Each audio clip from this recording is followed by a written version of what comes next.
What's up, everybody? I'm Jeremy, and you guys are watching Inside the Coils. Tonight's guest should be Baker from Blue Line Morphs. I have no idea where Baker's at. I hated making you folks sit here and wait, just kind of hanging out in the chat. So I figured I'd at least get this thing started up. Hopefully Baker pops on. I've got to text out to a couple of friends that I'm thinking about changing some things up with the show here anyway. So it'd be just be a one step faster of getting them in here and you know kind of get everybody used to maybe possibly the new format for the show.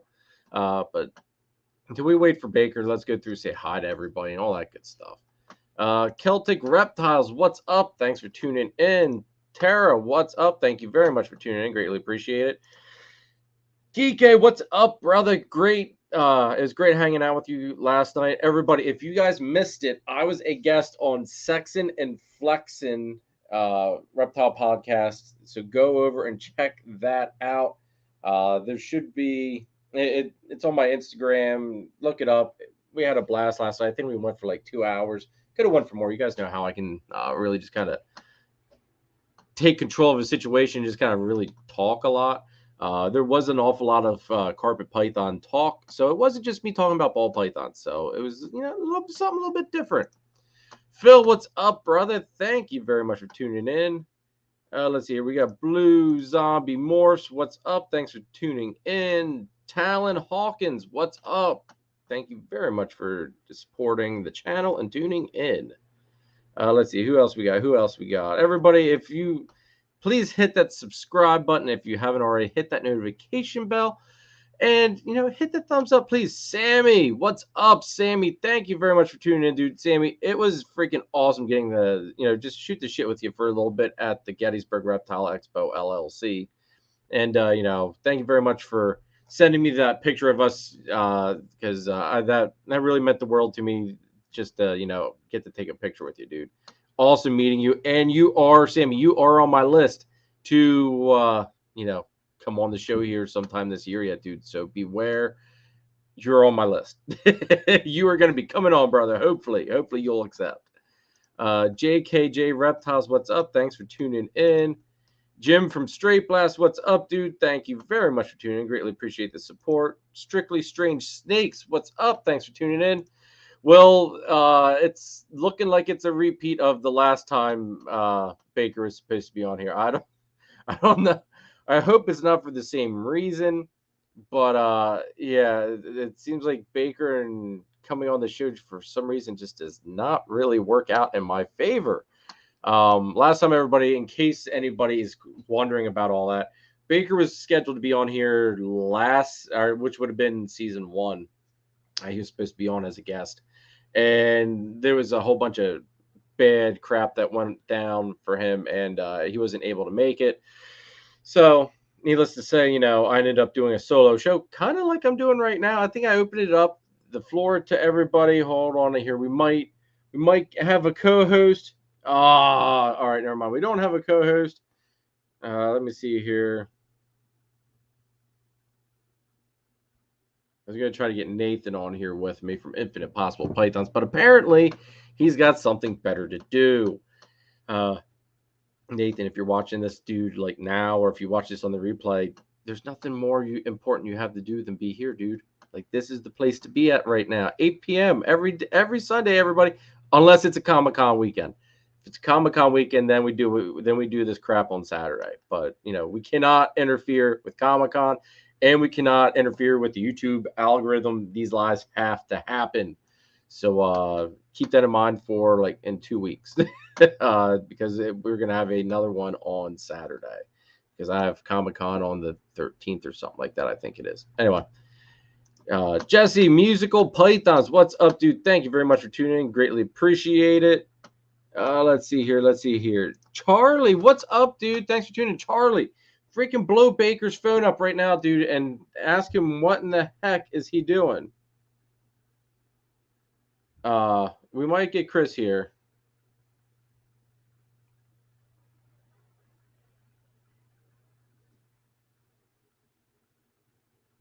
Trying to con Chris into coming in and join us. But Charlie, blow Baker's freaking phone up, dude. I'm pretty sure you've probably got a direct line to him. So blow it up and ask him, where in the hell is he? But Charlie, thanks very much for tuning in, dude. Greatly appreciate it. Patrick, what's up? Thank you very much for tuning in. Forbidden Balls, what's up? Thank you very much for tuning in. Let's see here. Will says, hey, Charlie, nice shed testing specials you got running until tonight. Yes, everybody.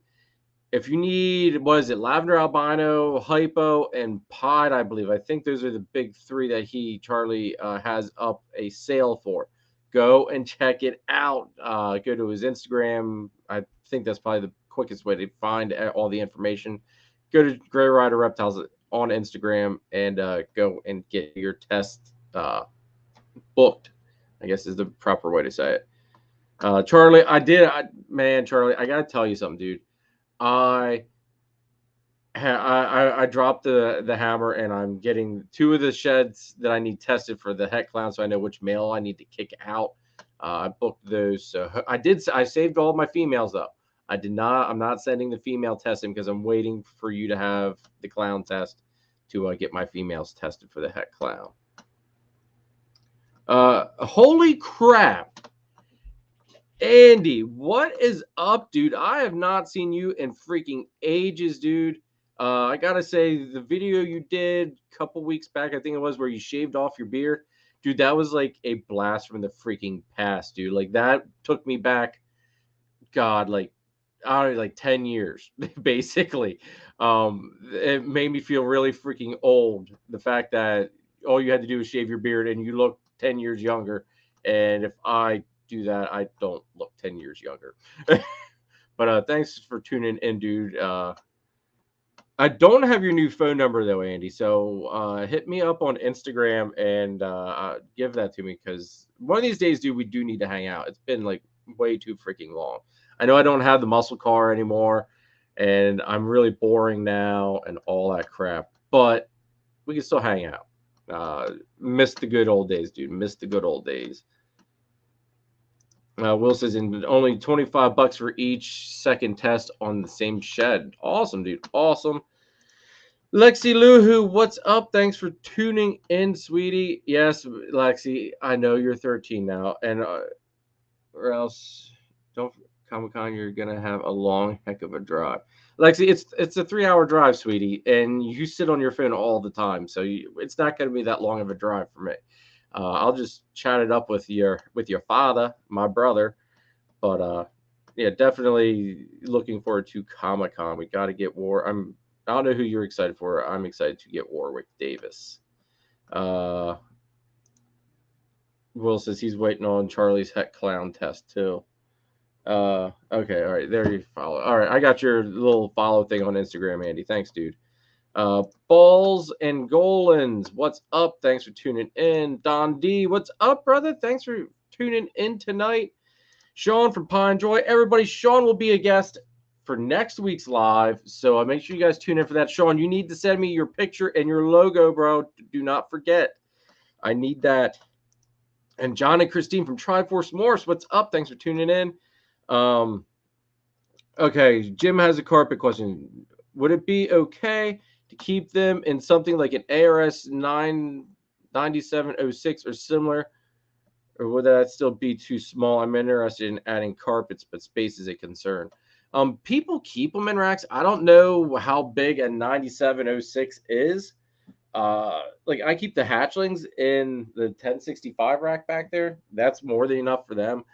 Carpets like to climb though, Jim. So people do keep them in racks.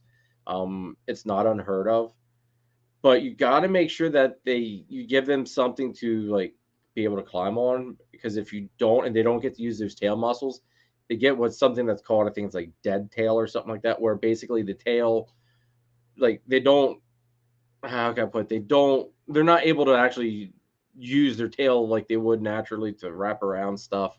It kind of starts losing its muscle tone and strength and all that stuff. But so if it is possible, dude, at least get them the adults into a PVC enclosure, so that way they've got room to move and stretch. Like a 4x2x2, it would be my complete bare minimum. Depending on subspecies as well, you might need a little bit bigger. Some coastals do get a little bit on the larger side. For the most part, everything though, I would say your average carpet across the board is in the 5 to like 6 foot range. You're gonna have those 7, those 8s, possibly depending on your locality and subspecies. But there have been some stories of like some coastals getting close to that 10-foot mark. So, kind of depends on what you're looking at. But I would definitely, if you're going to get into carpets, I really think you're going to want a PVC enclosure. And once you see how beautiful they are, like in person, like you're going to want them in somewhere you can look at them. Like you're not going to want them in a rack. You're not going to get the full enjoyment out of them by keeping them in a rack, in my opinion. I think you get a lot more enjoyment out of them having them in PVC racks and all that, or PVC enclosures. But hit me up if you got any questions, Jim. Hit me up or check out the carpet python series that I have. Laughing my ass off. I thought that name said Warfels was found. Well, the whole thing with our family name is that growing up, basically every child when you're in school, you're called Waffle. So it's just the kind of curse that goes with the name, I guess. Sammy, what's up? Let's see here. 9706 is bigger than what Warfels keeps in and what Jube uses for her balls. But then the 9706, but what's the height of it though? That's the big thing. Like I'm not like with carpets, the Jim says 4-foot drawers think they're 9 or 10 inches tall. Yeah, man, you're gonna personal preference, dude. I mean, you can make it work. Personal preference is get them into some PVC enclosures. They like you see the female there. Here, I'll just do this. I'm probably gonna screw something up. Watch this, everybody. Watch Jeremy jack up the channel. Well, like there, you can see the female using that branch there, but there, you can see the other male. He's way up high. Like, if you give them the ability to climb, like if you give them that vertical space, they will use it. And like they're all the time perched up. So personally, Jim, I would say if you want to get into carpets, get them in some nice PVC enclosures, just because they do like to climb. They spend an awful lot of time perched and out. I would really highly recommend PVC stuff. North Star Exotic Pets, what's up? Thanks for tuning in. Everybody, hit that like button, hit that subscribe if you're new to the channel. Let's check out the sponsors of this week's episode, because without our sponsors, we really don't have a show. Plus, without you guys, we don't really have a show. But let's thank the sponsors of this week's episode, everybody. Please go and check them out. All of their links are in the descriptions down below. Start off with my brother Nathan. Hold on, let me newbie mistake. Start off with my brother Nathan of Infinite Possible Pythons, guys. If you are interested in getting into the Bang Project, this is the guy right here to get in touch with. He's the guy to go to about the Bang Project. So hit him up on that one. He's also working a bunch of other really nice ball python projects as well. And then on top of it, he's got Leachianus geckos, Kahua geckos, crested geckos, some scaleless corn snakes. There's some other stuff working on in the pipeline. I think he's got some hog noses possibly coming in at some point. Or wait, maybe it wasn't hog noses. Maybe it's sand bows. It was something. There's something else he's planning on breeding a little bit here and there in the future. I probably butchered that up a little bit, Nathan. I apologize, bro. But also, he is your one-stop shop for all of your branding needs, everybody. If you need backdrops for shows, tablecloths for the shows, the banners, freaking business cards, your merch, hats, shirts, all that stuff, Nathan is the guy to go to. Like I said, he is your one-stop shop. If you need vinyl stuff done and you want to put advertise on your personal vehicle, Nathan's got you covered on that one as well. So hit him up, please. I said link is Links are in the description down below. And then we've got my brother Chris at S Reptilia, which is your one-stop shop for all of your reptile needs, folks. It's basically got a little bit of everything. If you need a ball python, blood python, boa colubrid, the man's got you covered. I mean, and he's got some beautiful, beautiful, beautiful stuff, folks. I'm not gonna lie to you. It's really hard to not want a little bit of everything that he's got. Like, I think he's got some pine snake clutches they're getting ready to hatch and all that good stuff. Definitely go ahead and check him out. He's also a Pennsylvania rat breeder. So if you're on the eastern side of PA, hit Chris up if you need some rats. And he is Pennsylvania's distributor of Cocoa to Go and the Chipper, which in my opinion is by far the best reptile cocoa substrate on the market today. And then we've got my brother and sister, John and Christine of Triforce Morphs. Guys, let me tell you, John and Christine are absolutely freaking fantastic. They've been in the industry for like 10 years, something like that. Like, they've been in this industry for a while. They're working on like the Citron Clown Pod projects, the Ghost Clowns, Ghost Pies, and on top of it, they're big into the Matter project and lace combos and all that good stuff. I actually just picked up a absolutely freaking banger of a male lace combo from them at the Gettysburg show, and that video, I actually have to film that video yet, but he's doing really good. John, if you're still here, which I think you better be, but John, that male is freaking, like, he's smashing frozen thawed rats now.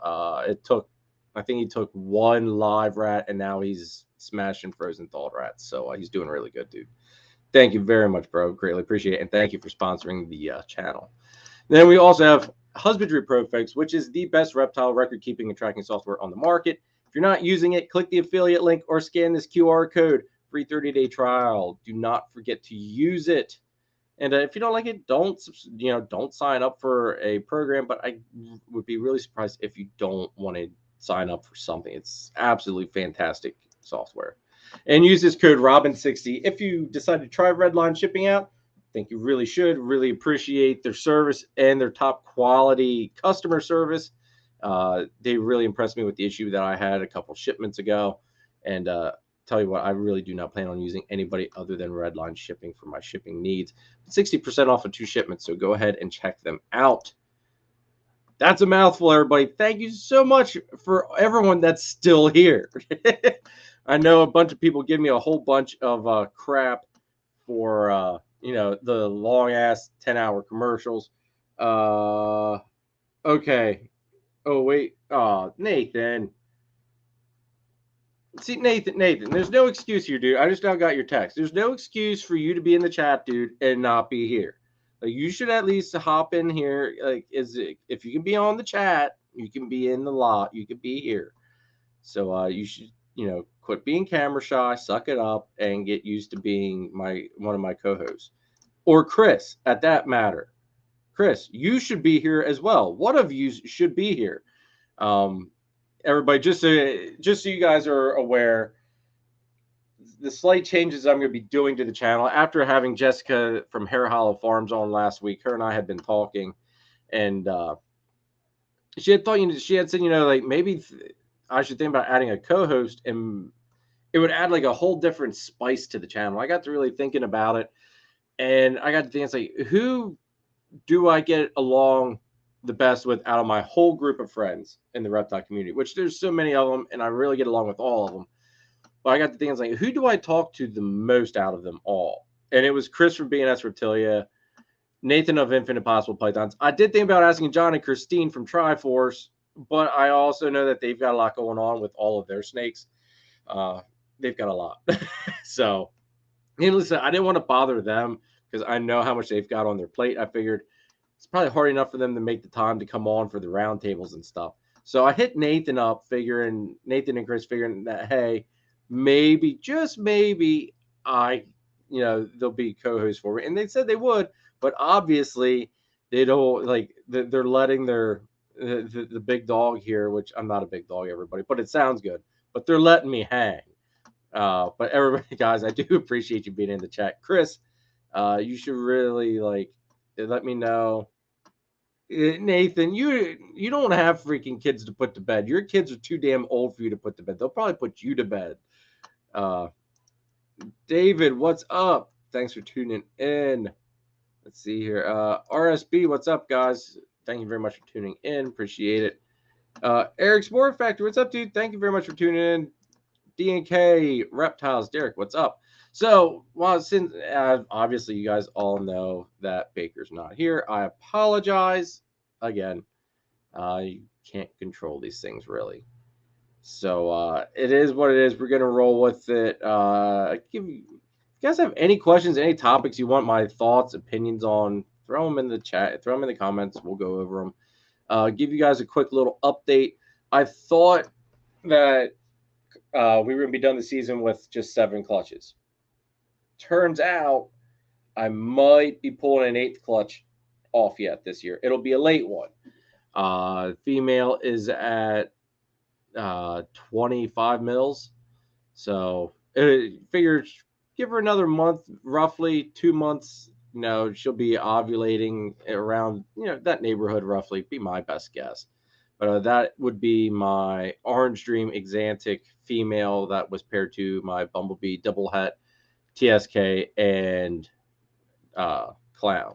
So we can hit some visual Exantics that are 50% Het Clown. I wouldn't mind that.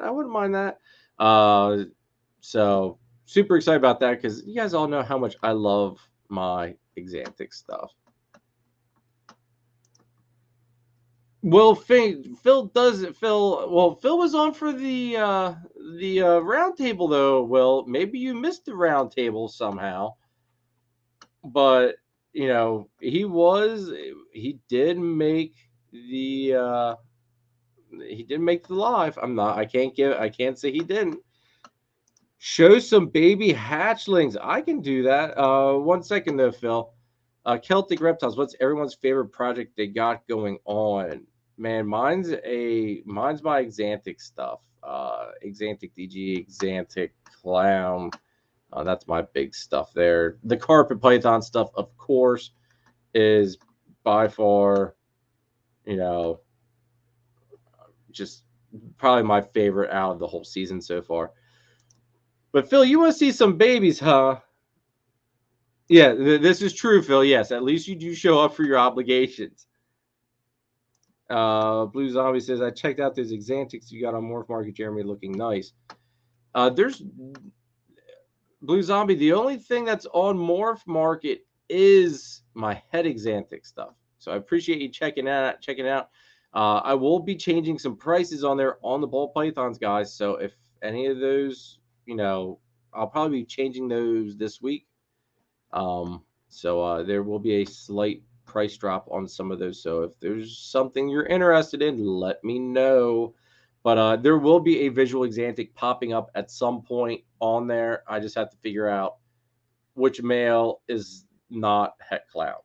Once I know which male is not Het Clown, we'll be in business. But until then, I'm holding on to all the Exantic males, which is there's only 2 of them. So Scott, what's up, dude? Thanks for tuning in. What Browns out? Works as adult Sunset or VPI? Oh man, that hurt. That hurts. Well, and it's not even hurting me. RSB, yeah, no, that's what happened last time. Baker, I'm not gonna get deep into it, but I guess the last time there was an officer that had been shot, so there was a whole bunch of shit going down, and Baker wasn't able to make it. So it was whatever on that one. I haven't heard back from Baker. Let me check my messages here once. It says he was active 6 minutes ago, but oh shoot! You know what? I might have goofed. I thought I sent this to him. Maybe I didn't. I could swear I sent it to him though. I goofed, everybody. I might have big time goofed.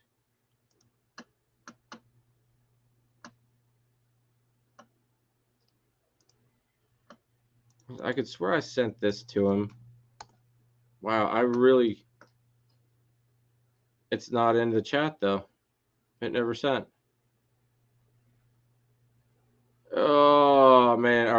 I can feel like a complete and total ass. My deepest apologies, everybody. I thought this thing freaking sent.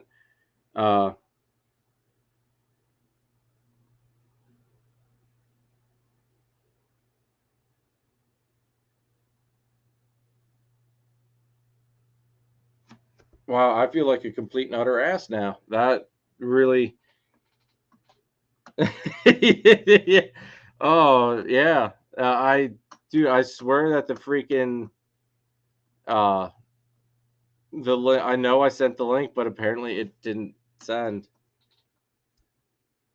So let's see if he doesn't get on. Baker, if you don't make it, dude, I apologize. That is totally my bad.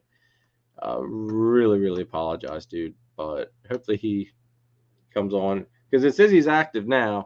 So we'll see. Hopefully, I feel like a complete and utter idiot.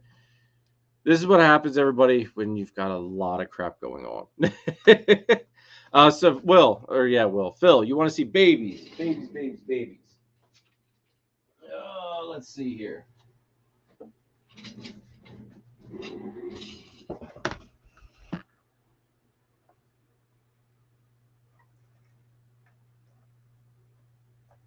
This is one of the amazing jungle carpet python holdbacks. This is my male holdback.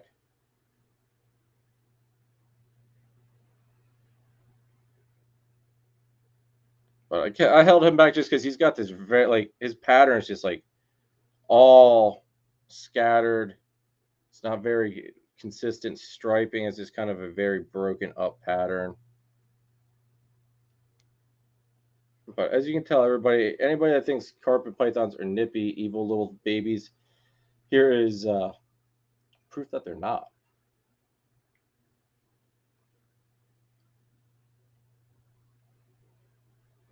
But that is my male holdback. I was only planning on holding a female back, but I could not pass up holding that guy back. Oh, let's see here. Get back in there. And then you guys all know how much I love my Xanthic stuff, so let's show off some Xanthic. Why don't we?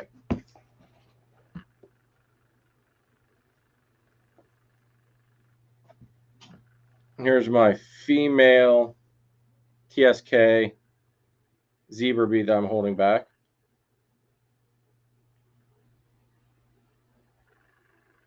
%het clown.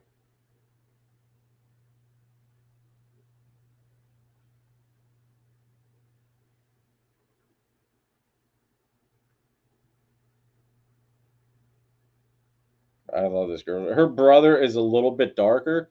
Like, she's a lot lighter and brighter. But her brother's got, very nice coloring as well. Thanks, Will. Appreciate that, dude. I'll get her brother out so you guys can tell the difference.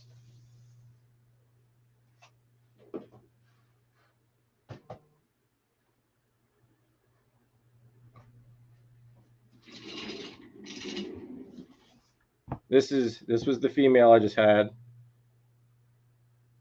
Now here's her brother.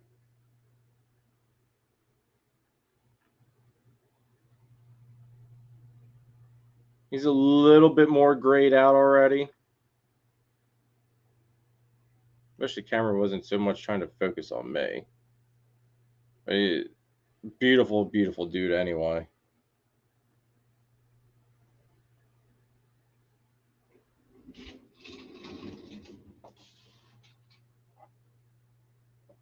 So that's two of the zebra bees. That's the male and female.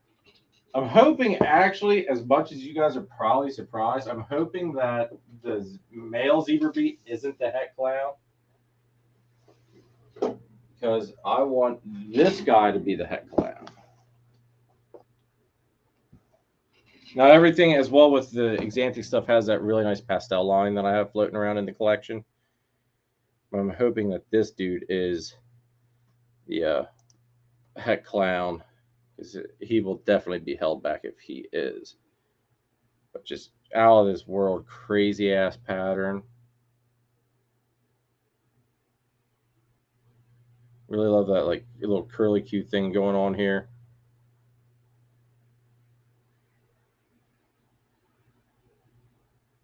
Absolutely love my Xanthic shit. If you guys can't tell. Let's see here. Blue Zombie says Jeremy was the head Xanthic het DG. Yes, yes. My head Xanthic. I do have. There's two normal head Xanthic het DG males available. I can show them off too if anybody is interested in them. And then Will says, yeah, the brother does look a lot more gray. Will likes Black Xanac the best, next to MJ or JD TSK. Yeah, Black like they all look the same to me basically. Thanks, Phil. Appreciate it, dude. I do know Danny loves giving me shit about my TSK stuff. Mercy Morse, what's up? Thanks for tuning in. Greatly appreciate. Ledka, what's up? Let's see here. Tara, we can get you into TSK, girl. We can get you into it. Let's see here. Here's the female pastel.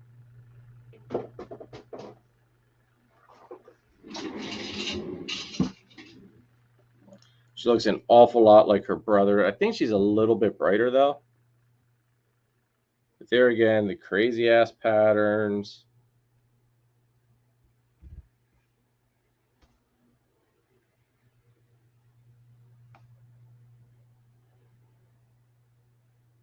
Just absolutely gorgeous girl.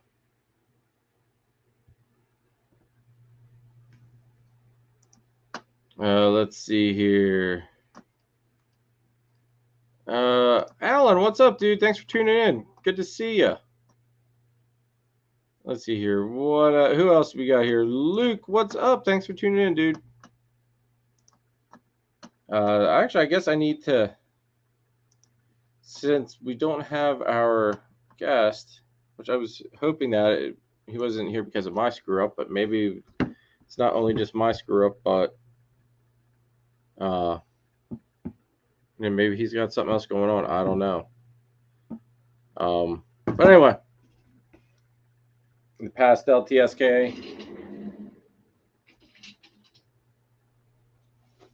Get in there.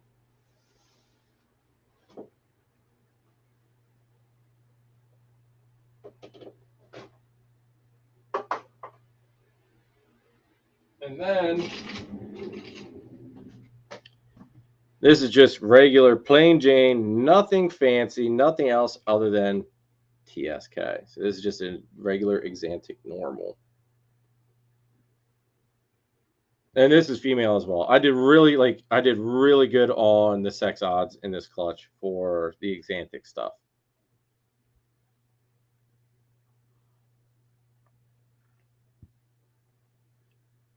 Absolutely love this girl as well.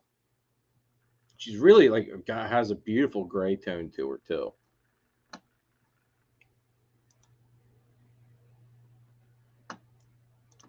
I agree with you, Luke. Who doesn't like bullshitting about reptiles? Totally agree.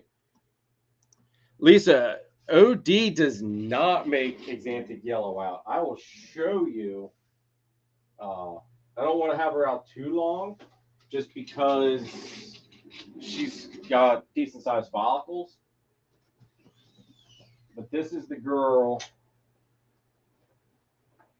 that's working on giving me clutch 8.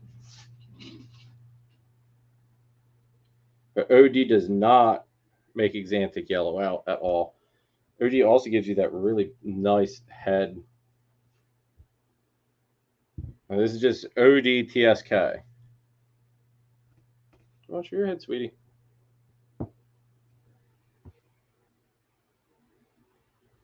OD like really helps out Xanthic as well. It's one of those genes I think works really well.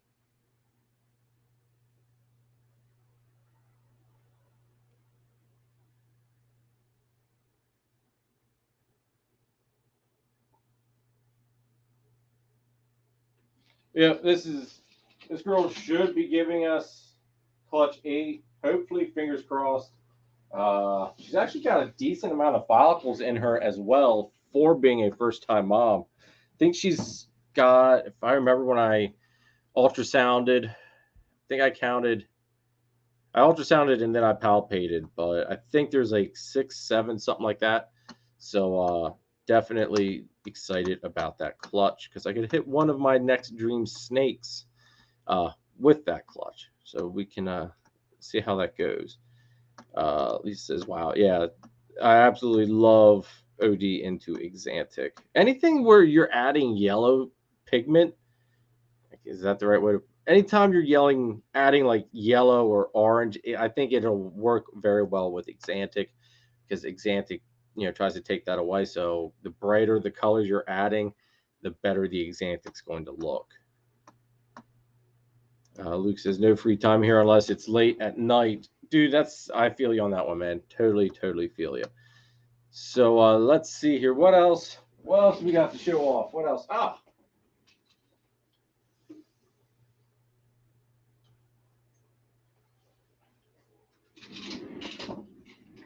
What about this lovely lady? This is one of the female holdbacks, pastel double het Exantic DG. That is just like, she's orange as all hell. Like, not even this camera is really catching it the greatest. I've had some people tell me that they think that she's Orange Dream. And if that would be the case, then there's Orange Dream in my pastel Exantic girl that I got from Nathan that I don't really think she looks pastel, or I don't think she looks really OD. But I guess anything's possible. But this is actually, this girl here I'm actually sending off for the RGI testing for DG, because since I know she is het DG, just because of how this whole clutch was with the pastel hets, they all in the egg legit looked like they were like desert ghosts in the egg. It fooled a couple of us there at first. It kind of made us second guess if there was a hidden het DG in the female. But this is sister number 1. And for instance, just so everybody can see why I think that there's something with that clutch.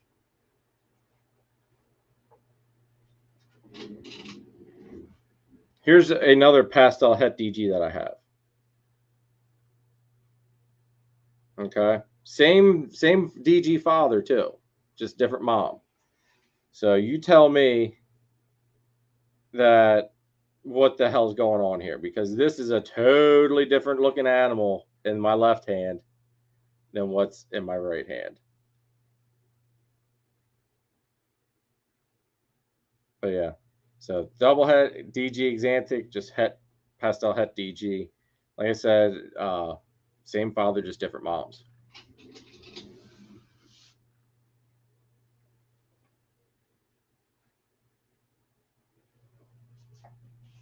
And to go with that sister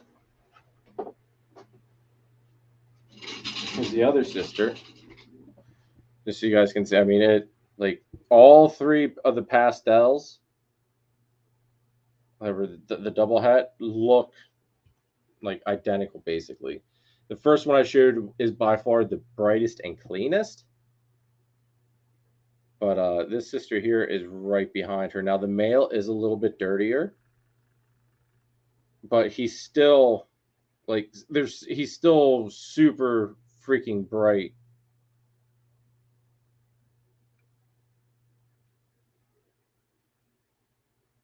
And this is the female. And then get back in there.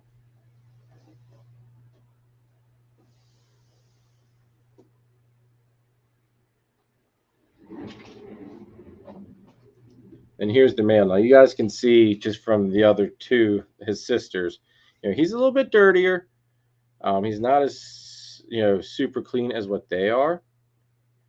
He's still got this really nice orange going down on the sides. Just got a little bit dirtier on the dorsal. Still in my opinion, outstanding looking foundation to work off of.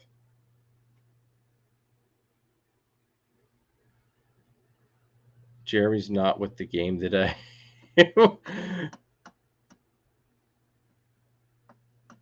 Luke, what do you mean Jeremy's not with the game today? What game? What game are we talking about here?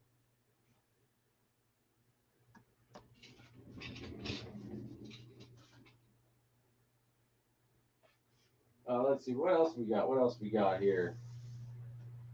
It's really all of the really neat hatch. Like, I mean, I've got some stuff that's heading out. Trying to think. This mail's up for grabs.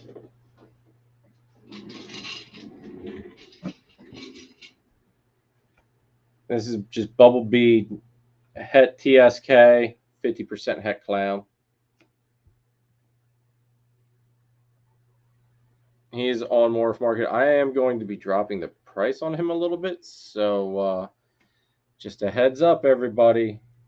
You know, check out about midweek, and his updated price will be on there. But absolutely gorgeous male. And as you can see, no dreaded spider wobble. He acts normal, except for the fact that I'm screwing him up now by not being his branch. Look at that. Tell me what's wrong with this snake. There's nothing wrong with this snake. Can we? Oh, Phil, you're killing me, dude. All right. Oh, Phil.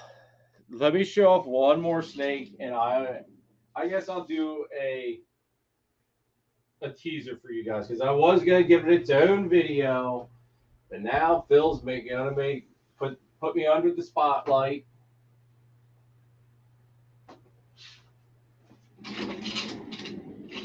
But this guy as well is on Morph Market. This is a Bumblebee Het DG. There is no OD in this, folks, and look at how really super clean and crisp that pattern is. Like, that almost looks like OD-ish dorsal pattern. But no OD in this pairing. It was just Het DG.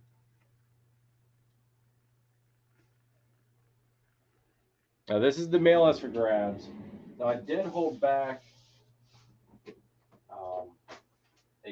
his sister, which she's in shed, so she looks like hell. Never mind.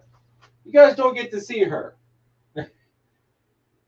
But, yeah, so he is up for grabs too on Morph Market. So if you're interested in that, let me know. And I guess, Phil, for you, brother, he's actually going in the shed a little bit, Phil. So apologies, everybody. A sneak peek, and saves you from having to make a video that you won't release for another year. Thanks, Nathan. Thanks. It was only going to be about a month behind, dude. Come on. Mercy Morph says, I love spiders. Hatch a clutch and got 3 spider Het clowns and a bunch of in the bunch, and no wobbles noted. So yeah, like, all my spider stuff is really solid. I've got the male Zebra Bee has a very slight wobble to him, but it's nothing freaking like detrimental. Like, he eats like a beast. Absolutely, yeah, they're all great eaters for me. I don't have any issues with my spider stuff. But anyway, all right. So just for Phil, like I said, everybody, this guy is starting to go into shed, but you all still have to go and check out the video when I do post it. When I do film it, I'm gonna have to wait for this guy to come out of being in shed. But let me see if I can't. Hold on, wait. Where's my cord for my light? See if we can't. No, that looks terrible. Well, let's brighten this thing up a little bit. There we go. So in the chat, everybody, you see, this is who produced this awesome powerhouse male right here. John and Christine from Triforce Morphs. Everybody in the chat, other than John and Christine, take a guess as to what this is right now. Let's see who can get it.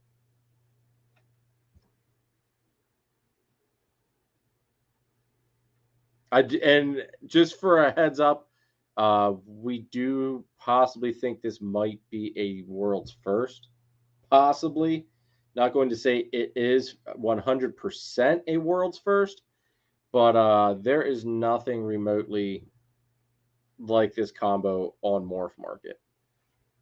So keep that in mind. So let's see those guesses, everybody. Will says Pastel Phantom Lace. You've got two genes there. Well, you've got two out of the God. Let me think here. Okay, here. What am I thinking? I don't have the card printed off yet. Damn it. Scott, you're off too, dude. I mean, you've got two genes as well that are in this combo. Let me see.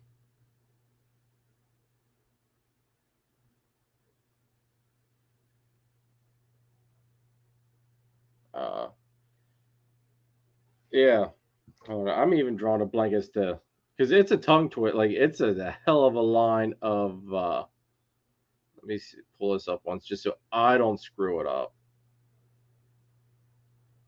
Let's see. Okay,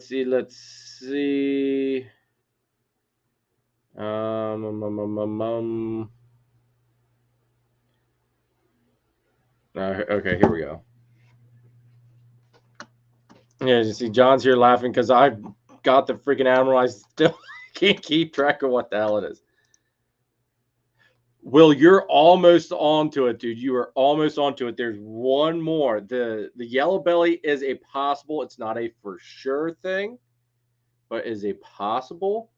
So, but you are very, very close, dude. There's one more gene in there that you're not getting. Think on the darker end of like the darker end of the spectrum. It fell, smartass. I do too know. It's just a hell of a long list. All right, like I said, this is a powerhouse male, and like I'm excited to take this and make this thing Exantic. I mean, this thing will look badass as Exantic.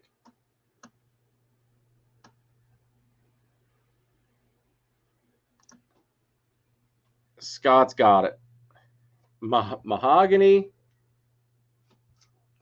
Stupid phone. Leopard lace, pastel, mahogany, possible yellow belly.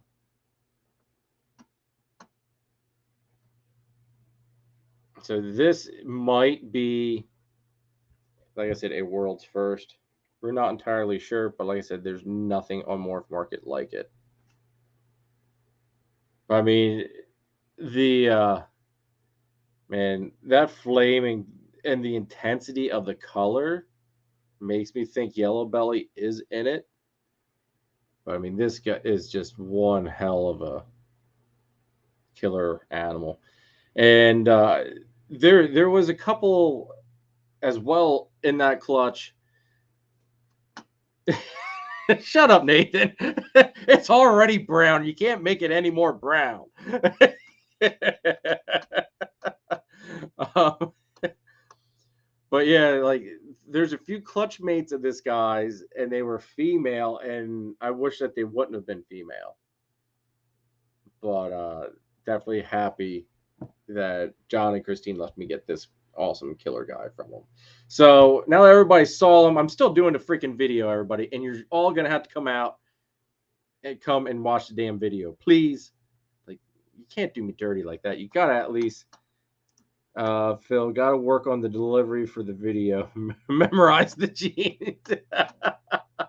Yeah. We'll see. Like, man, you guys will find out here what's got me kind of all fuzzy in the head here. And wow, my camera kind of like really went out of whack. Maybe that'll focus it up a little bit. Yeah, we've had some slight down moments here, and I think that's kind of got me a little frazzled. Not gonna lie. Well, actually, I know it's got me frazzled.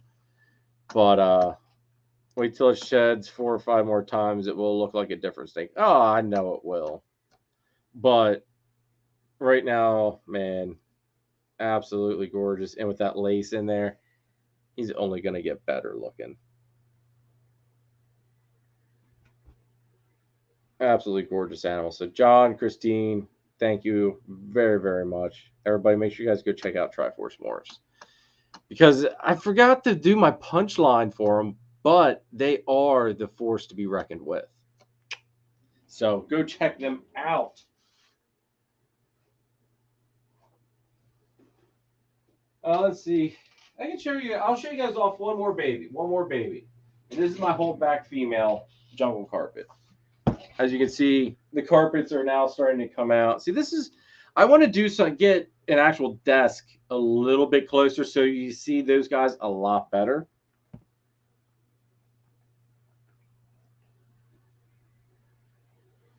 But here is my female jungle carpet holdback.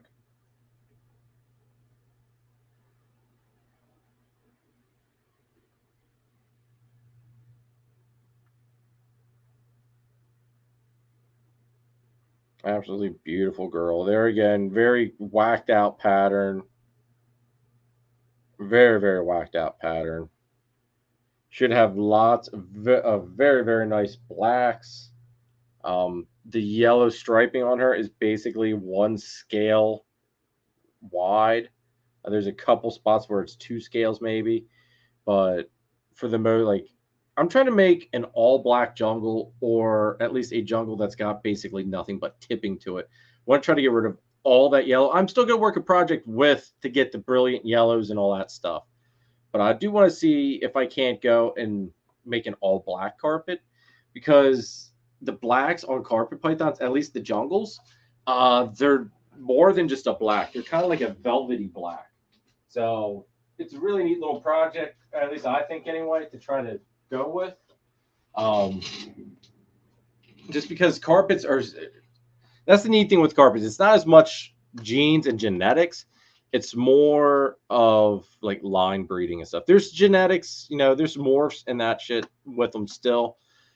Some subspecies and locales have more than others, but the line breeding aspect is what really draws me to the carpets. That and the fact that everybody thinks they're these big, mean, evil snakes, and they're really not, folks. They're absolutely freaking gorgeous. You just gotta know how to work with them. Like at nighttime, like you don't go in their enclosure, even though the lights are on right now. They still know that it's nighttime, and they're gonna, they're gonna give you a little kiss every once in a while here, more than likely. So you just, you gotta know when to work with them. They know when you interact with them. Shark World, what's up? Thanks for tuning in. Everybody, if you're new, hit the subscribe button, please. We did hit 2,000 subs like 2 weeks ago, I think. So I greatly appreciate all the support and love. That is a milestone. I never thought I'd see this day of hitting 2K. And I think right now, before this live, we were at like 2,050, something like that. So it was very, very awesome to hit that milestone. Lisa says her carpets are sweet. Yeah, like for the most part, like Lagatha there, the one in the middle, that's the mom to the baby carpet, to the hatchlings. She's super sweet. I can go in there, no problem. Pull her out, no issues. Xander, which was also Xena, that beautiful stunner right there. He's one you gotta work very slow with. You can't just kind of go in there and like pull him out. He will let you know that that shit ain't gonna fly. That's unacceptable. So I know from experience, because I've got blood drops still on my floor to this day because I forgot to clean them up and they kind of like just dried. Yeah. Anyway, I let it there as a reminder to myself to not do something stupid like that again. And then the male that's here on the bottom, let me take this so you're comment away there, Lisa. The one that you can see right there, that's Hercules. He's kind of right in the middle. For the most part, you can get him out no problem. I still use a hook, tap him, or tap him, rub him with the hook, let him know that it's not food coming in. but you still got to be a little cautious, especially at nighttime. But that guy there, he's got lineage back to CoverGirl, which is the carpet python that made me fall in love with carpet pythons. She was on the cover of Reptiles magazine. I'm gonna say it's like mid '90s, something like that. So very awesome to have lineage, a snake that's got lineage back to what I consider a famous snake. So really cool. It's an honor to have that beautiful baby. Let's see. Phil says, nighttime, my girl roams the cage exploring. Love to watch her. Dude, yeah, they're just fun to watch. Lisa says, I think some people who are only used to ball pythons, I think any snake that doesn't hide its head is being aggressive. See, that's the thing. If you're new to keeping carpets, and Kike, if you're still watching this, or if anybody that is getting one of these baby carpets, Sean, you've already got yours, so you know. Phil, you work with Australian species as it is, so you know how Australian species stuff is for the most part anyway. Carpets move a little bit differently. Their movements are more sharp.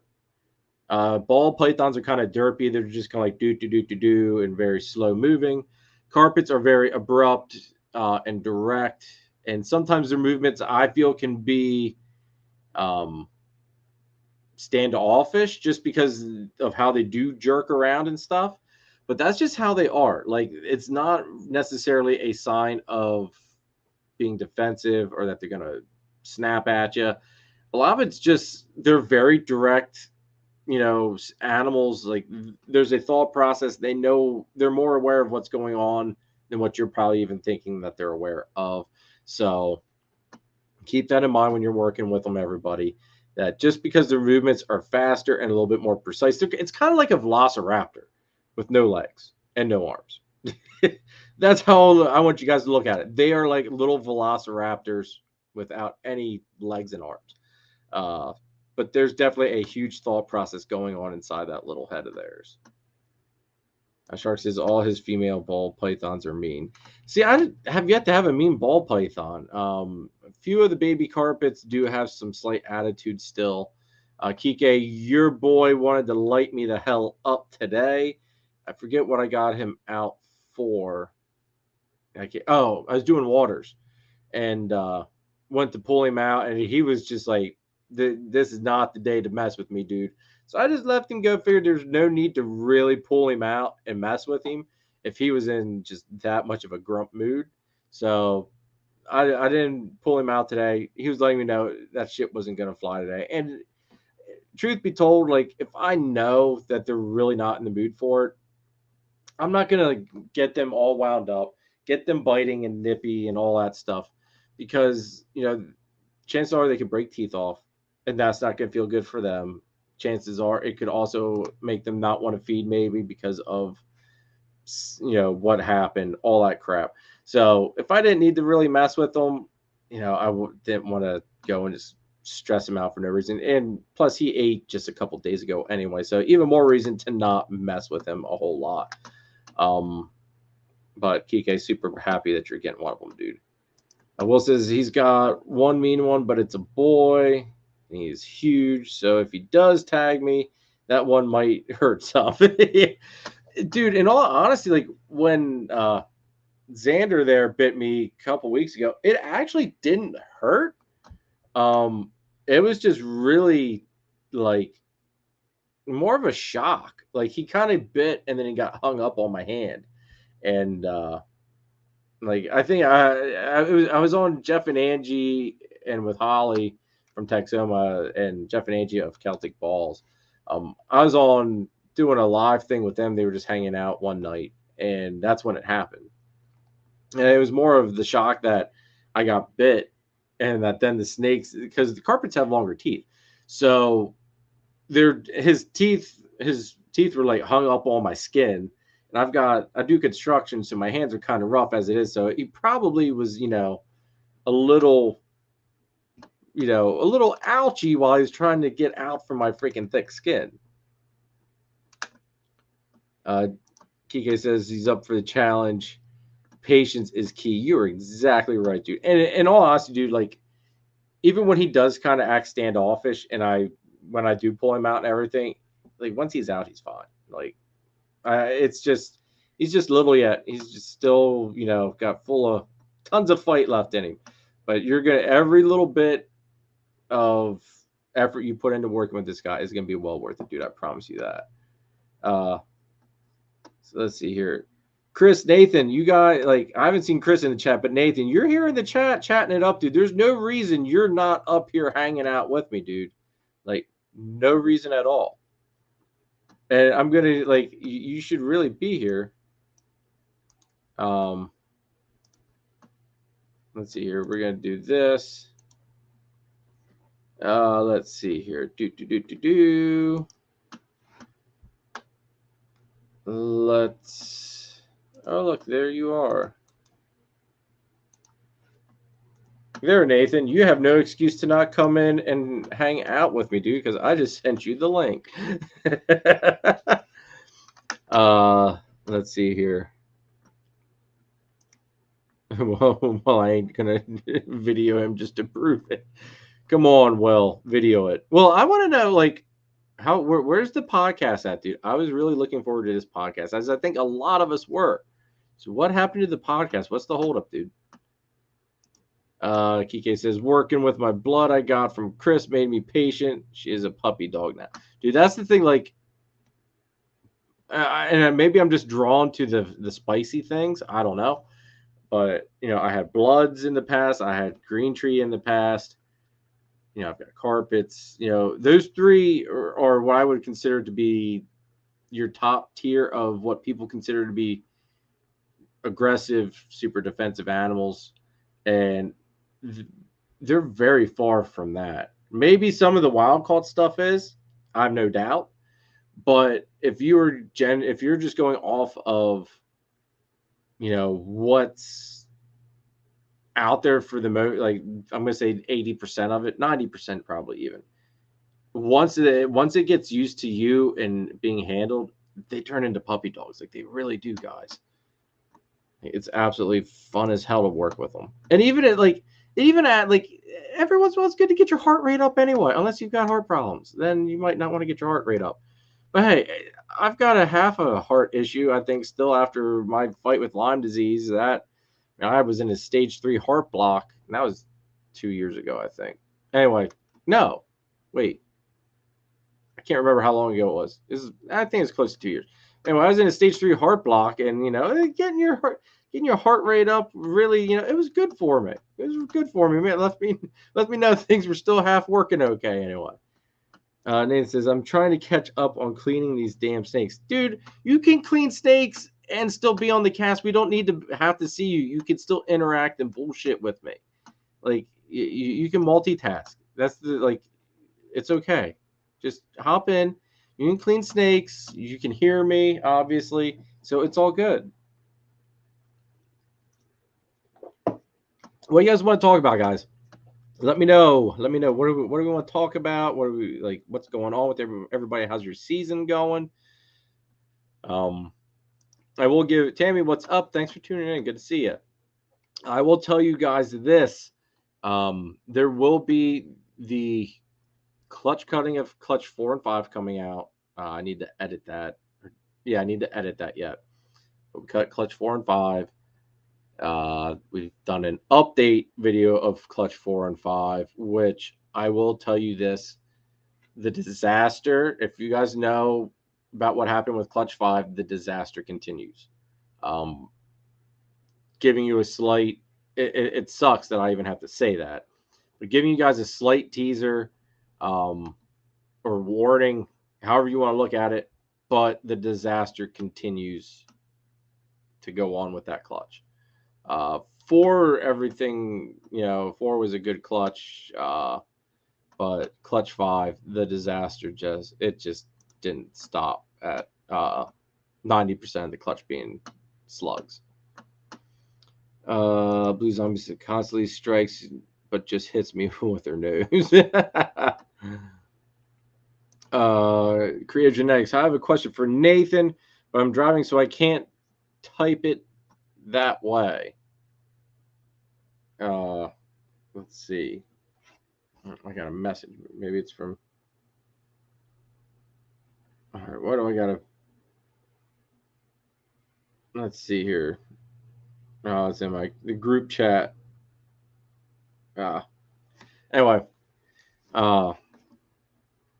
creative. Yeah, you get a chance, creative. Drop it in the comments there, and we'll flash it up there, so that way maybe. Here we go. How much does a pillowcase backdrop with my logo cost from Nate? Nathan, drop that if you can give a rough estimate there, dude. Drop that in the comments so we can let Creative Genetics know. John, what's up, dude? Thanks for tuning in, man. Everybody, if you notice, John's got a really cool little emblem thing there next to his name, or at least he should have a really cool emblem next to his name. I see a goofy sign on the StreamYard end.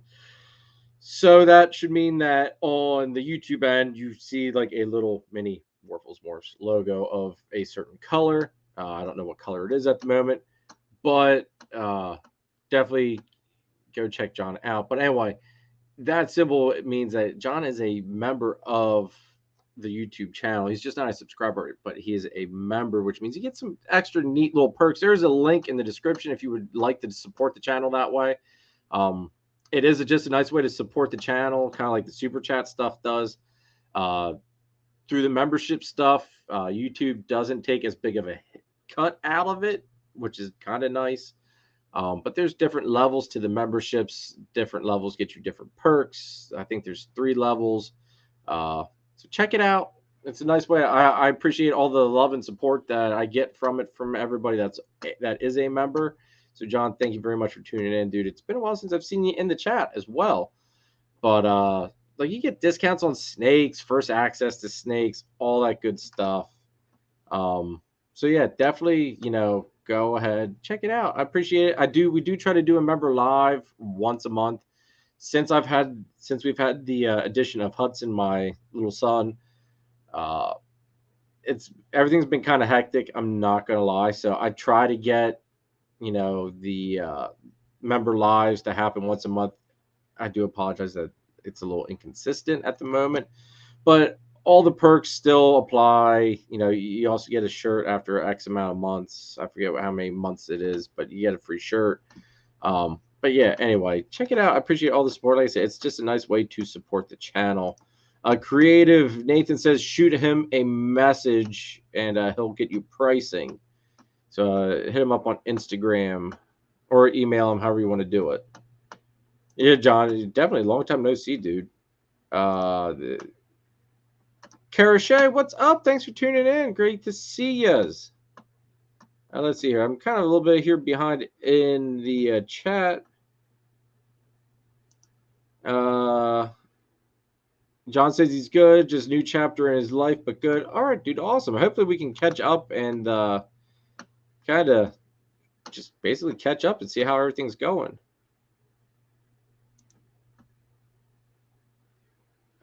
Chris says I'm trying to get them to come on the live. Who are you trying to get to come on the live?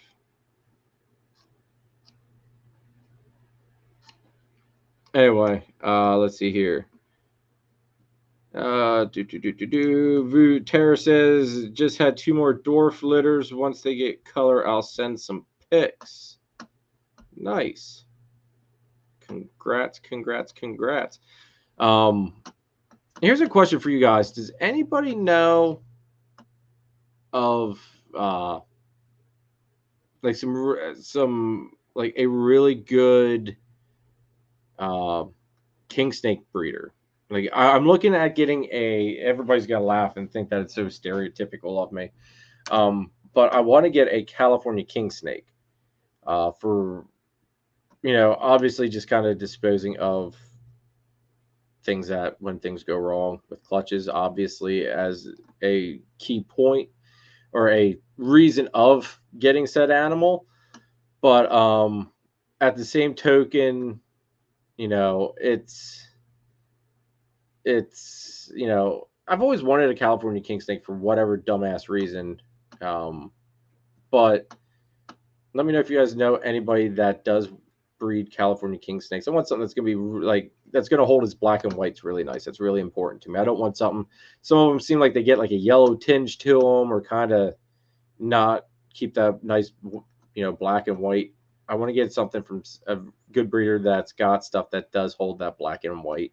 That's very important to me. Jake, what's up, dude? The Ophidiarium. That's still hard as hell for me to say, Jake, but I'm definitely thankful that you're in the chat. Thanks for tuning in.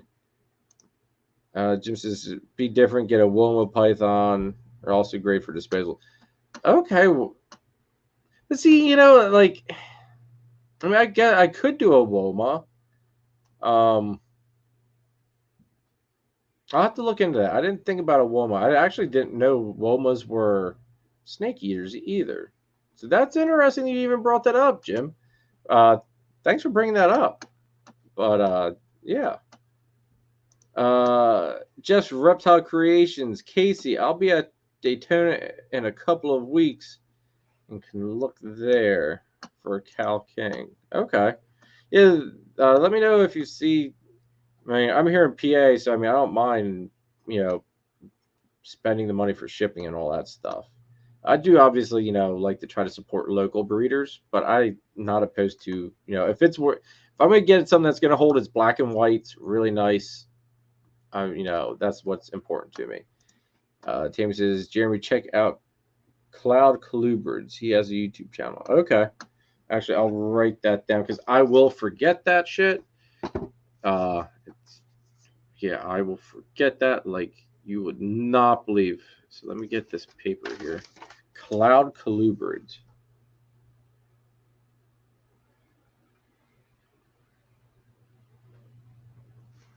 All right. Thanks, Tammy. Appreciate that. They just want to let me in my backyard of my parents' house. That's funny. Jim says they primarily feed on cold-blooded creatures, only pythons without heat pits. Okay. Actually, I did hear that about that they don't have heat pits. John says women will eat anything. Okay, awesome. Tammy says she loves her king snakes. Had her 20 years, including Adam. What's up, dude? Thanks for. I don't like. It's a complex situation, Adam. Baker didn't show up, but then at the same token, when I sent the link, it apparently never sent, and I didn't notice that the link didn't send, so I sent it like to him on the a little bit late. It's like 8:30 ish, and apologize because like I said, I thought it sent, but I also didn't hear, hey, I didn't get a link for the live. So it was just a big thing. I still haven't heard back from him. It is what it is. Technically it was my goof. This has just been a hectic week. So I'll take full blame of not having my head screwed on straight. And yeah, no Baker. It's just me hanging out. I was trying to get a co-host to come on, but none of my co-hosts want to come hang out. Just back from the Orlando Repticon. Nice, dude. How'd you make out?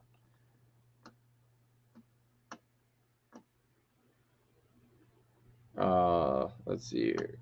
Yeah, give us if you can, give us updates on how the show was. Really interested. Or at least, I guess the big thing is, how did you do as far as sales go, which is a big thing. I would imagine with the stuff you've got, sales probably weren't an issue for you. Like, you've got some really nice stuff.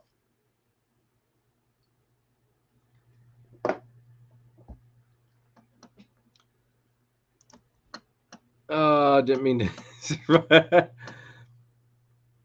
Let's see. Okay, you got unpack. Snake show is busy, not huge spending, but high volume. Okay. I mean, you have that every once in a while.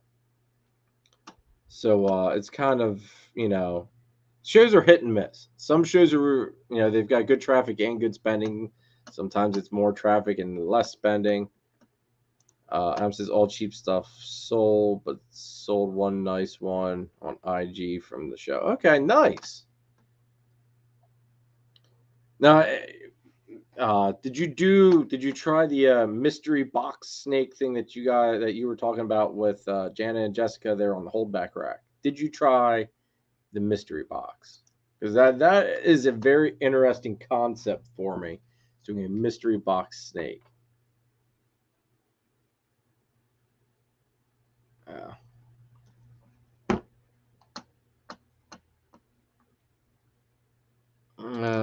6 snakes average. Okay, that's not bad, dude. 6 snakes, hell.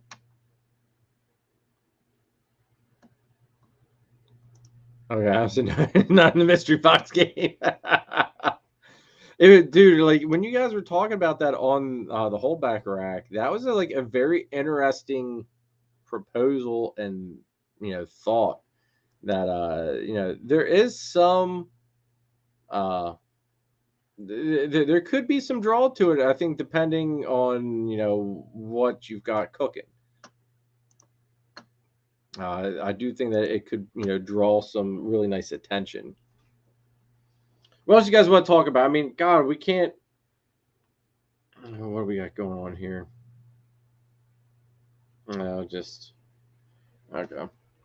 Come on, guys. Let's talk about something. We can't end this thing at like on an hour. What do you guys want to talk about? What do you guys got going on? I think it's been kind of really. See, like I've got plenty of stuff to tell you guys and talk to you guys about, but the thing is, like, I don't want to ruin the freaking videos I've filmed to cover these topics. Let's see here. Let me see if I can think of someone to pull out and show off for you. How about this? Everybody loves this girl. Let's pull this girl out.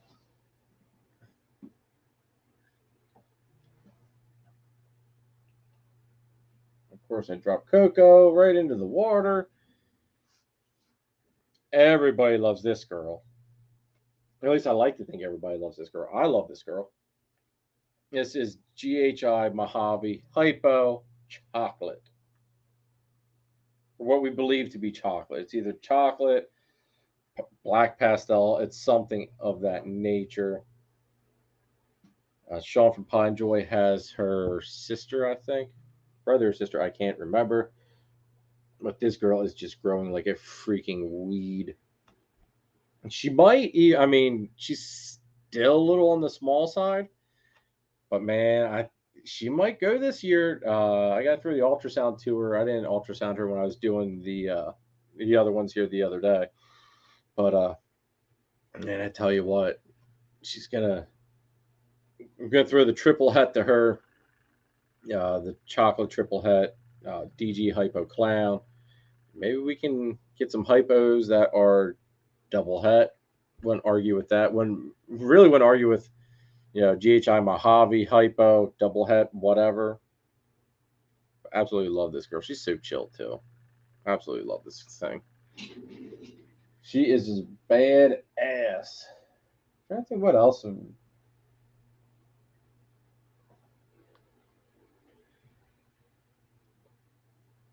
Yes, Jim. Yeah, GHI man, that dark stuff in with Hypo is freaking fantastic. Absolutely love it. I said, shoot, if I didn't have all the unpack to do, I would jump on. Seriously, long night. Hey, dude, I totally understand, Adam. No worries, bro. No worries. I just appreciate every one of you guys for sitting here. I mean, we still got 27 people. Hard, like this is what's really cool, and I don't know, like I never thought, like at all in my life, I would have people that want to sit here and just listen to me bullshit basically for, I mean, God, we've been going on for like an hour and 20 minutes. Like it's a cool, it's a badass feeling. It's cool. I appreciate it. I love all the support. I really do. It's like, man, this is just hard to believe in all honesty. At least they bought a Hypo OD Fire. Ooh, nice. Very, very nice. Jim says, saw lots of money changing hands at NARBC this weekend too. Okay, nice. Thank you, Clint. Appreciate it. Let's see. What else can I show? You guys probably want to see some things. You guys don't want to keep hearing me chit chat and BS. Here, we'll do this. This is that. Oh, she's huffing at me. This is my big pastel Exantic girl. That is mom to those the double het DG Exantics that are so freaking orange and look like there's something else going on. But this is what's supposed to just be pastel Exantic. I don't see the OD. If there is OD, that's not saying that it couldn't be. I mean, because she is super clean on the sides. So I mean, there's that factor. I mean, she's got like basically blanked out sides. So I guess OD is maybe a possibility.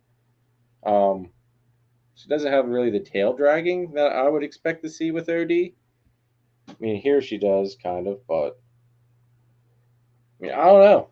I mean, would be the first time someone didn't ID a gene because they didn't see it. But this is that big pastel girl. She's actually working on. She's the first girl for me to be working on for our 2024 season.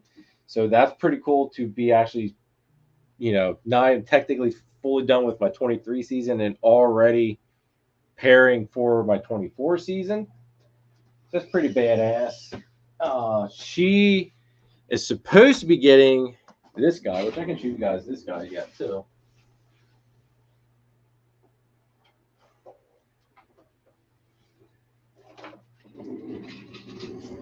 This is supposed to be the male that's going to her.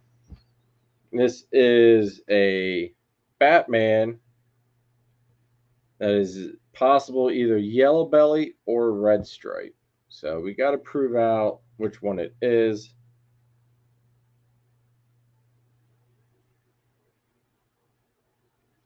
But there's something more to him than just being a Batman.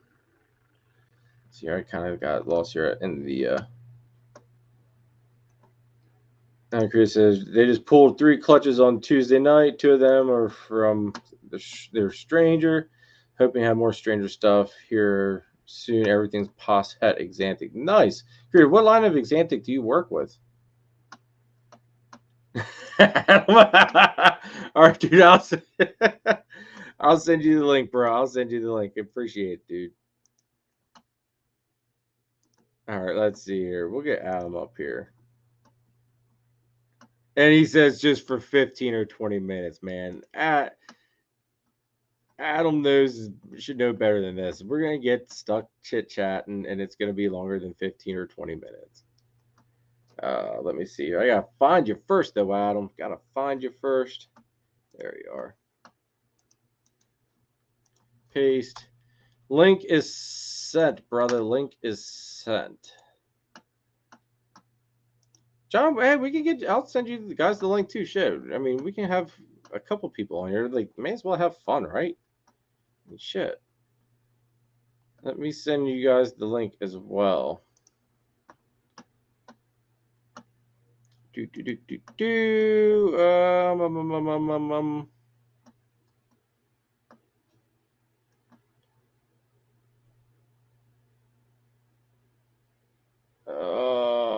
Shoot. Hold on, John. I gotta wait.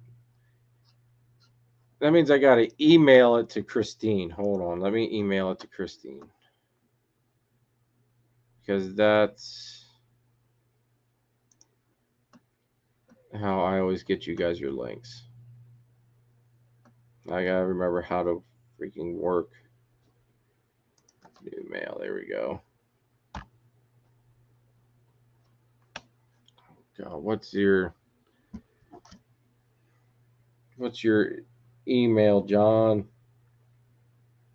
Let me see here.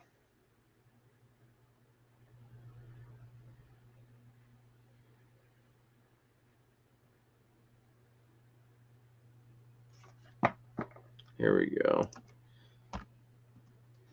There we go.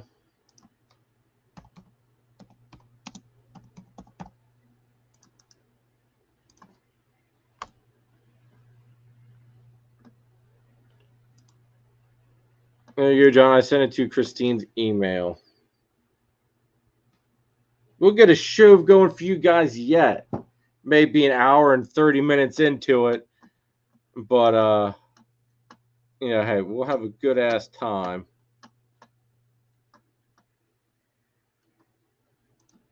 That's fine, bro. You can come on through your phone. No worries. Like I said, I just sent the link to Christine's email. So.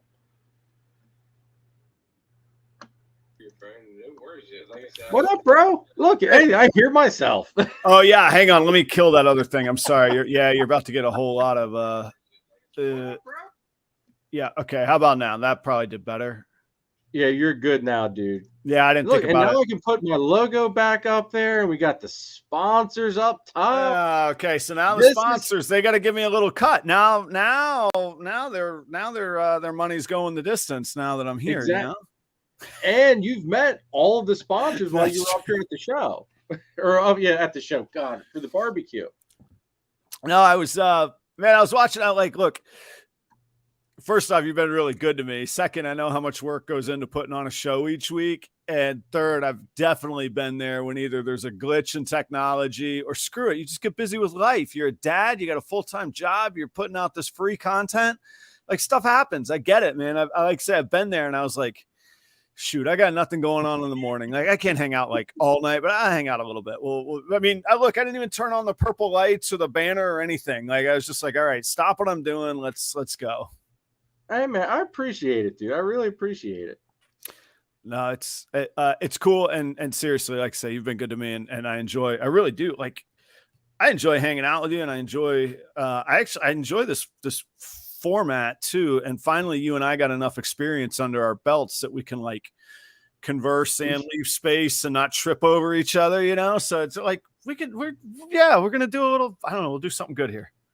I say we've gotten enough chemistry that we can just kind of flow, and we don't have to we can just wing it, and it can be a success in my book. Put it that way. Yeah. The worst that can happen is still going to be better than like the first show that you or I ever did on our own. So we'll be all right. Right. Oh, dude. Oh God. That first show. I still remember that. I still remember that, dude. I had my buddy too with me, because he was the whole reason I even started the YouTube, because he pressured me. I do remember your buddy. Yeah. And the internet crashed. Oh, jeez. It completely crashed midstream. And I said, I was spazzing out. I had to run up 2 flights of stairs, actually up to the man cave. Yeah. Up where the router was at, reset everything. And thank God that 2 had enough wits to him to just jump into the chat. Oh, just keep it going. Yeah. And just, let everybody know, oh yeah, no, we're still good. He's still here. He's just trying to fix this thing.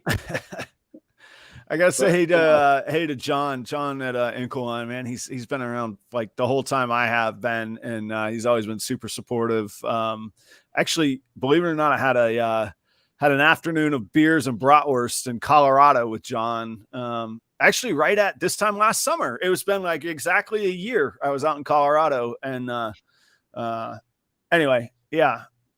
It's good to see you, John. I hope you're doing all right down there in Texas, and I hope to see you back broadcasting soon. So, I don't know. You remember you going out there because you guys took a photo and he tagged me in it because he had my shirt on. Oh yeah, that's right. Yeah, that is true. Yeah, that's true. Yeah, I forgot about that. That was it was an action-packed trip. It was fantastic.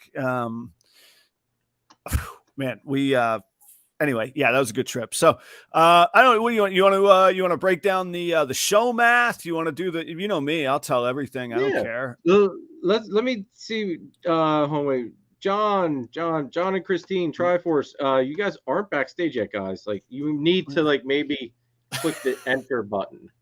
I'm gonna adjust my light real quick. I'll be right back. You're good, dude. You're good. It doesn't show that you're in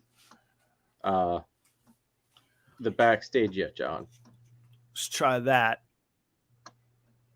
Okay, now it just looks like I'm a creepy dude in the basement, which is fantastic. That's good. That's good. Look, shut up. Charlie.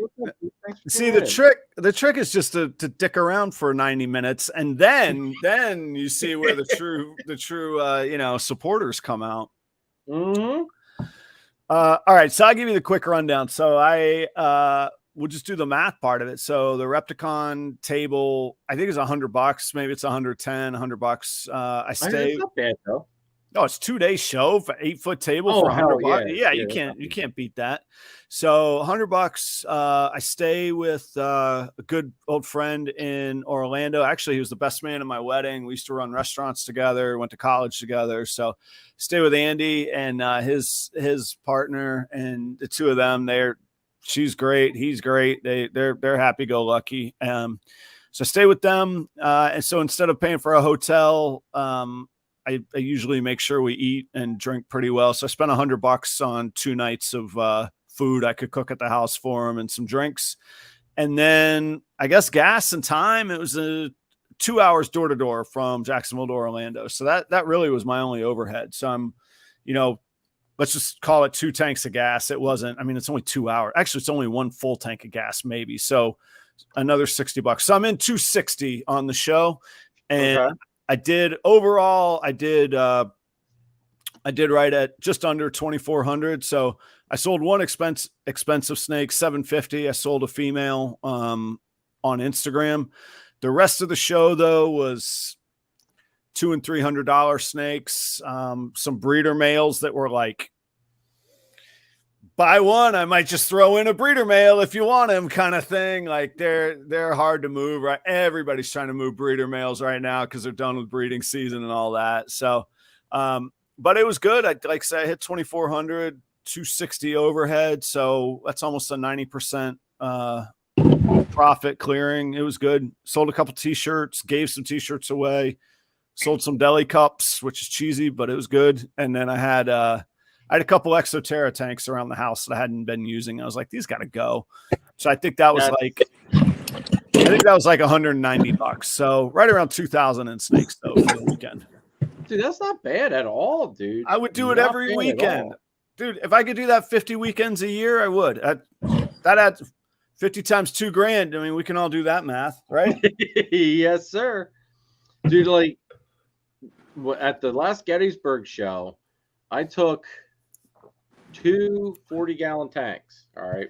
Mm-hmm. Great shape.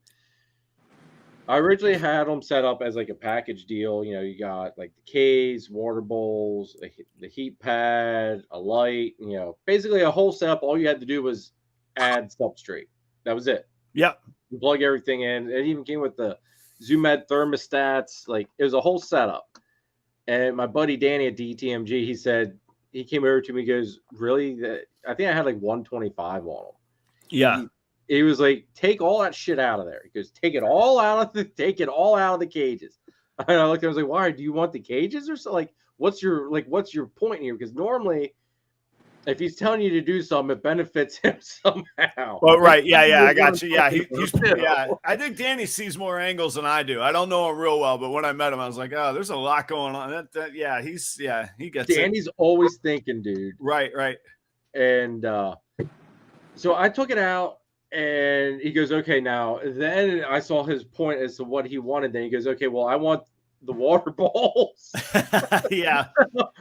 So, gave him the water bowls. I owed him a couple bucks anyway because of the helping me finish off the 1065 rack there. So I owed him a little bit. So we just chalked that off, what I owed him. And I thought, it's like, well, I'm just going to go mark $100 on these 40-gallon tanks, see what happens. Yeah. Those suckers sold like that at $100. That's actually really good because doesn't Petco do like $1 a gallon sale or something every year or sometime? Yeah. Like that's really great. Sometimes, yeah. I know. Like I did look at the prices before the show at my local shop, and I think for this one of the 40 gallons, it was like 200 roughly. Oh wow. Okay. Yeah. Everything's gone up like crazy now. Yeah, that's true. That's true. What's up? The one Jeremy Bod showing up. Oh yeah, look, there is Jeremy Ball. What's up, Jeremy number 2? Thanks for tuning in, dude. The one tank was a Zilla, and I remember that it was from, I forget, it was from a really small pet store. That's all I can remember. Wait a minute. Was it front opening or was it like a 40-gallon fish aquarium? No, like these were reptile tanks. Oh no, yeah, that's a screaming deal. Then yeah, $100 for those. That's a no-brainer. Then yeah. I had my little 12 by 12 by 12 at 90 this weekend, and I got 60 for it. So yeah, definitely. But the one was like a Zilla, opened up at the top, and the thing, I think I remember it was one of those like $1 a gallon sales, and I snagged like 4 of them during that whole time. Oh, smart! I didn't know they would do those on those sales. Yeah, like it was freaking nuts. So I was happy, but I mean, I didn't sell any snakes. My whole selection really sucked, but to say the least, like tanks sold, lights, thermostat, like all that small stuff. That stuff all moved. Like I said, my selection of what I had for sale just really sucked because clutch 4 and 5 weren't hatched. Obviously by that point they just hatched. 6 and 7, or 6 is due to hatch next weekend. 7's the week after that. So by the November show, I'll actually have a decent display, provided everything doesn't move off of Morph Market or just because of YouTube and stuff. Yeah, well, and that's a good problem. I mean, that's a balance in there, so look at the humble brag from Jeremy. He's like, oh, life is tough. I had so much to do. All my clutches. Damn, 3 different species on top of it. Damn. And for the record, anybody who doesn't know, Jeremy Bott has been one of the best allies, supporters, just so fantastic to me. So, and I saw him earlier today. We were vending at the same show today. I haven't even gotten to put stuff away. I'm like, screw it. Jeremy needs. I'll come and help him out for a little bit and have fun. Well, I appreciate you guys coming on and hanging out with me. Stephen, Courtney, what's up? Thanks for tuning in. John, what's up? Way down yonder, bro. What's up? How you doing? Dude, all right. All right. You might be the only person on here that will appreciate this. And I forgive me, this is gonna get real nerdy here real briefly. Snake nerdy or Star Wars nerdy? Star Wars nerdy. Because John's a big Star Wars fan. He's also Ninja Turtle nerdy too. Yeah. So we can kind of call that reptile, right? I know a little bit about the Ninja Turtles, not much about Star Wars though. Okay, all right. Well, you might appreciate the Ninja Turtle part. But John went out today and we went to Target, which had absolutely nothing. And we went to Walmart because Carrie needed to get Hudson formula. So of course I have to go to the toy section. And I found a Return of the Jedi Stormtrooper 6-inch on the card. Perfect freaking card. So I snagged that. We went to the movie section where they have the NECA figures, the NECA or however you say it. And they had the movie, the realistic movie style Ninja Turtle 2-pack of Raphael and Michelangelo.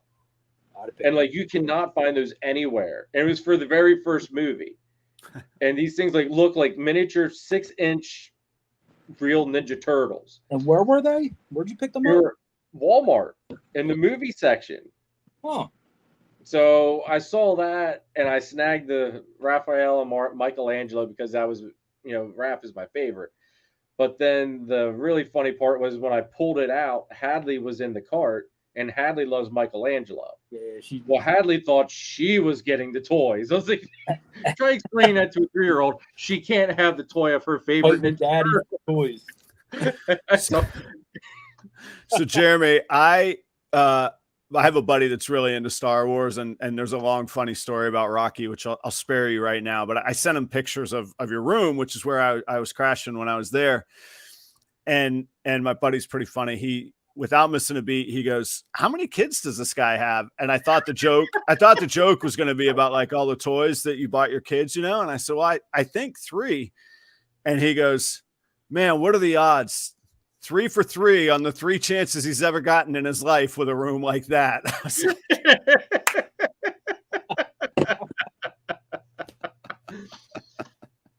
Oh man, I'll leave that joke right. We don't have to dig deeper into it, but I was like, oh man, that's fantastic. Dude, at some point it's sad to say. I think I'm going to lose that room though at some point. Like it's inevitable. I got to figure out how to build another room down in the basement. For my You got plenty of room down there. Yeah, but yeah, you do have plenty of room down. You could do 2 more rooms down there. There is, but the one room wood have to be right beside the chimney, the wood stove and all that stuff. So yeah, that's true. That's my only drawback. And the other side of where the snake room's at, that's got to become the next snake room. Right. That was John. I did that. So I mean, I kind of like a catch-22. I'm almost thinking it's like, if we could get Dom set up for success and get him to be out on his own and be successful and stable, I don't have to give up my man cave. You're like, all right, kid, you got to go. The figures that they just need a place. That's all there is to it, man. It's the time. Let's go right out there. It's Dom. It's either you or the toys, and you got to hire 18. So I'm sorry. You got to hire Phil, get him on some really serious, high-speed, fast-track guitar lessons, get him some gigs under his feet, and then, a little blue-collar ethic on top of it. He'll be all right. Dude, yeah, Kike in Florida goes, what's a chimney? Yeah, exactly. Put the kids in the shed out back. All right, see, now that's an interesting thing that you bring that up, Nathan, because, well, Nathan. John, you probably know too. But Adam, you don't know this yet. I approached Dom because he keeps wanting to get a job.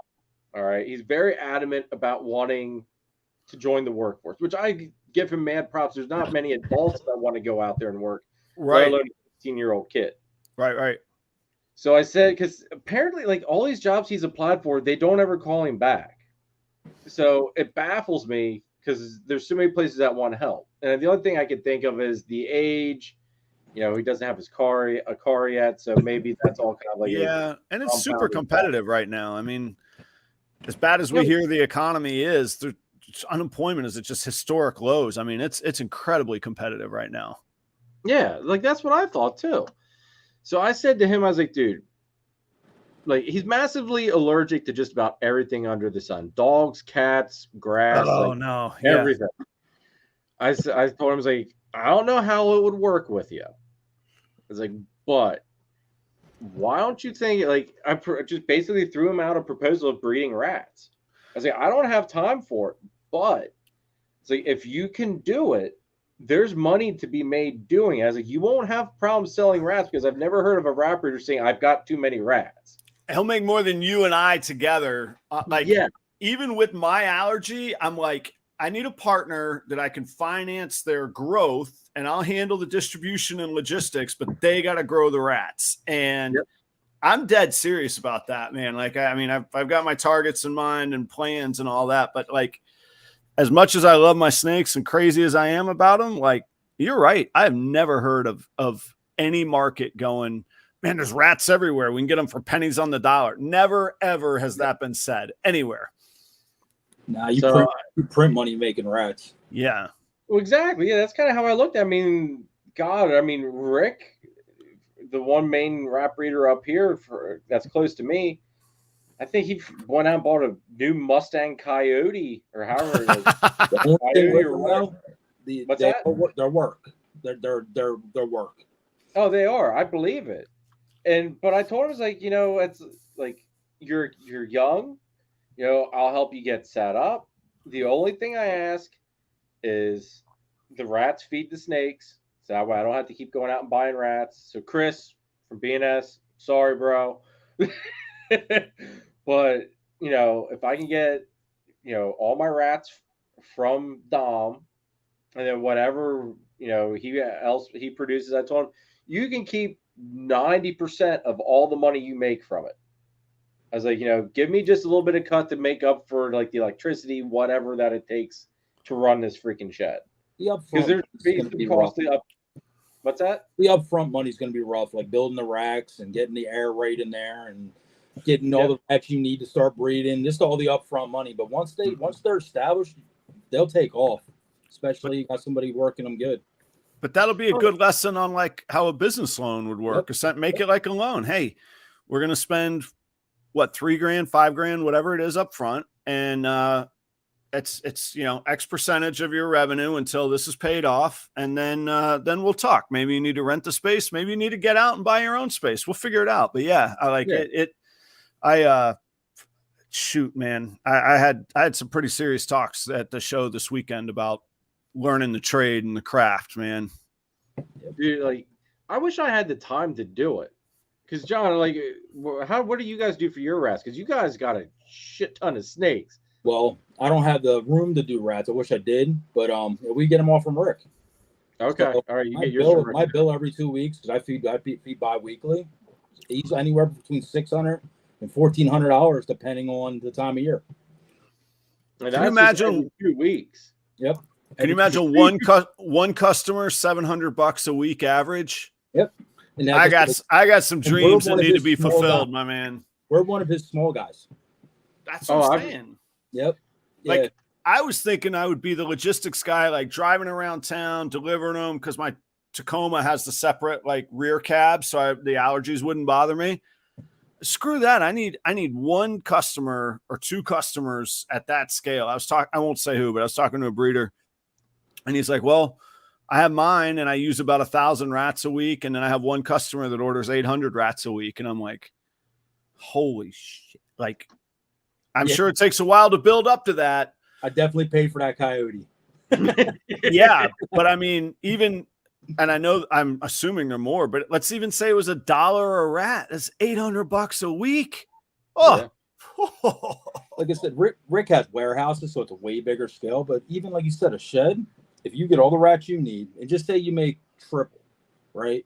So what do you put out a week, Jeremy, for rats? $100, $200? Dude, I don't even know what mine is a week. In all honesty, I mean, because I just kind of get any more spend just get a hold of Chris. So imagine he's doing triple that or quadruple that. So like he said, $800, $1,000 a week to start out in a little shed. That's pretty killer profit. Oh yeah, and especially for a kid at 16, just like. Yep, and like I said, what you do is you work it out with them that food comes off the top, and then the bedding, and then all that stuff, and then you just work out like a percentage back per rats, and go in that father-son duo team. Have him work it. You get the benefits of the rats and stuff, and make a couple extra bucks while you're doing it. Plus, I mean, you figure he's got the marketing aspect here. Just push it on the freaking channel. We've already got the show space at Gettysburg. You'll never not. People will buy your rats. You'll never not have people not needing rats. People always need rats. Yeah. So you'll kill it. Steven says when they were buying rats, they were paying about $200 a week to feed all their snakes. Yeah, I'm doing. You're talking $2. What are they? $2 a small, $2.50 a small, $3 a medium. They add up quick. I was gonna say, I think it's. God, what was the last? Anymore? I don't even. I just message Chris. Hey, this is what I need. What do I owe you? Like I don't even ask what it is per rat anymore. Yeah, I think mine. I got about 150, 160 snakes right now, and I try and feed bi-weekly as well. But the little ones, obviously, you got to feed some of them twice a week. Yeah, the babies, Yeah. So, but like over a month period, I spend probably 180 a week, and that's with my sponsorship. That's with my cold-blooded sponsorship. I still spend that much a weekly. So, yeah, Phil's right. Yeah, process and systems. Once you get it down, turn it into a systematic, scheduled process every time, every day. Boom, boom, boom. This is how it goes. Yeah. Then there's times a year, like you said, you have to get them established because people are going to need the babies, and they'll fly out faster. So it's instant profit right away. But then you have to have stuff where if you line people up, you got to grow it out a little bit so it gets a little bit bigger, and that gets hard during baby season. So it'll be a process, but you'll get it down. Patricia says, you got extra babies? I'll buy them. That's true. We can hook you guys up too with it. I'll buy them. I haven't told us, I know some people say about they seem like they have a little bit of trouble getting rid of the adult breeders because the rat, they're so big. And freeze. You just get you can do it the CO2 machine and stuff like that. You don't have to get a big freezer because you will have overflow. Oh, trust me, dude. I already got the big freezer coming because The retic breeders, your boa people, your carpet people, everything that needs some really big rats, that's who they'll go to. My local guy also supplies to bird and raptor rescues. He's like, yeah, there's a falcon. He goes, there's a falcon club that I supply. I'm like, a effing falcon club? Like, is that even, I didn't, is this medieval times? Like, but yeah. So like, yeah, like bird rescues, zoos, rehab centers kind of thing. He supplies to them too. I never would have thought about that. Right. Yeah. I was like, brilliant. That's a whole different freaking market that I never would have even have thought of. But yeah, I guess birds got to eat too. That was one of the first, when I first met him, that's Tito at Tradesman Exotics here in Jacksonville. He breeds snakes too. But when I first met him, I was like, you know, when you meet people and you're like, they got the depth to them. I'm like, wait a minute, this guy's got something going on. Like if he's supplying raptor clubs, you know, that's pretty cool. Well, it makes you wonder, like, where, like, what made him even remotely think of that aspect needing food? Like, I wouldn't have thought, I wouldn't even remotely have went that direction or thought of it. He doesn't even advertise. I just found him in a local Facebook group when I was like, hey, you know, because I feed mostly frozen thawed, but my babies, and then I've got 8 or 10 adults that still like ASFs and they're breeders, so I don't want to fight them with trying to get them on frozen thawed if I can just feed them an ASF and not miss a breeding season, you know? Yeah. And I found him, but he doesn't advertise. I was like, hey, where can I get this? He's like, I got you covered. Give me a call. And I got talking with him and he's like, yeah, I supply this. I do this. And just like Phil's saying, he started talking about his systems and his processes. And I was like, okay. And then I forget, I had to pick up some one time and he brought me into his place. It smelled pristine. It was clean as could be. And I'm like, man, if you can keep rodents and keep a place that clean, I'm in, man. Yeah, that's one thing. Like, why? That's one big reason why I love Chris at S Reptilia's rodents and stuff, dude. Like, I even gave him props like several different times. Like, I told him, I was like, Chris, it's like, you've got me freaking spoiled. It's like some of these places you get rats from, like, you reach in to get one rat, you get like 10 rats. Because they're all jumbled and twisted and like just you know, blocked together. Oh, the frozen bags? Yeah. Yeah. It's like I can reach in there and I can just get one rat if I want just one rat, and I don't have to fight, pry, or anything. I told him, like, your packaging is freaking amazing just to start. And I love it. I love it. Like, the rats, definitely top quality. But my God, the packaging, I just love it. Simple things in life, I guess, but damn. All right, Jeremy, John, I'm going to tap out. I got to get to work here, man. I'm going to let you guys take over. I'm still going to listen in and hang out. Jake, Steven, Casey, everybody in the chat that I know or don't know, John at Enkelon. Take care, guys. I'll see y'all soon. I get out of here. All right, thanks. Take care, dude. Thanks for jumping in with us, man. I appreciate it, bro. Definitely. John, take it easy, man. I'll see y'all soon. Take care, brother. All right, guys. All right, let's see here. What did we miss here in the chat? Jake says one of the smartest moves he feel he made early was and with breeding snakes was to learn how to start breeding our own rats. Haven't had to buy rats in a year plus now. Nice. See, that's one, like, Ashley, Nikita, what's up? Good to see you in the chat. Thanks for tuning in. Another YouTube channel member, everybody. Definitely feel free to hit that link in the description down below. It's a nice way to support the channel. You know, you don't, it's not all like, you know, you don't have to do super chats. Just, oh, look at the kitty. That's a job. Yeah, I always forget. I love that cat's name. I always forget it. But then when you say it, it's like, ah, that's why I love it. Came up to say hello. Shane, what's up, dude? Thanks for tuning in, man. Oh, I guess you want back up here, huh? So John, what's up, dude? Give us a little bit of a season update. All right. I just got finished taking pictures of I got 17 clutches out and shed. So got them all pictured. I got to get them on Husbandry Pro. We keep letting shit get backed up over here. We're going to go. So you don't have to worry about sending me the thing for mine. I already got it all made up. Just send me what the pairing was, and I'll input that info yet. Too. I've got the clutch picture too. I don't know if I got that for you yet. Oh, okay. So I took the clutch picture, and they're all numbered of what it came out of that clutch. So if you make something in the future, you can reference back to that picture, which is kind of cool. Okay, that'll work. So we're doing that with all the snakes. Got 54 in the cooker right now. Jeez. Yeah, it's a little. I think a little too much. So a little too much. You gotta pay for those rats somehow. Yeah, hope the people are buying them. So I gotta go. I'm gonna be putting together a wholesale list too soon of some of the stuff to try to move some of the stuff out of here to keep it rotating. Probably got like 15 more to lay. So right when we hit that right around that 70 mark. So, damn. Yeah. Yep. I shot for like 50 to 60, and I did a lot of like one pairings just to get some girls back on food and this and that, and they took, and I'm like, what the hell? Just when you didn't think it was gonna actually amount to anything, it did. The guys hit me up all the time, like, man, I put like my snake the girl 10 times, I don't see nothing. I'm sitting there getting them one time by mistake. I'm like, well, I'll tell you, man. She's just not ready. It's not her time of year. I say if they want to go, man, they want to go. Like that's the one, like that OD Xanthic girl of mine. Like I said, I mean earlier, she's got 25 mil follicles. Yep. And she locked religiously with the Bumblebee double het, like every time he was ever in there. And the last time I put him in, she didn't want nothing to do with him. But you have a bunch of locks on her already? Oh yeah, dude. Like she's got like 6, but she's still on food yet too. Yeah, that's good. Freaking fantastic. Because all mine always go off food by now.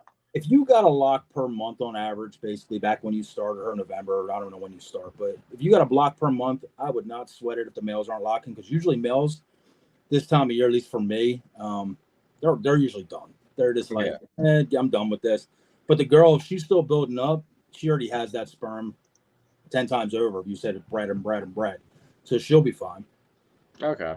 I mean, like, because I started her off breeding in November, and once I threw the ultrasound to her and saw that, well, hell, there's no follicles, I stopped pairing them. Yeah. But I kept hitting her with that ultrasound every month. Right. Yeah, just to see if something would pop. Yeah, we do the same. I'll check them even if I don't think they're whatever, just to see if they're going forward or up, upward versus downward.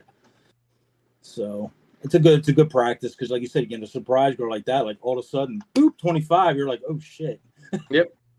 Well, and that's like, I'm afraid that, because I gotta get, like, I'm okay. Originally, I was gonna get the Batman with her, but I'm okay with the Bumblebee double het getting that clutch, just because it gets me visual Xanthics. Yeah.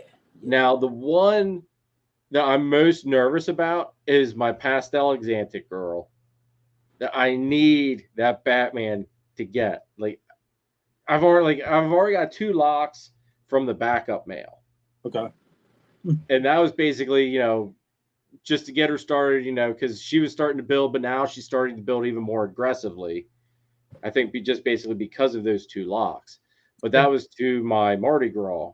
So I don't know if you saw that Xanthic Freeway, but the thing freaking was amazing looking. So that was the mindset behind that pairing. Not only did I see the Xanthic Freeway, I saw the Mardi Gras you got and didn't know it was for sale, or you'd have never seen it. That's right. Yes, that's right. That Mardi Gras you wanted. Yeah. Nate's like, I brought this for Jeremy. I was like, you brought what for Jeremy? He's like, I'm like, excuse me? Nah, it was all good. But that was an awesome snake, man. That's going to make, I think, in a Xanthic form, I think it'll be killer. Oh, dude. It's so clean to begin with.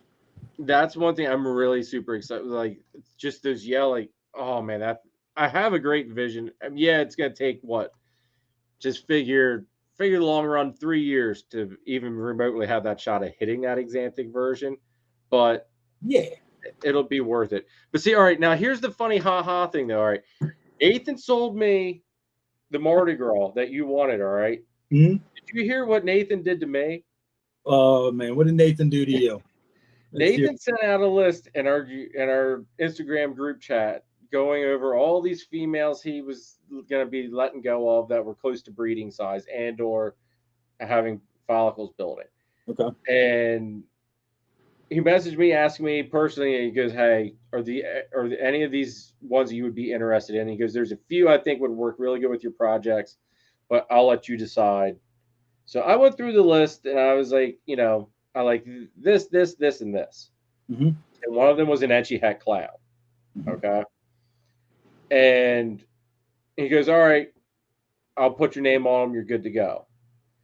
Now, a couple weeks later, I was talking to Danny, and Danny and I were talking. He goes, "Oh yeah, I was over at Nathan's house the other day." He goes, I got an Etchy Het Clown from him. I'm like, what? He goes, I got an Etchy Het Clown from Nathan. I was like, okay, well, maybe he had two, and he just didn't mention he had two. He goes, "Well, what do you mean two?"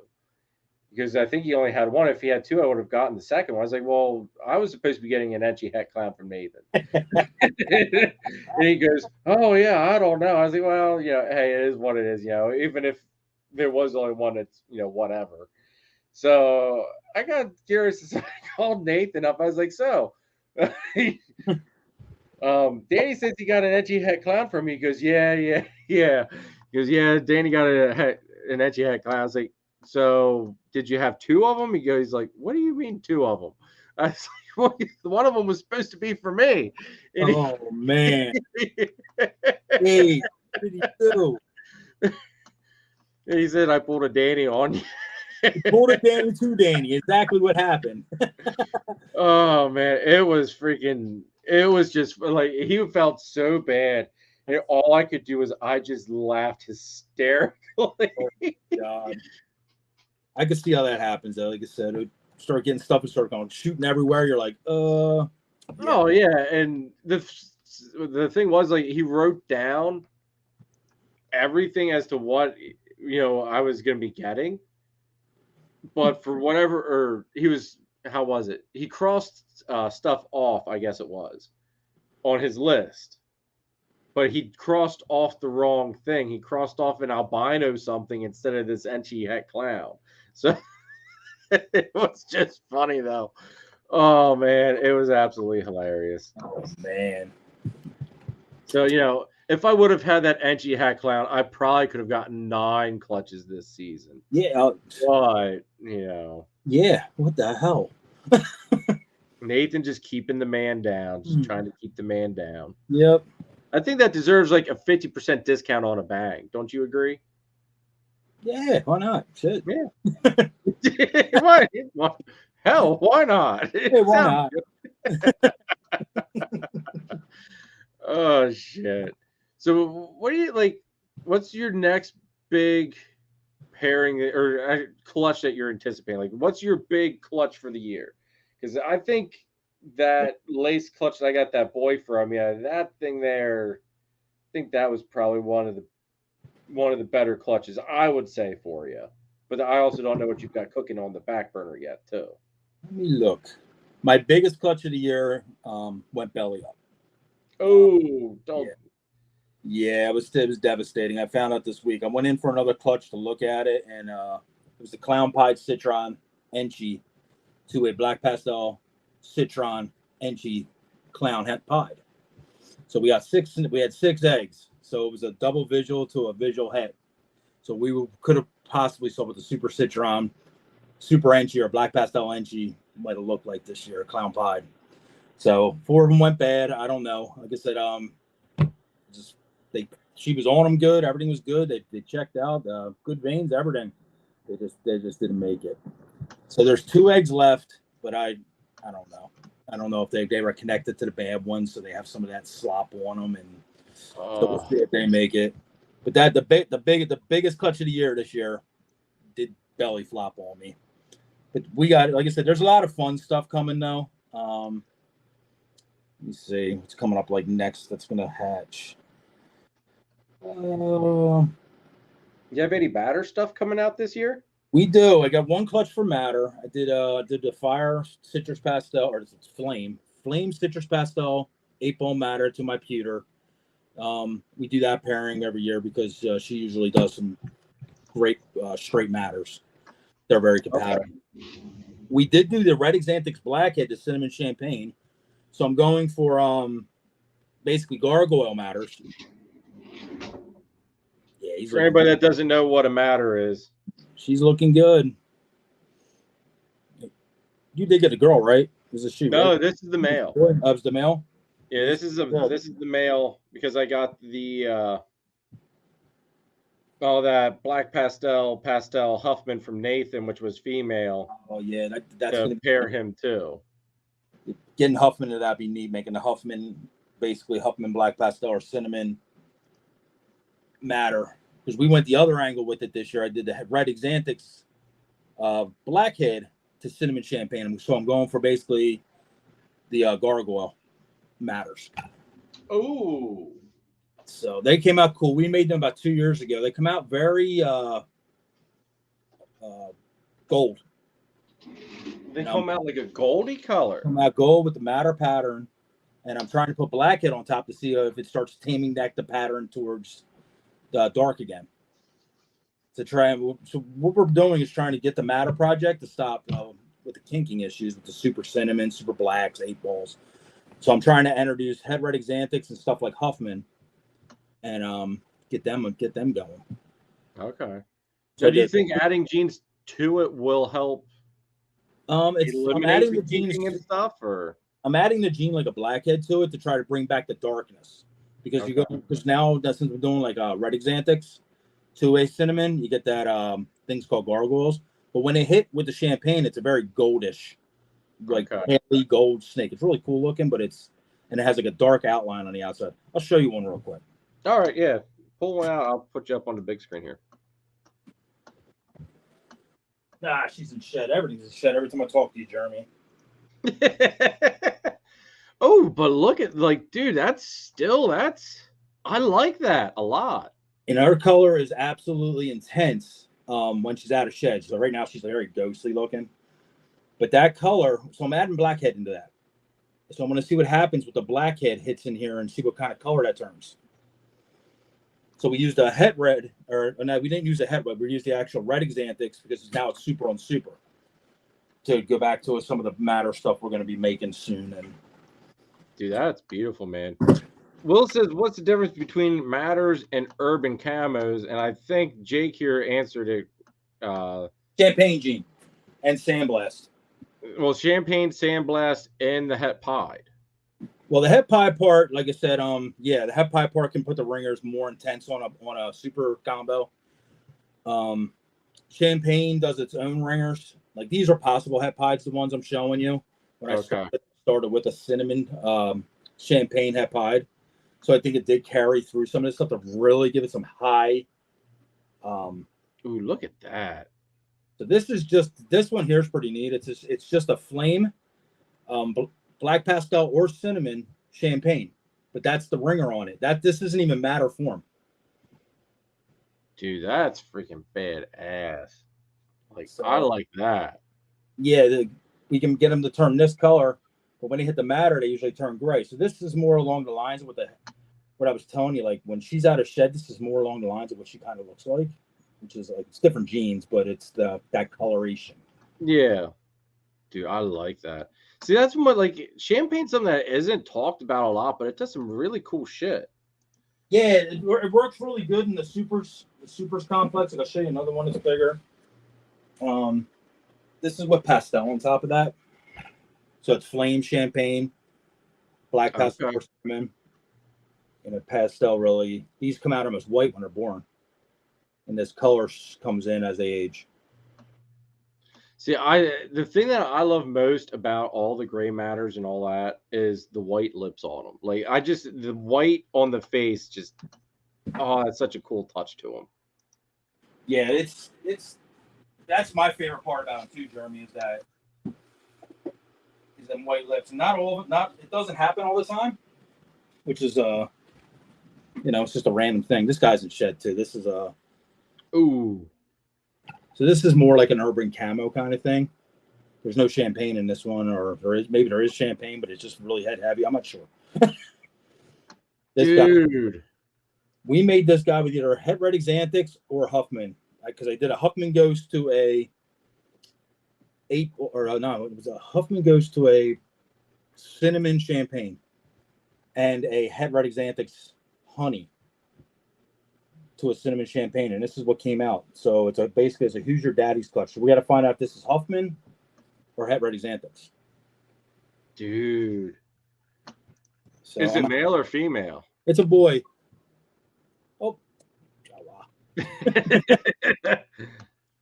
Jawa trying to come over and see the snakes. Trying to get in this camera. I'm trying to hold it. But yeah, he's like, will you get out of here? Houdini! There you go. Sorry, I had to. Dude, I love that freaking snake, dude. Nathan, this is my damn snake. Yeah. Nathan, John, will get the first whatever's come out of these damn things, because when this thing came out, he's like, mine. You know, and how we still haven't come up with that one snake that I like yet.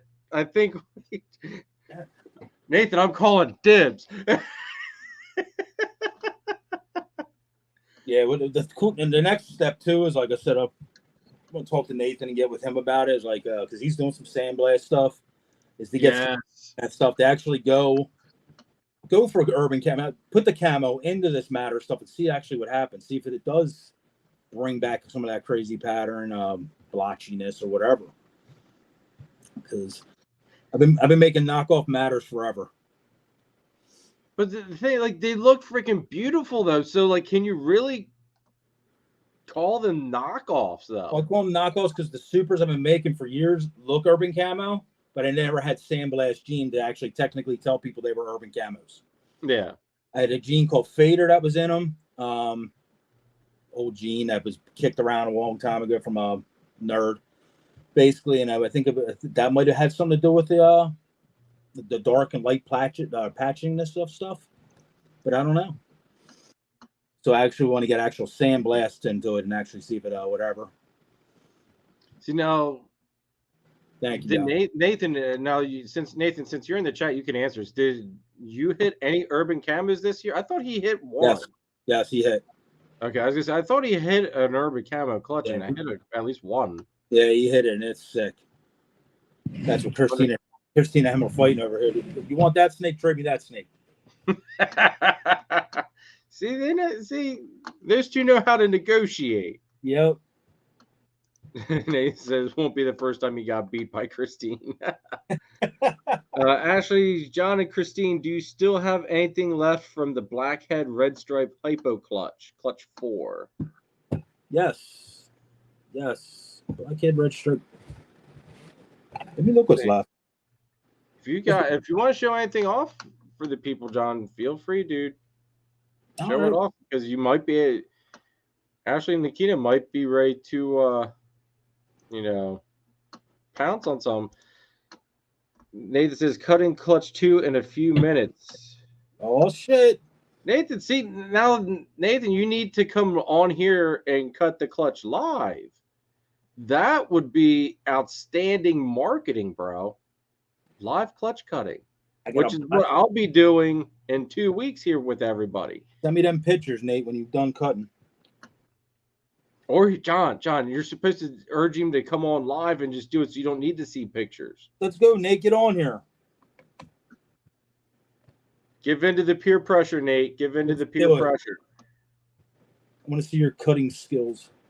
Yeah, since they always say I do like hack jobs when I cut my freaking eggs. You do hack jobs with funny little scissors. You need to throw them things away. See, I don't know. I like using my little scissors. I do like that. One time. Let's see. Will says, I hate my hobby, but I'll admit it does look good with Blackhead and Enchi hypos. For pip stalkers, I have all of them left still so far. All from the clutch 4. I haven't put them up for sale yet. You want to show any of them off? I have to go in the other room, but I'll grab a couple of them. All right, go grab a couple. Maybe you may get some sales. This is what it's all about, dude. All right. Show some shit off. Christine says, Nate, I told you I'll trade you. Nate, Christine, how come you're not up here with John? Like, normally you're like, you should. I thought you would have been around with John anyway. Nathan Adams says basically in a nice way without saying, he says, get your ass on here and cut eggs live. Or at least that's what I'm saying that Adam's saying. You know, obviously there you see he didn't really fully say that, but yes, all right. Yes. Nathan, you the man, bro. You the man. There he is. What John says about you. Man. You're an A-OK upstanding citizen. There he is. Oh, look at it. Well, oh. Man, so sick. Relax over here, dude. Good thing Danny's not there. This one's going crazy. Feeling the heat off that screen. So it's just snapping at it. So that's black pastel red stripe. Dude, look at that. The color in these things came. This girl came out insane. She's a brat though, man. She look at her. Ooh, you better stop. What is it? What is without a German lab? Me getting bit up. You know what I mean? Well, it was funny. I don't think you were down here. Danny came down, and when I started pulling out some of the baby carpets, Danny left right away. He didn't even stick around. he saw carpets come out. He's like, I've had enough of this. He said, nope. This is a black pastel blackhead ghost. Ooh. So they come out pretty sweet. The colors on them are really neat. This is a butter Enchi red stripe ghost. Dude, I like that color. So pick up some of that orange. She's in shed. Dude, in shed, I see ultramel colors in her. Yeah, that's kind of what it's what it looks like. Because I'm not sure this one still has a dark tone to it. I am not sure if black pastel is on this, because black pastel and Enchi react really crazy with each other, and especially with the butter laced over top of it. Because this is a lot darker than the typical butter Enchis I make, and I don't know if red stripe would have made it that dark. So she's still kind of a question mark. Dude, she's beautiful. Creative wants to know how much for the blackhead black pastel ghost. Oh, I haven't even hit me up in private messages on Triforce page. If you have Facebook. If not, trying to think of other ways to hit. John, all of John's information should be in the description down below. Creative. You can hit us up to the Morph Market page too. I'll definitely work something out with you, and that one is a boy, the black pastel blackhead. This one's in shed, and this one's sick. I wish she wasn't in shed. Dude, that's scraping. Good God. I think this is the butter blackhead red stripe Enchi. They're having fun. The tail on, kids. The tail. What's up, sexy? I don't know how well this is going to work, but I'm willing to give it a try. Well, hey, at least you gave in to peer pressure. I had to recruit my child here she's going to have to hold the camera. We actually have two clutches. Put this one back. We have two clutches to cut, and one of them, Jeremy's Xanthic, the good kind. So TSK then. I didn't know you had TSK. No, actually, to be honest, that's a good question. I don't even think this is VPI. No, this is actually a Joel-off clutch. Oh. I only did two of these this year, so this is one of them. So let's see. Now, does that have your Tiger in with it? It does. That's what I was just looking. So this is Xanthic Vanilla Tiger to a pastel Xanthic Super Tiger. Oh, anybody that does not know how badass the Tiger is, I don't know how well this is going to work. So Tiger is really, really phenomenal looking. I don't know how you weren't going to come on and cut some Xanthics for freaking Germany. I know. Well, hell, man. Hold on. Oh, what the hell did he do? There we go. All right, now we're back. I'm trying to see if I can turn this camera around. I'm on my phone. I don't usually do this on my phone. Christine said hello, Taylor. Hello. Christine's not feeling well. She lives with you. Yeah. She was up her dad's house all day, freaking. So she was out getting beat up in that heat all day. Oh, well, hey, and like it's better today than it was yesterday, though. Yeah, it definitely was. That man, like even my job. I'll tell you what, guys. I'm gonna jump off here. I'll be right back. I'm gonna jump to the other camera because I think it'll be better. So Okay. I'll be right back. All right. But yeah, like the that my work even said, hey, if you have anybody laboring on Friday, they're like, you got to cut them off at 2:00. Like they're done at 2:00, and it's just like 2. That's early. Since when do you guys care about us being out here in this heat?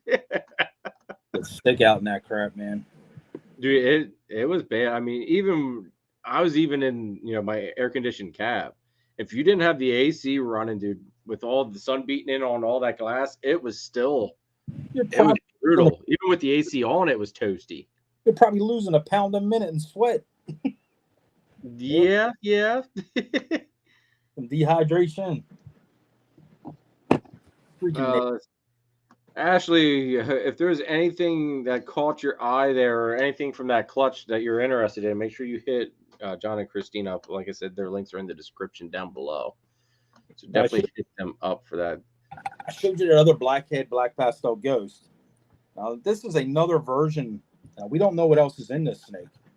This is blackhead black pastel heck clown 100% heck ghost. But there's another gene floating in this snake. And I'm not sure what it is. It kind of got that nanny look to it, or the freaking that's a pattern on that thing. Dude, I was gonna say, yeah, that pattern, like, holy shit. Freaking wild. Like that's the stuff, guys, man. You get some snakes from us, you will get some surprise genes, and you can end up with anything just like this. And when you hatch stuff out, then you get to call John and be like, what the hell was that pairing again?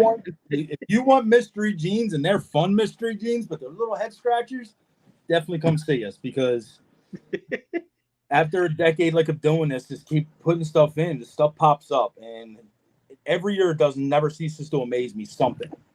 It's just like, what the hell are you? Where did you come from? And how long have I had you? And what else are you in?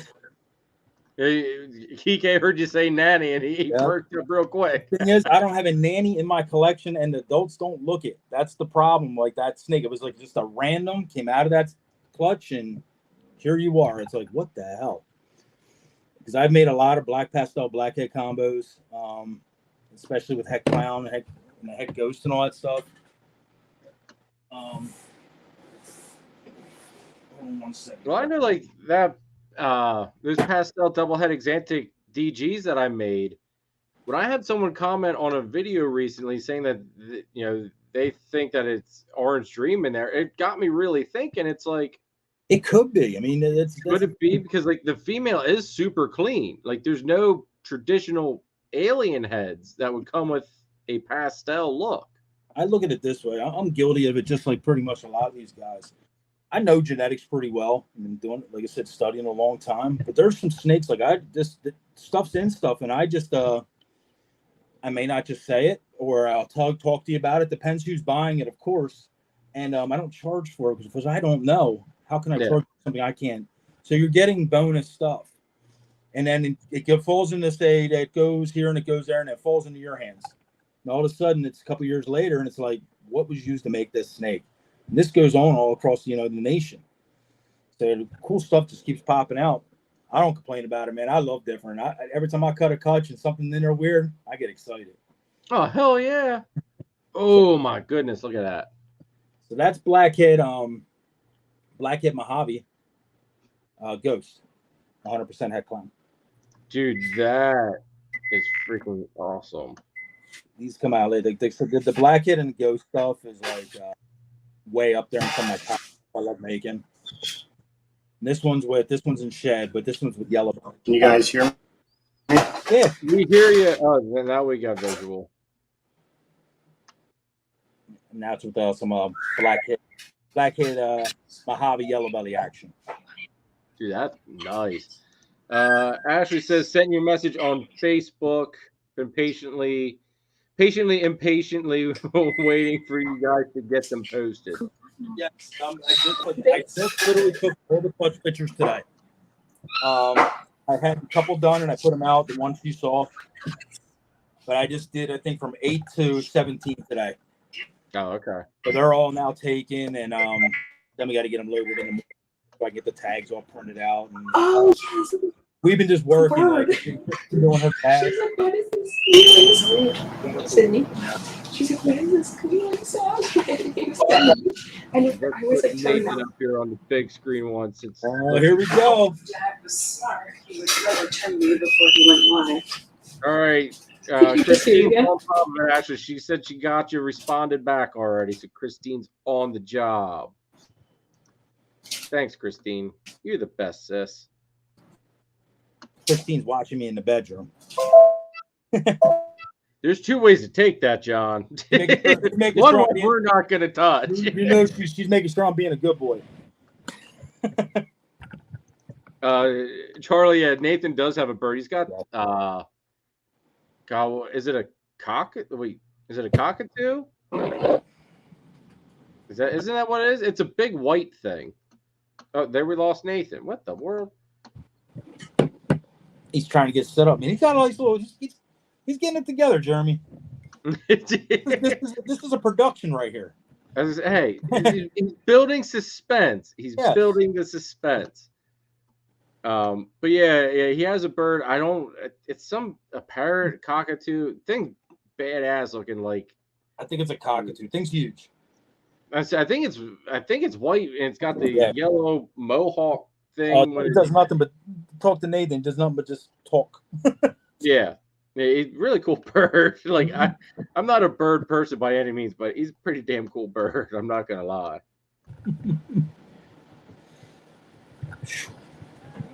Kick this fan up. Congo African gray. Okay. There you go. We were all wrong. We're deaf. Sorry. It's like me trying to identify stuff.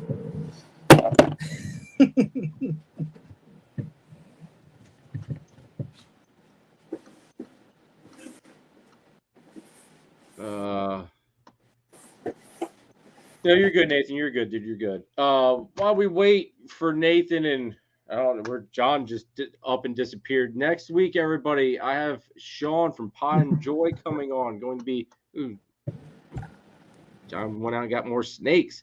I'm right next to the rack, the bigger stuff. Oh, you're good. More blackhead action. Blackhead butter, black pastel.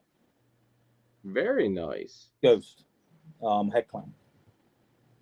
See, I'm a sucker for things that go and mess up pattern. Like, I really am. Which is the one thing with that lace boy that I got from you, which it drove me nuts, was, like, just how messed up his pattern was with the floating and all that shit. Like, just stunning.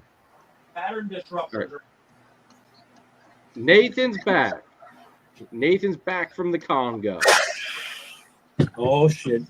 All right, hold on, Nathan. You got to take a time out here until John shows things quick. I got to put him down. You're fine. Take your time. Can you guys hear me? Okay. Yes. Yeah. You sound good. Yeah. Take your time. I'm just kind of getting set up. So there's a pattern disruptor for you. This is that Paradox Mahogany Mojave thing we made last year. Oh. What is on the floor? And the patterns like ran through its pattern. Dude, that striping is awesome. It came out so weird. See the back end of it? That is badass looking. And the best part about this one, I got to get the head. This dude, man, I'm trying to figure this camera out. Oh, that's that one. Okay. Yeah, it's got the half and half face. Yeah. So it's like half clown, half not. Didn't know what I wanted to do. Man, now is that thing for sale, or are you holding on to them? No, she's it. She's the only one in the world that look like that. So Christine would kill me. Look at that shit right in there. That's neat. Goes right through the patterns. Dude, I love the striping effect it has. Like that's just wicked. And the head. I love the head too. This girl's in shed. This one I got from Danny. That's a Disco Inferno Pied. I remember that snake, I think. Yeah. She's doing good.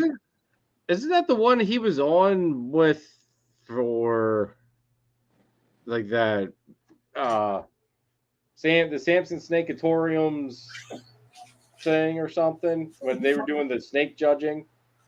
Yes. What was the question? Didn't Danny, when Danny was on that Samson's thing, like with the snake ranking thing? Yeah. Wasn't the snake he had on there that one that John just had, the fire disco? Yeah, John definitely has that snake now. Okay. Yeah. All right. All eyes are on you, Nathan. Front and center. Now, what are we hoping for? Like, what was this pairing? This was vanilla Exanthic Tiger to pastel Exanthic Super Tiger. So they're all going to be Exanthic.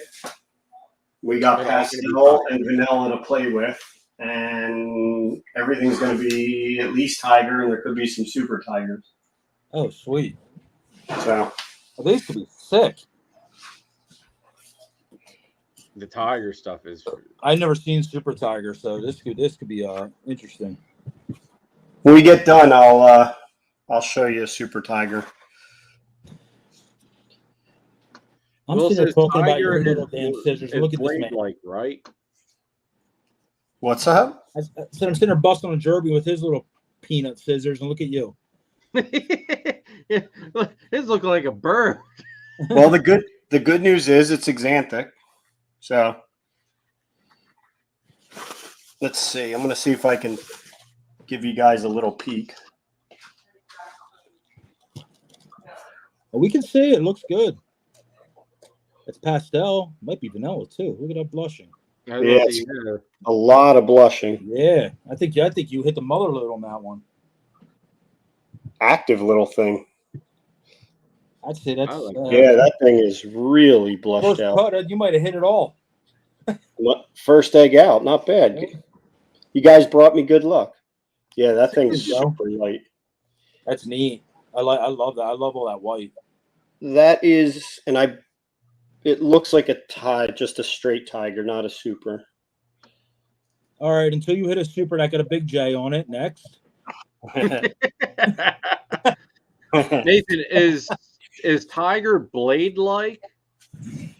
No. Tiger.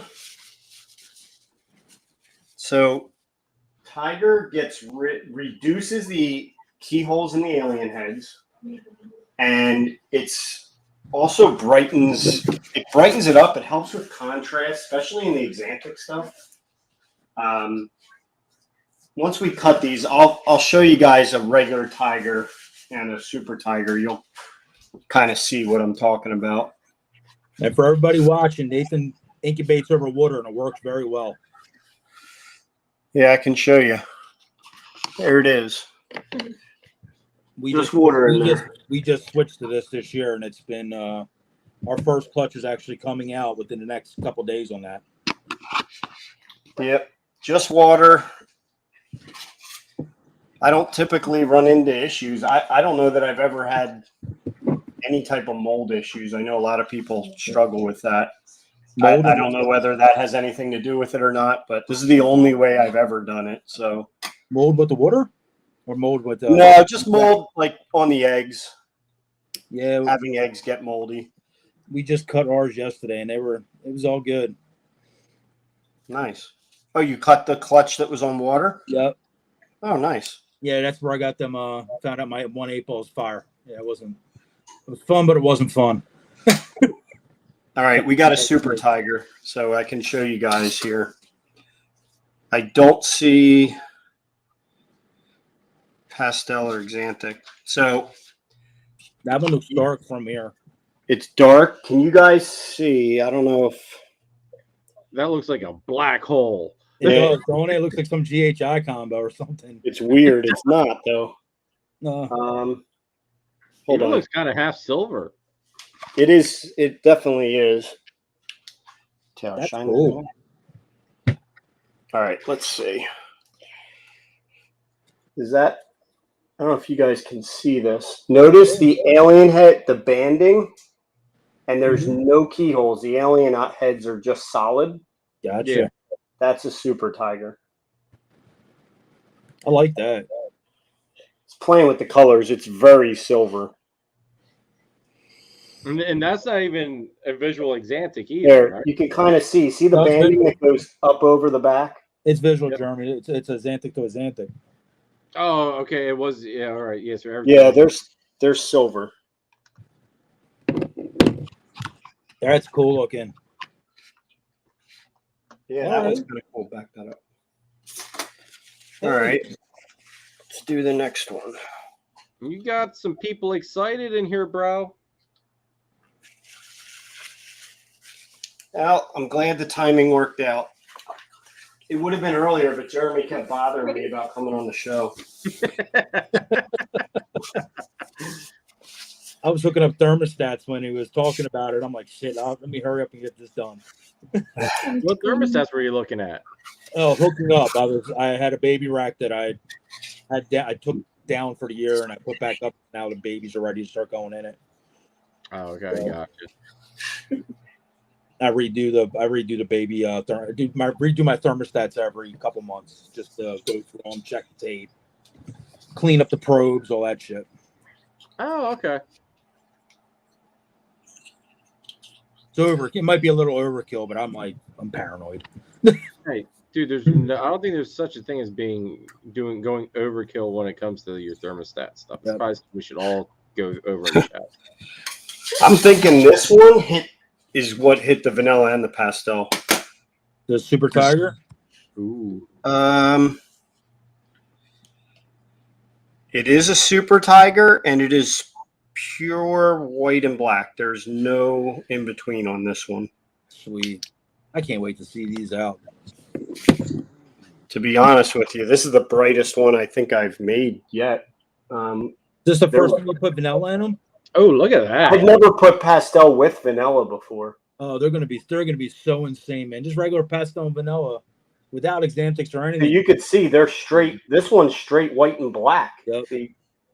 And if it's vanilla acts a lot like fire as it ages, Nate, so it'll get better with age. Yeah. I Yeah, know. this A one's lot actually. of the vanilla stuff I think actually looks better as adults than Yeah. fire does. 100%, Jeremy. It's stuff that gets better with age. Vanilla, Yeah, that's a cool one.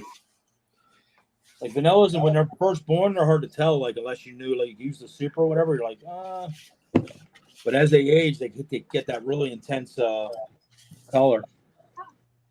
Because I know the Callipee that I got from Nathan's got vanilla in it, and the purpose of me even wanting that animal was because of the vanilla and the calico to get into the Xanthic stuff. Put Orange Dream on top of that, your freaking thing will be neon. It's like a quarantine.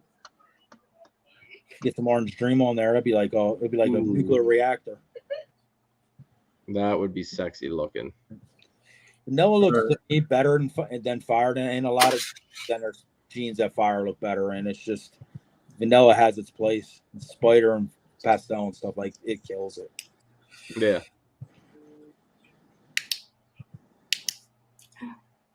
So this one is going to be one or the other again. Either pastel.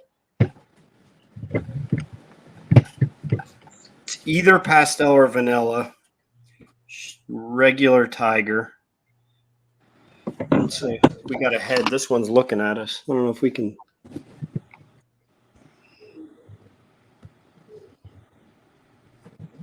See if that. Sweet. Say hello. That's just regular Coming tiger. across really good, Nate. Yeah, it is coming across really clear. You know what this means, though, right? This means you're No, not cut another. no, I'm not doing this every week. If that's what you mean. Every week, every clutch, you're calling me. We're We're gonna do this together every yes, week. man, we need to do this together because this is. All right. They So don't we get got- either Taylor or Owen to hold the light and everything for you, John. It'll be Yeah. he'll have his own film crew. He'll get Sharon to run the camera. All right, we got one more in this clutch. So I think we pretty much got almost every combo we could have out of here.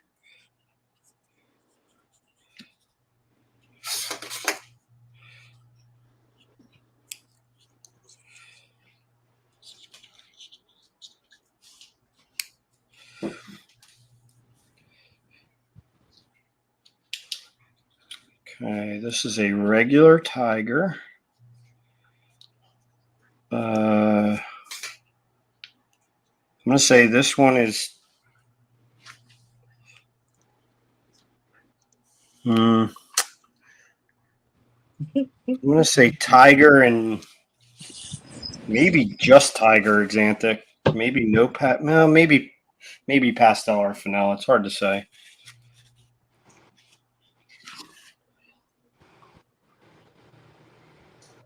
Does have some white dots on the back, so it probably did hit the pastel. Sweet. That was a good clutch. Yeah.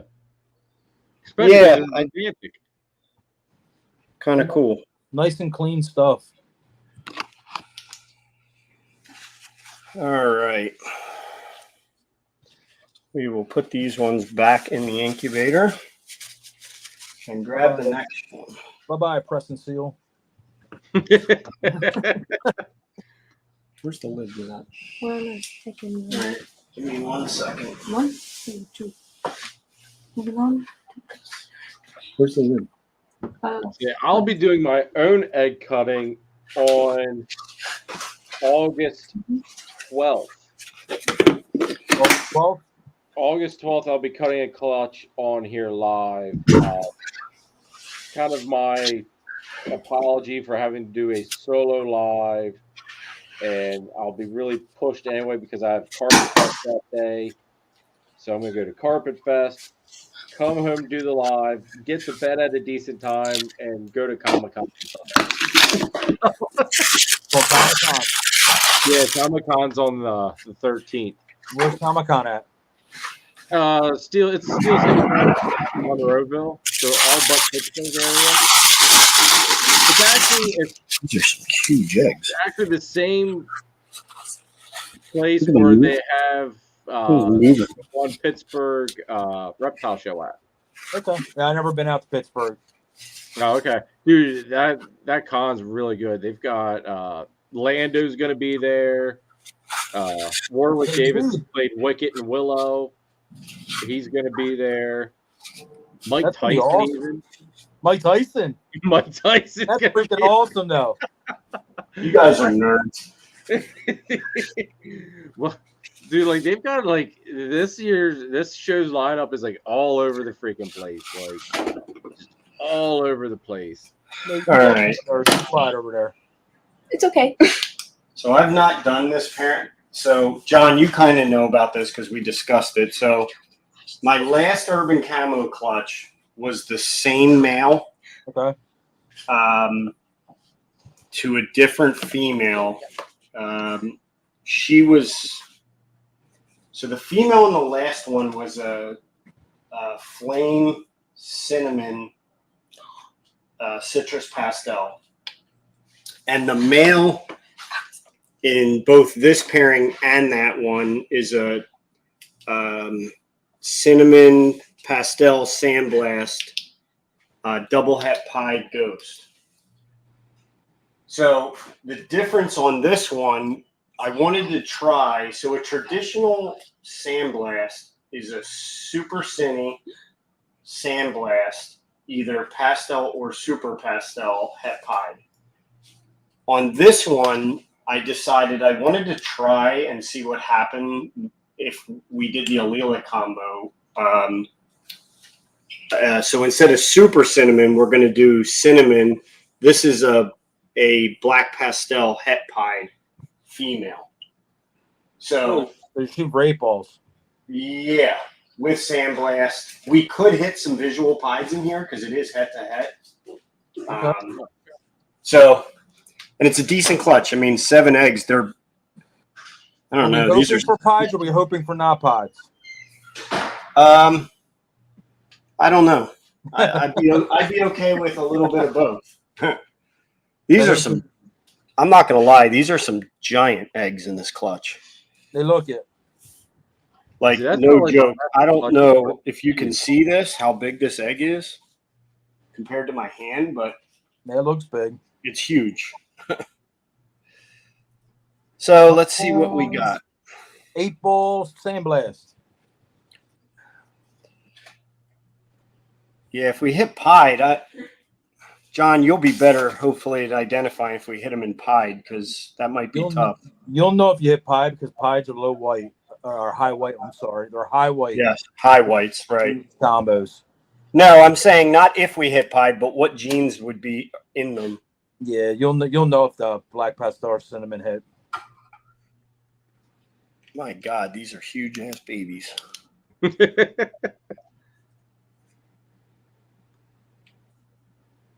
What into hell? I'm trying to figure out what I'm looking at. It's the head is on top. Looks like a black pastel or cinnamon. Yes, it definitely is. See, that's what I was seeing. Black pastel or something. I think it's pastel. Yeah, I would say exactly that. Pastel and either black pastel or cinnamon. That it's hard to tell, like on a camera. And another thing, we have an umbilical cord wrapped around its head. Oh, don't you love that? See, this is why you should ever. But here, the nice part is the way it was wrapped. It wasn't tight yet. When do they do the pip, Nate? What's that? When do they do the pip? Literally, they're at 58 days, so any moment. Let it sit for a little bit. Check on it. Oh, it's all right. I just got it out. It's already No, good. wasn't wrapped good. All right, good. It wasn't wrapped all the way. It was around the neck, but it wasn't. It was. I tapped it on its nose and it backed out. So. I was going through it. Gotcha. See, that's what happened to me with that bell last year.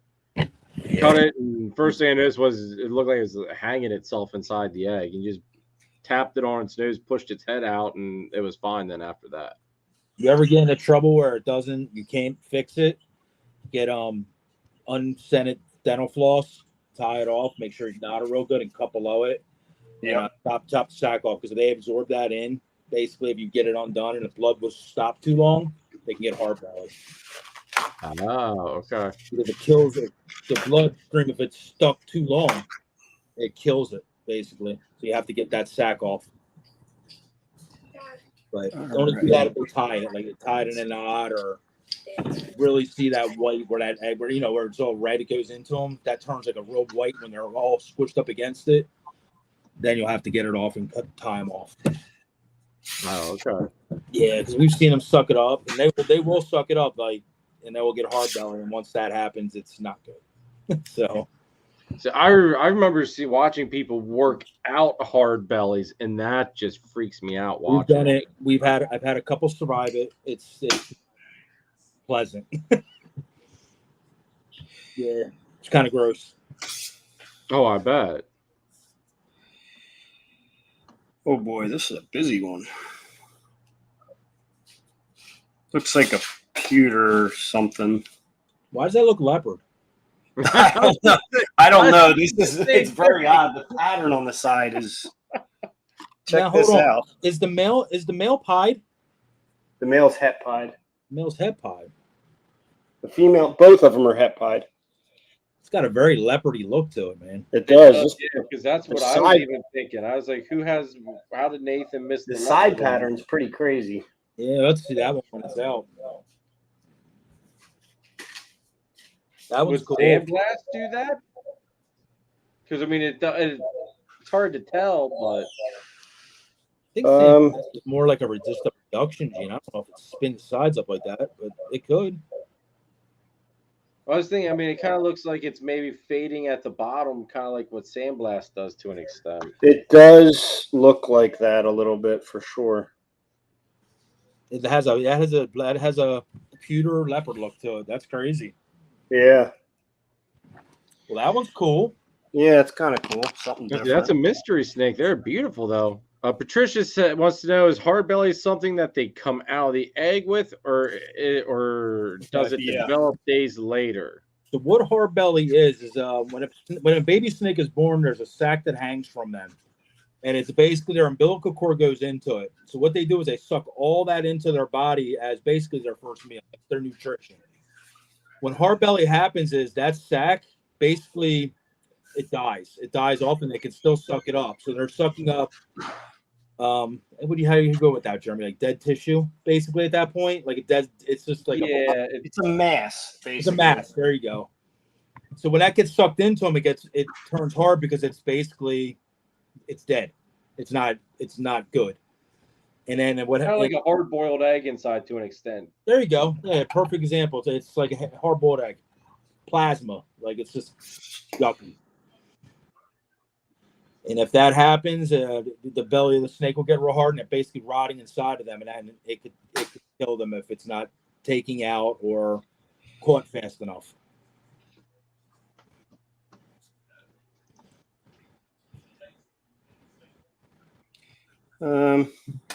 Might just be a pastel. It's funny on camera. It looks Xanthics. It does. Yeah, it's not. It's with all the genes in this pairing, it's amazing to me that you could still hit a single gene animal. Story of my life. Right. Yeah, I don't know if you could see. It's a little weird, but the only thing I could probably definitely say is pastel. See, that is kind of funky looking. It is a little weird. I'm the only person who takes 6 genes into 6 genes and that with normals. Right, exactly. Not the only person. No. Man, maybe I should go back to the... It's a normal. Yeah. It's only Yeah.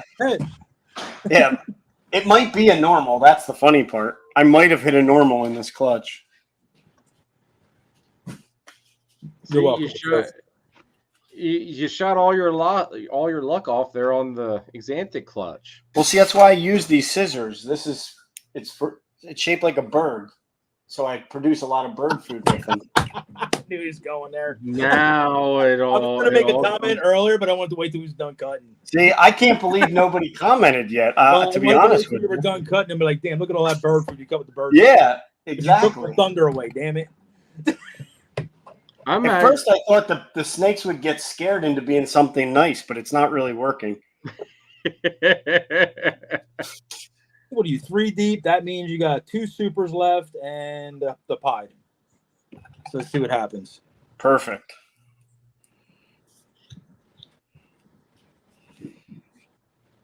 Whoa, this one's very bright. This one almost does look Xanthic. It does. Holy crap. Oh, holy crap. This one is straight black. If I knew it wasn't possible, I would say that was Xanthic. We got to look at these snakes, Nate. I think you got leopard freaking stuff. See if I can get this to focus. That's black pewter. Yeah, it is. For sure it is. Yeah. This is a Barnhart black pastel het pied, the female. Okay. So that's black. It's a black pewter, and it probably hit that sandblast gene. I think it did. It has a lot of blushing. I was thinking that tail's very scrambly. Plus, that pot will do that too. Yeah.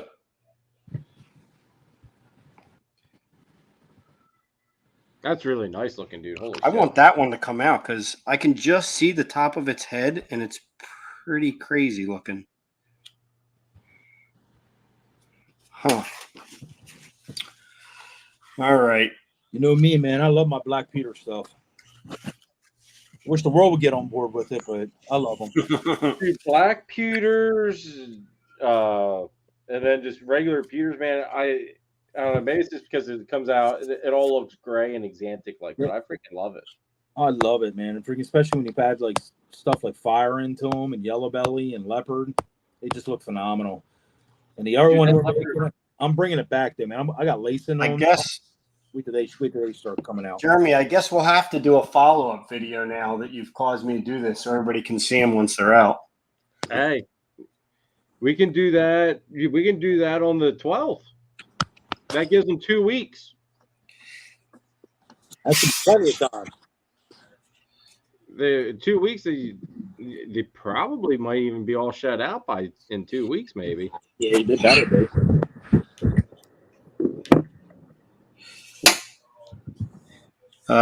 We got a super here because this snake looks all black. You got a super duper. Or, Fingers crossed. oh yeah, John, you've seen this one plenty of times. Oh yeah. Never get tired of seeing supers, man. Never. I don't know if you guys can see that. Not pretty. It looks straight. It looks straight. It absolutely looks straight. I don't see, knock on wood, I see no kinking. They're so cool, man. They come out looking like freaking great white sharks. Yeah. I don't know if you could see the white belly. Yeah, you can see it pretty good there. You got that crazy white bellies and flares up to the sides. Hopefully that one has a couple ringers on it. We'll have to see when it comes out. Yeah. Can you see the head on it at all, Nathan, or is it got its head buried? It's got it buried, of course. So that's the last piece of the puzzle. Did the head come out looking normal? The little cleft lips and stuff they have sometimes. Yeah, I know.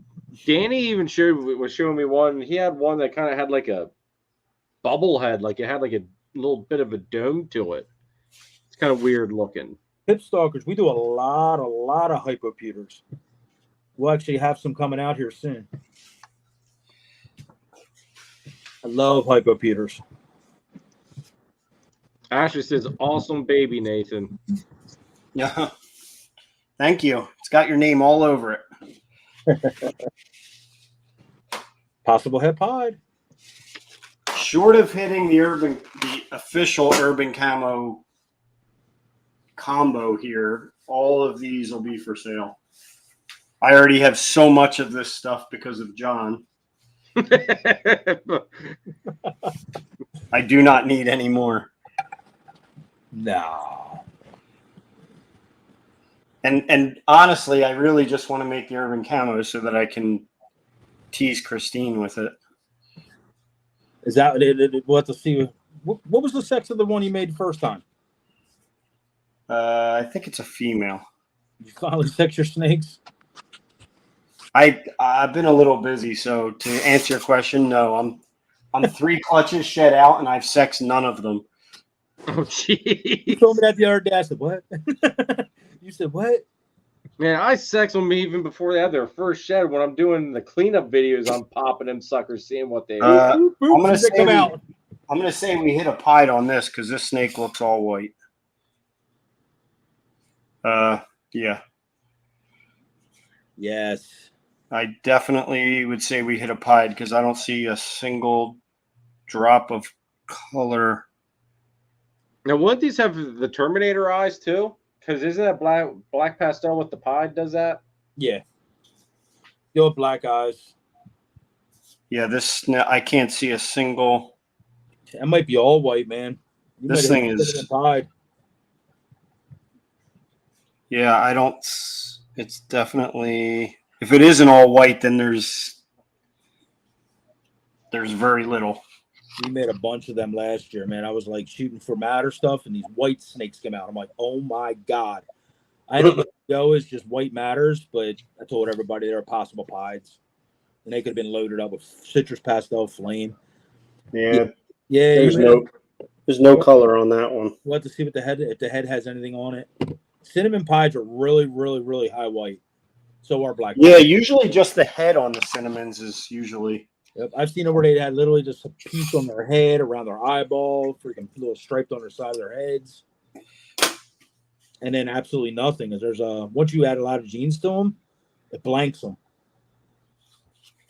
Yeah. Well, But We they may already have- ultimate. If somebody wants a white snake, they're the ultimate white snake. You can't get any whiter.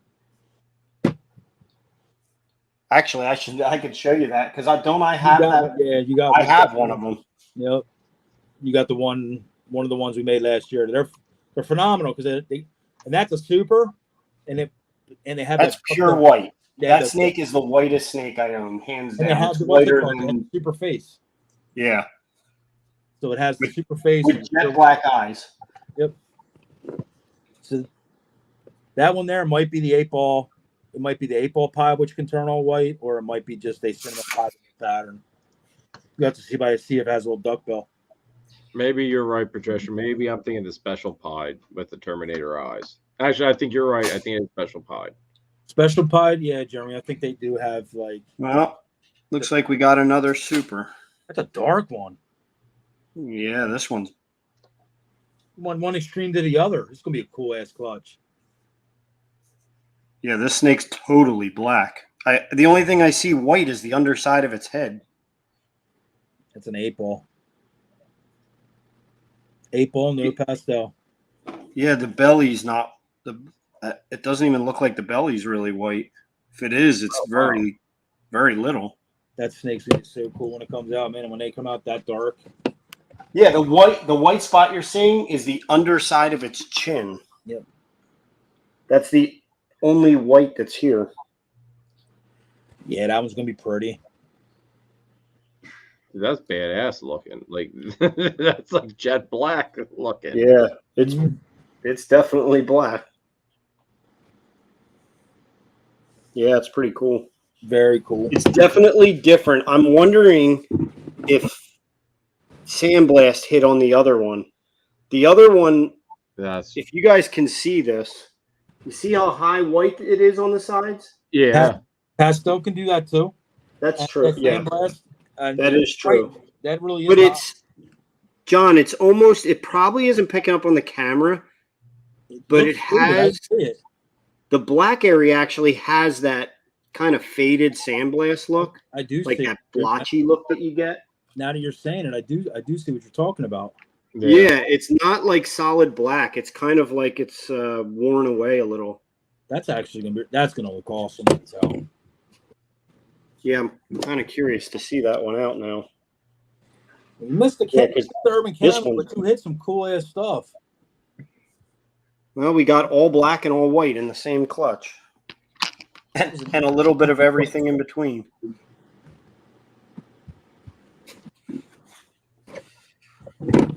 But no urban camo in that one. Yeah, Patricia, that's what I was saying about it. Looking like sharks. They when they hit that grayish color and have that white coming up, they very reminiscent of great whites. I'll tell you what. Let me throw this in the incubator, and I'll show you those other the adult super tigers. So you guys can see.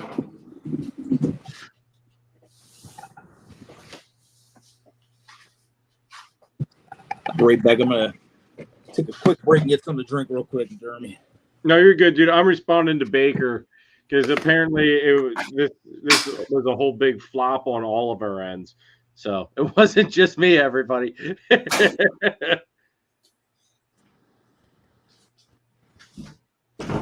While they do that, everybody, next on the 6th, August 6th, I have Sean from Pied and Joy going to be the guest. That's going to be an exciting episode. A lot of different stuff that he's working with, even some indigos. He's also got one of the baby carpets that left here. So super excited to have Sean on. He's also a really good friend. And then on the 12th, we've got, it's a Saturday, folks. I have Comic-Con that Sunday. So I'm doing a solo egg cutting. I'm going to have Dom here to help film. So we'll have to see how that whole thing goes. You know, I've never done it like that before, so it'll be interesting. but we're gonna make it work. We're gonna make it happen. Maybe we can get Nathan to come on and give us all an update on these 2 clutches that he's cut tonight, because that should give him enough time to hopefully, go ahead, get shed out, and we can see what he actually did end up with. Jeremy, no, sorry. No, you're good. What were you gonna say? Would you like me to show a few clutches that are out? Like, Yeah, dude, if you want, dude, feel free to show off whatever you want to show off, dude. Well, I mean, we're already set up, so I figured if maybe everybody would like to see. Yeah, I have one clutch here that isn't shed out yet, but because we've still according if this counter is correct, which sometimes I question it because I think sometimes there's more people than what this thing actually tells me. We have 27 people still watching, and we're 3 hours into it, so people are loving what they're seeing. So yeah, show. Okay. Ooh, good God, look at that. These guys are in deep shed, so they still look damn good. So this was actually did really good on these odds. This was a pinstripe het clown to a banana clown, and we hit. So out of 6 eggs, we hit 5 clowns. So we hit. Let's see. We hit a pin banana clown here. And the color's not super impressive because they are deep in shed, but so pin banana clown. I liked on how that's broken up. John, read that question from Ashley there. We got a regular just banana. This was the most normal thing in here, I guess. I guess. They have more red stripe coming to a. What the heck did I do to her? We got a regular clown. I'll talk to you in a minute. I'm gonna have to look that one up. I know I did red stripe, black pastel black. Had 2 more females. I just have to see what they were. Regular clown.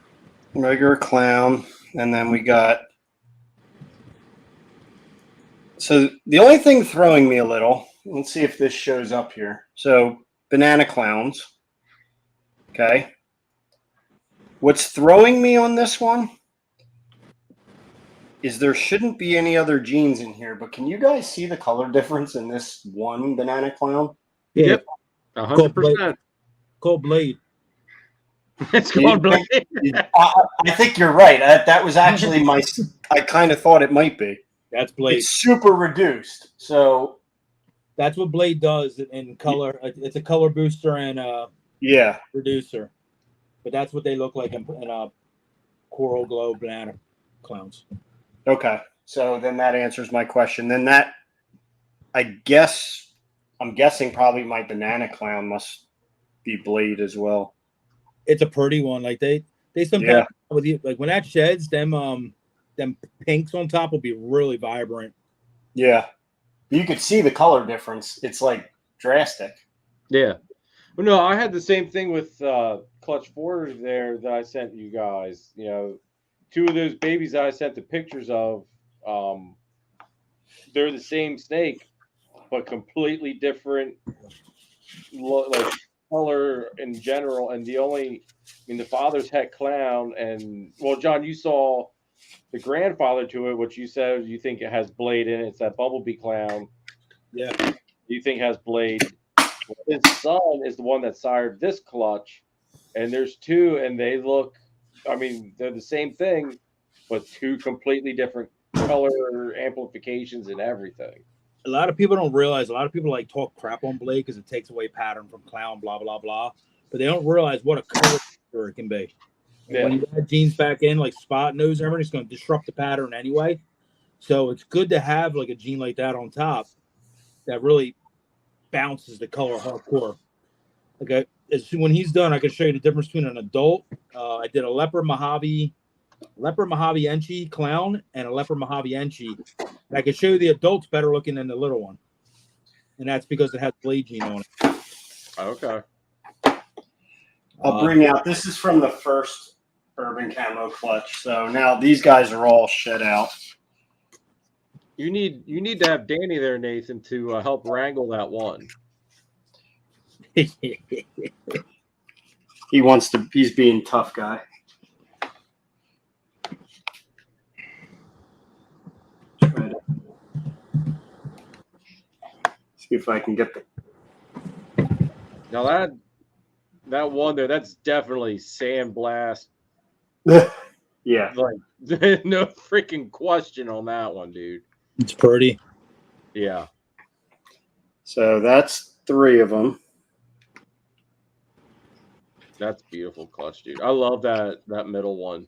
That's that silver and how it's just been blasted. Of course you do, Jeremy. It's black and white. Dude, I know. I like it, dude. It is so sad that with all of these snakes that have all these beautiful colors, the thing that catches my eye off the start is the shit that's got no freaking color to it at all. Like it's sad, and I don't know the attraction. Like I really don't. Got a snake I want to show everybody here tonight that is gonna blow some people's minds. Actually, we were talking about black and white, and I don't know if I ever showed you this one on film, but it's a snake that changed color basically overnight. Oh, Yeah, that snake is beyond impressive. I've only shown a couple pictures of it to a couple friends and stuff, but I'll show it here tonight, man. Wait till you see this thing. John, before you show it, you need to show the original before picture. Okay, let me see if I can- Because nobody will believe it otherwise. this is true. All right, here's some more cool. This is also same clutch. So sandblast. They're so cool.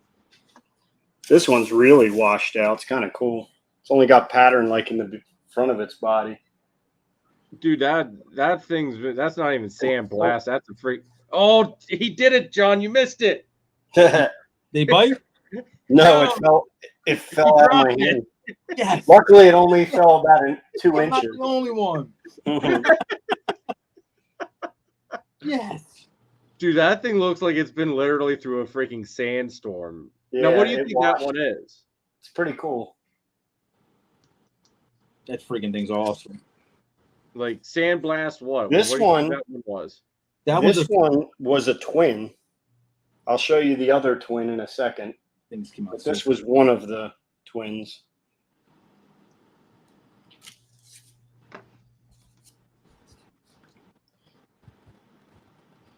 Okay, awesome. Good. Cool. It's got a little bit of paradoxing on the tail there. It's kind of cool. Dude, I love that, man. Like, now are all of these available for like, These are all but one of all the ones you've seen so far are available, and they're all ready to go. They just got their 5th meal today. Well, they might be available. What's that one on the bottom? Yeah, That- that's on the table. See you, Scott. Thanks for tuning in, bro. Oh, Patricia see, says that- very pretty babies. Yeah, this was a cool clutch. I like that one. Dude, yeah, man, that one there that you just took away, Nathan, that thing, damn. I think In all honesty, seeing this stuff makes me. This one's pretty cool ponder too, the actually. to Xanthic and what that would look like with Xanthic thrown into it. 'Cause I've So never this- seen Xanthic anything with Sandblast. This one's pretty cool too. that's the one I like right there. Yeah, this thing's pretty neat. I think that's your super pastel fire, and probably I don't know. It does it have a super face? I can't really tell on camera. It kind of looks like it does. It does. This was the other twin. So that's the super cinnamon, super pastel flame. I would say it does have a super face. Yeah. That's kind of it looks it. Yeah. It's cool. It's got very faint paradoxing. It's pretty neat. I don't know if you guys can make that out there. No, that comes through clear as day, dude. Will says Nathan cannot be on a live showing snakes and not show a super bang. It's against the rules. Oh, get out of here, Will. Now So this one's the one that's not leaving. This That's one's the- staying with me. That's the one. That's the one we're trying to trade. That thing's sick. Dude, urban camos is one of those things where it's been on one of my lists of always wanting to have one. It's just that freaking price tag to them. Yeah. This thing turned out. I love how dark its head is. John, it actually reminds me of the one that you have because it has that dark head. Yep. Well, Jeremy, if you do like stuff like that, we do make stuff like that too, and then Nate will have more, so we'll get one in your hands. So it's a matter of time. I think right now my big thing is I've got to worry about getting some more infrastructure put in. Like I got to get, like I'm going to be ordering more 5540 rack space here in the next couple of weeks. We need to expand the room. Yeah. Well, I mean, like expanding the room can wait for right now. It's just I've got enough room with racks that I can go up where it keeps everything going. Gotcha. But I've got females that need to get moved over into a 5540 and get some stuff moved around because some of them are they're gonna be ready here soon, and I gotta get ready for breeding season with them. Let me grab. They're paying all too well. Yeah, you do exactly. Yes. We're gonna be putting a lot of stuff up on Morph Market Base, watching a lot of adults, and trying to get ready for next year. So let's see how she shows up. So that is an Xanthic Super Tiger. I see Why does it look so brown? Love you. Because of the camera, I don't know. I thought I'd get a little bit more of a reaction out of it. You didn't feed into that one at all, Nathan. No, because I'm sitting here looking at it, and there's not even a slight hint of brown in person. So this would not be the snake that I would say. You know what's even crazier? This girl looks pretty good, right? You would never know she laid today. She laid today? She barely I don't know. I've had 2 in a row now that almost don't look like they laid immediately after they laid. Now, that pastel Xanthic girl I got too, she looked really good after she laid. I was impressed with her. Yeah, she surprised me. This was the one, John, that didn't give me a pre-lay shed. Okay. Caught me completely off guard today. When was she due, Nate? What's that? When was she due? You didn't have a due date on her because of the prelay, I guess, huh? No, I never had a due date. No, I went into the bin today and there was a pile of eggs. Where did you have an ovulation date on her or anything? No, the only thing I had, I don't usually look for ovulations because I just mark when I ultrasound. Okay. So she was, I'll tell you, because actually I went back to look it up because I was so shocked when it happened. So the only thing, she was ultrasounded on April 27th, and she was 34 millimeters. So I was expecting a pre-lay shed. I have no shed since that day. Jeez. No shed at all. Nothing. Weird. Just laid eggs. You didn't even have a pre-ovulation shed. Like, that's crazy. Crazy. Nothing. The last time she shed, because I went back, I was so confused. Like, it caught me so off guard. She hasn't shed since January 21st. Wow. Yeah. Damn. So, I don't know. You learn something new every day, I guess. I had a couple weird Always that exception to the rule. A couple weird things happen. I had a couple girls reabsorb 34 and 36 millimeter follicles this year. Shut up, John. Don't tell me that. I keep telling myself if I get It's not Shut common, Jeremy. Shut It's not common. I was just like, I was blown away. Blown away. Oh, I bet. Because like 30 seems to be that number that everybody thinks once you hit, it's. I stopped pairing at 32. After that. Yep, I just literally stopped pairing. I figure I put them in like they're done. But I went back and checked like 4 girls this year so far. over 30, which I'm kind of happy about because I had so many, but kind of like baffled of how. Yeah. I was like, oh my Here. God. I'll show this for Will because I know he loves it. We knew he was doing it. Here's a bang for you. Stop being shy. Take your head out. Damn, man. I need me a bang. That is a bang het pied female. About, I'm going to say she's probably about 12 to 1,500 grams. I got money. She's $12.50. You're gonna make me get the scale out, aren't you? Get the scale. Dude, It's in his fingers. $12.72. TK says awesome. Charlie says single gene dang. Single gene bang. Yep, that's Now, it. now you got to show him the super because now you got everybody freaking wondering. Oh, you guys. All right. All right. Nathan's like, okay, twist my arm a little. Yeah, right. What are the chances I go into this bin and she's in shed? Probably about 95%. I'd say literally 95%, right? Seems to be about par for the course. Even in shed, the thing probably still looks fantastic.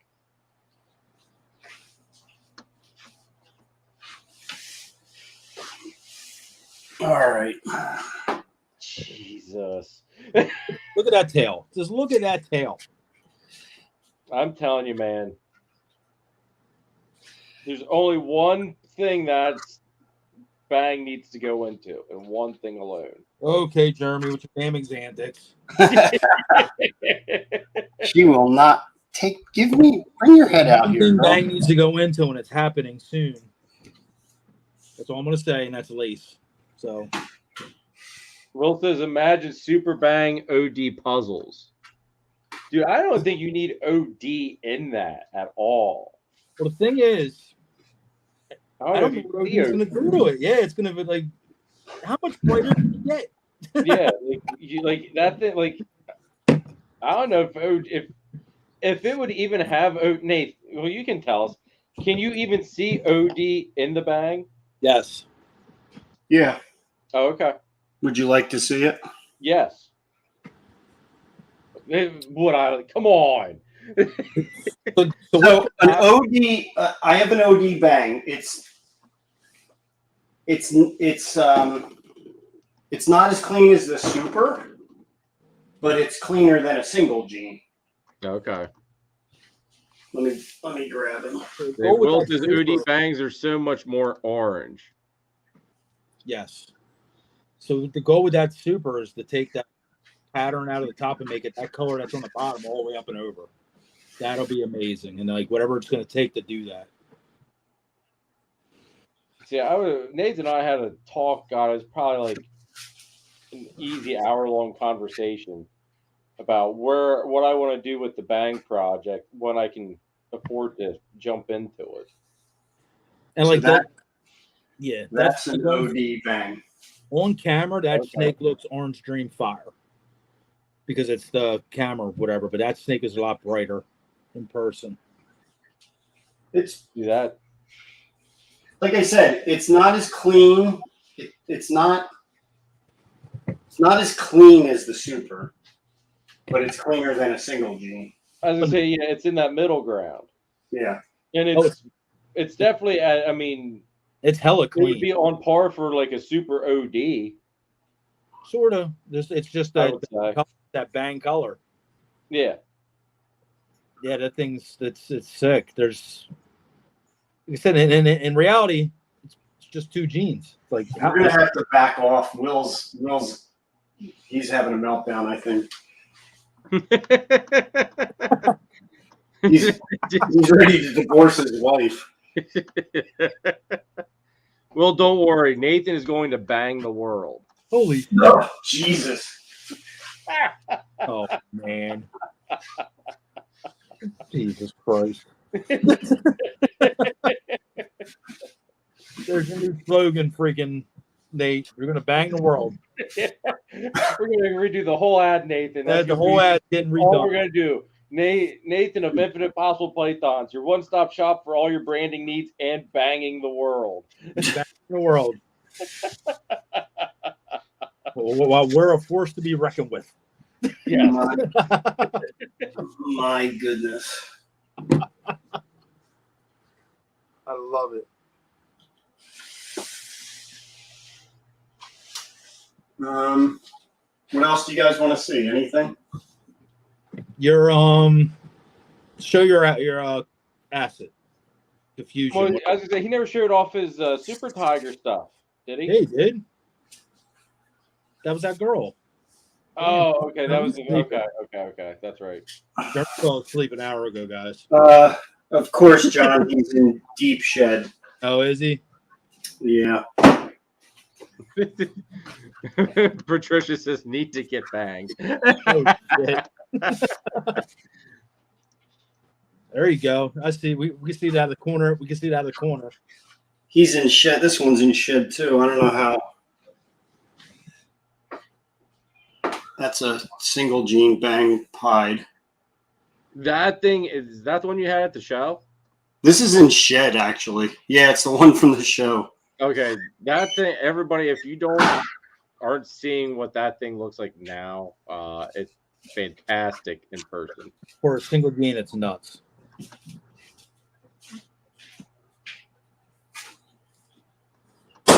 Where do you think you're going? You can send him over here, Nathan. I'm okay with it. You're like,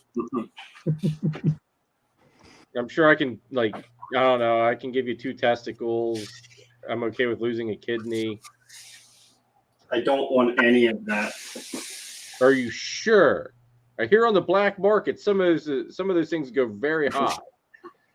Here's a pastel yellow belly bang pied. Oh my goodness! I don't know if they see you. Wait, was that Christine? No. No, it's Lexi. Oh, hi, Lexi. Hi. All I saw was like this handed like a quarter, like a glimpse of a head. I'm like, That thing's awesome too. They all is smoking.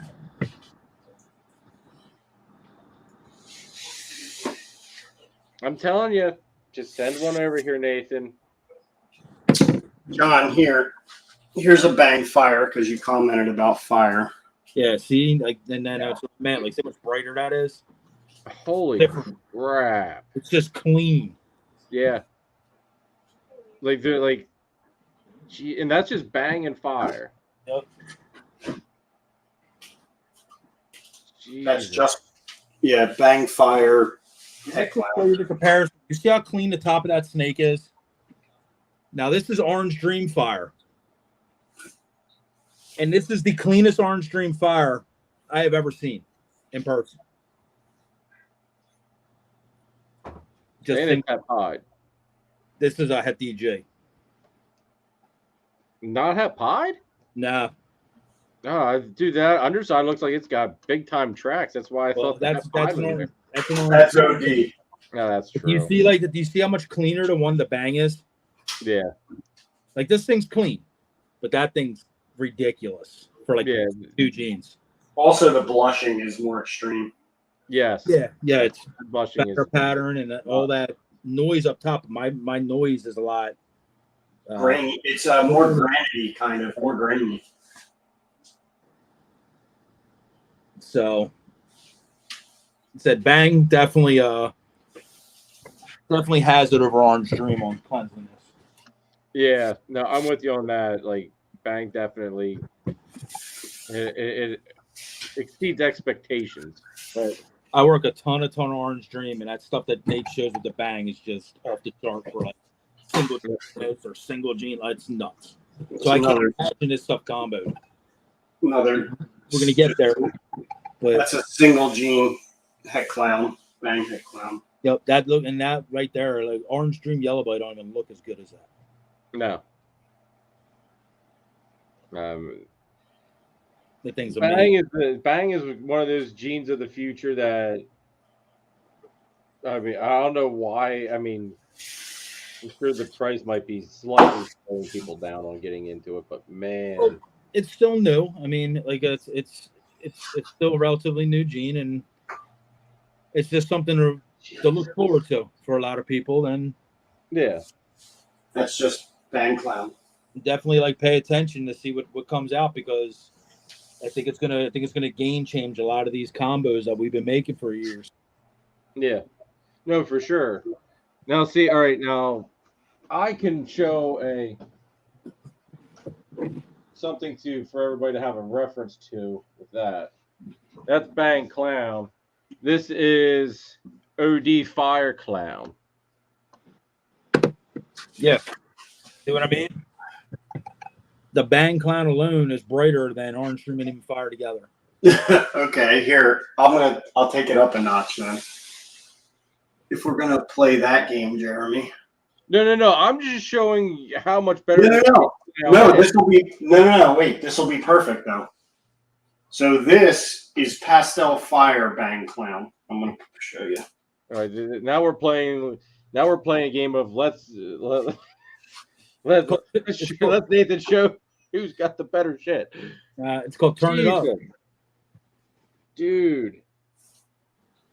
Yeah, it's holy hell. And like I said, this stuff isn't even translating across camera well. Like, well, no, that's the thing. Like, I can only imagine what that thing looks like in person, because it is that bright. I don't think the camera knows what to do with it. Well, that's yours with the pastel added, so it is. So it made pastel cool again.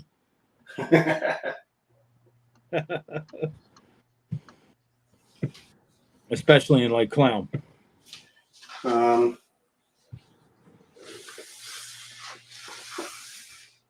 Here, we'll do a little simpler, but this is Bang Vanilla Clown. They're just going to be clean. They're going to make some clean stuff. Mm-hmm.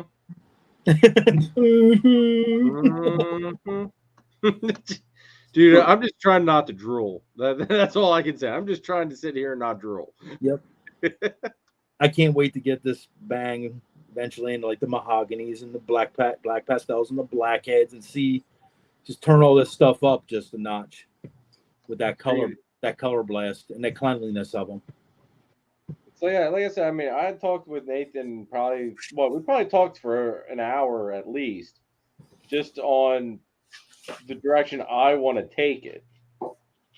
Yeah. Well, I already know you're going to take an exam, because I didn't even need to be at that conversation. Well, yeah, no, but I mean, it's the direction within the Exantic that I'm going to take it, though. Probably TSK and some spot nose and leopard, and of course the bumblebee and some pastel. We have any Enchi people in the chat? Dude, I'm pretty sure we probably do. I'm an Enchi guy.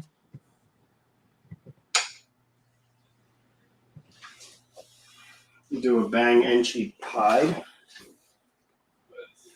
Holy shit. It's one thing I will say, Enchi really shows itself in Bang. Yeah. Yeah. Yep.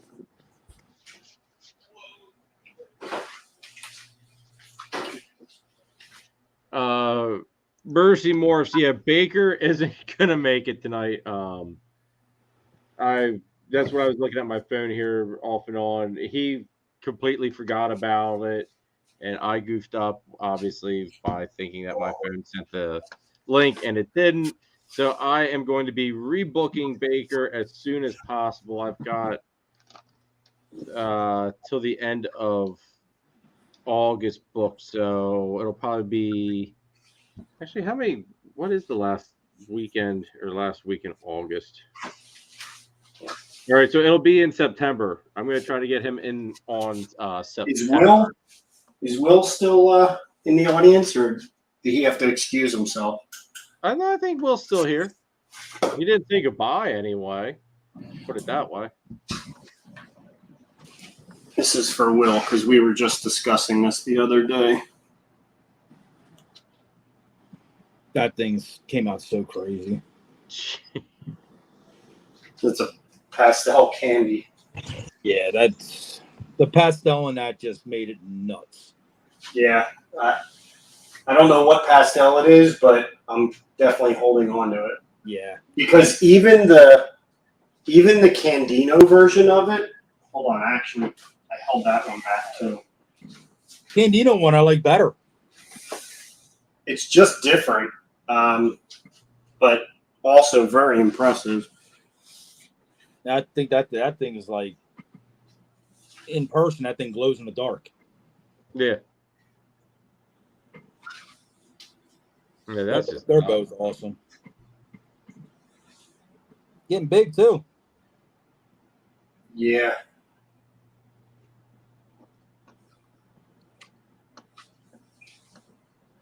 John, what do you got there? It looks like I don't want to let you over there just playing with your snake by yourself. Oh man! All right, guys. He's used to that. I don't know if it. Yeah, you didn't show the before picture, John. I am. Oh, okay. Is that translating? Kind of angle it a little bit. Try to Turn your brightness on your phone down. It'll get better. What else?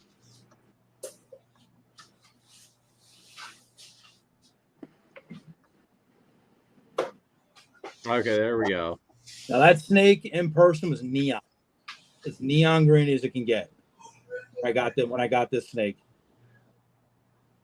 So it's an unknown hypo. I picked it up at a reptile show, and basically I'm going to say more about where I got it and everything else.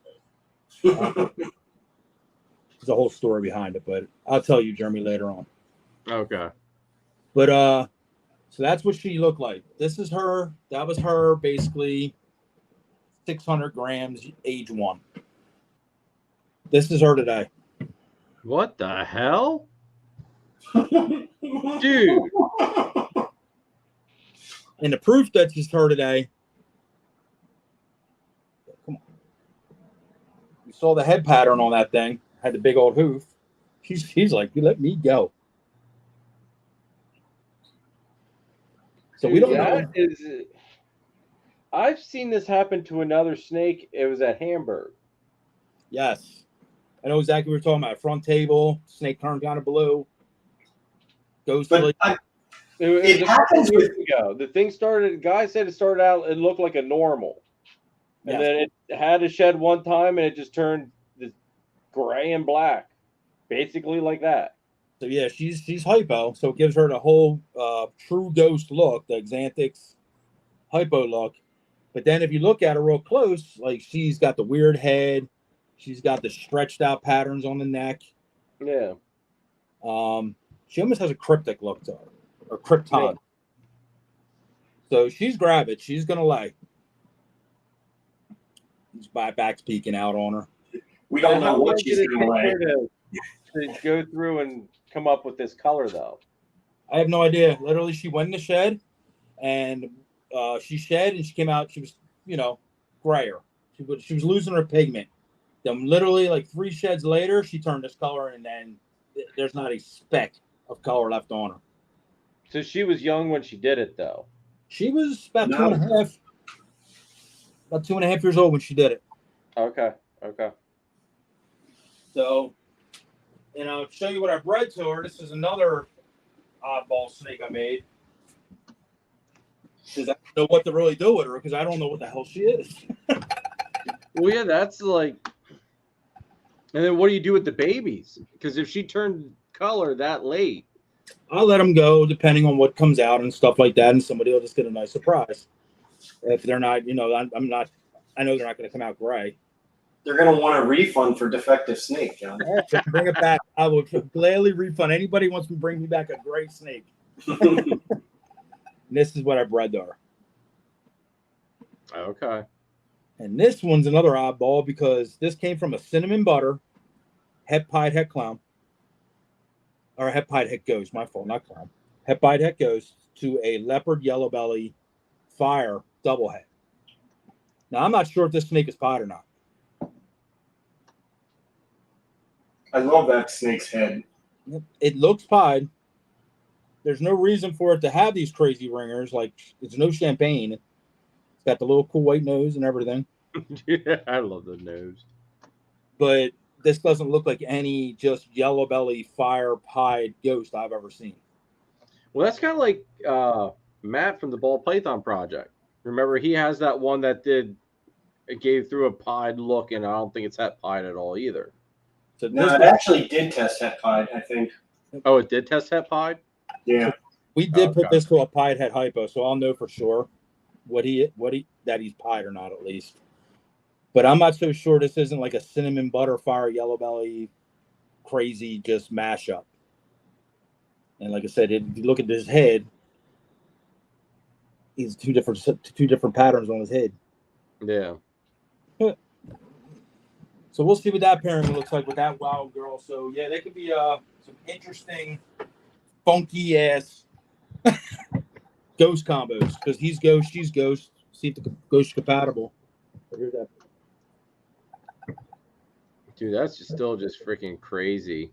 Yep, she was neon green. Like when I walked by her, it was actually at a Havre de Grace show, and I looked down. I was like, "What is that? And how is that for sale?" And it was just labeled a hypo. And I said, yeah, there's no way. I'm leaving this show." Scott says, babies from that come to me. Scott, I thought you went to bed, dude. Like 10 minutes ago. Speaking of which, we got 15 minutes, and I got to wrap this one up because I got work in the morning. Oh, shit. So whatever you guys want to show off in 15 minutes. Here you go. You guys are freaking Xanthic guys. BPI. BPI Xanthics, het pied. Just Xanthics, no fire? I can't tell. Let me see. What's the head look like? I would think with fire it would be a lot brighter. Just Xanthic. Fire, yeah. All right, I got Fire, that head should be blushed out more too with a dot. Shit, sister's a lot lighter. But I didn't think so. But I'm not a Xanthic guy. I don't have many. Scott said that Mercy Morris, good night. Thanks for tuning in and greatly appreciate it. Scott said he was bringing that girl out, then had to wait up for her. Shit, teased them. Ashley calls dibs on one of the snakes you were showing off, John, I do believe. All right. Just let me know which one you two are interested in. This girl's aging nicely. Any guesses, Jeremy? Lesser or butter because you failed already. You failed. Really? Yeah, I failed. And goddamn, I can't believe he just called you a butter. Like I'm gonna freaking pack it up and cry. You're canceling your sponsorship is faster than it started. Look at her. She wants to bite the shit out of you for that comment. This is a black pastel Mojave ghost clown. Really? Yep. That's kind of like the freaking like. All right, I was thinking like cinnamon or black pastel for the next thing. Okay, I was just because of how the style. You were in the Bell complex. You were just in the wrong Bell complex. But man, like that color just looks like lesser butter. How like lesser butter clowns look. Yeah. Well, it's the ghost dinner, and I'll show you one that's non-ghost. Oh, Ashley says dibs on the babies from that hypo female. All right. So that's the same snake, just het. Okay. So Mojave, black pastel, clown headers. That snake took me 5 years to make, Jeremy. You called her a freaking butter. I'm gonna cry. It's a cute butter clown, John. I was trying to figure out what else was in it. I mean, give the colorblind guy a break. Red stripe clown. Okay. Coloring up pretty cool.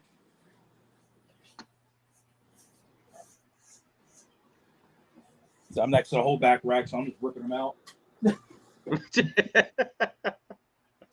Jeremy, were you showing off that hypo from Danny earlier? I was, yeah. I can show you the daddy. I have the daddy. You've got the. Well, I thought you had the brother or one of the brothers or sisters. He's got I two of do. them, I think, right? I have daddy and sister. That's mahogany leopard. Wow. Dude, that I like that. Hey, look at that damn snake. That thing's crazy. So that's dad. That is dad. Dude, that's like spitting freaking image of the daughter then. Like 110 freaking % spitting image.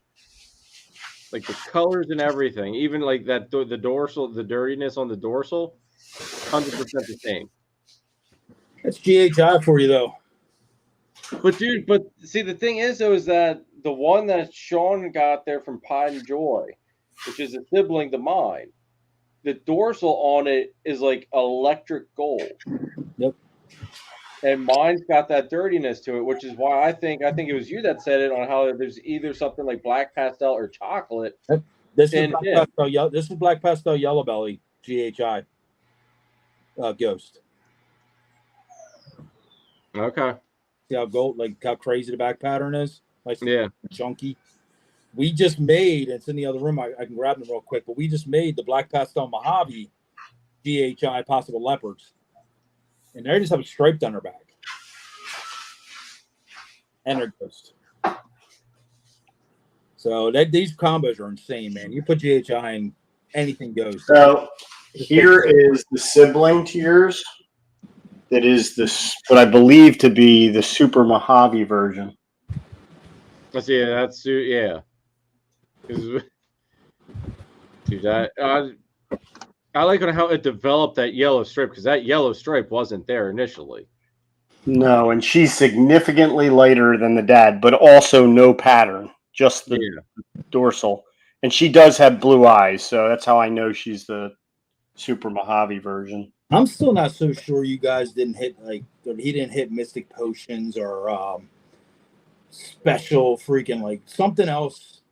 Because that snake should have been white. No, even with GHI and everything, it would just been a tinge darker. That snake makes no sense to me why it's so crazy dark. We've talked about the dad too. Super Mojave GHI Ghost. Yep, they make no sense of how crazy dark they are. Yeah. Because I mean, I can hear it. Let me keep her up there, Nathan. I'll pull out mine again here once. Just so everybody gets up.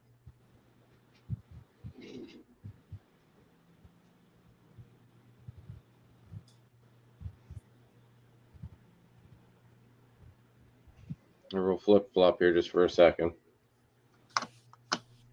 Yeah, so yours is very similar color to the dad. Yeah, it's like identical color. But what's odd is that has, John, and chime in here. Yeah. His has what I consider to be the GHI dorsal stripe. Yes, 100%.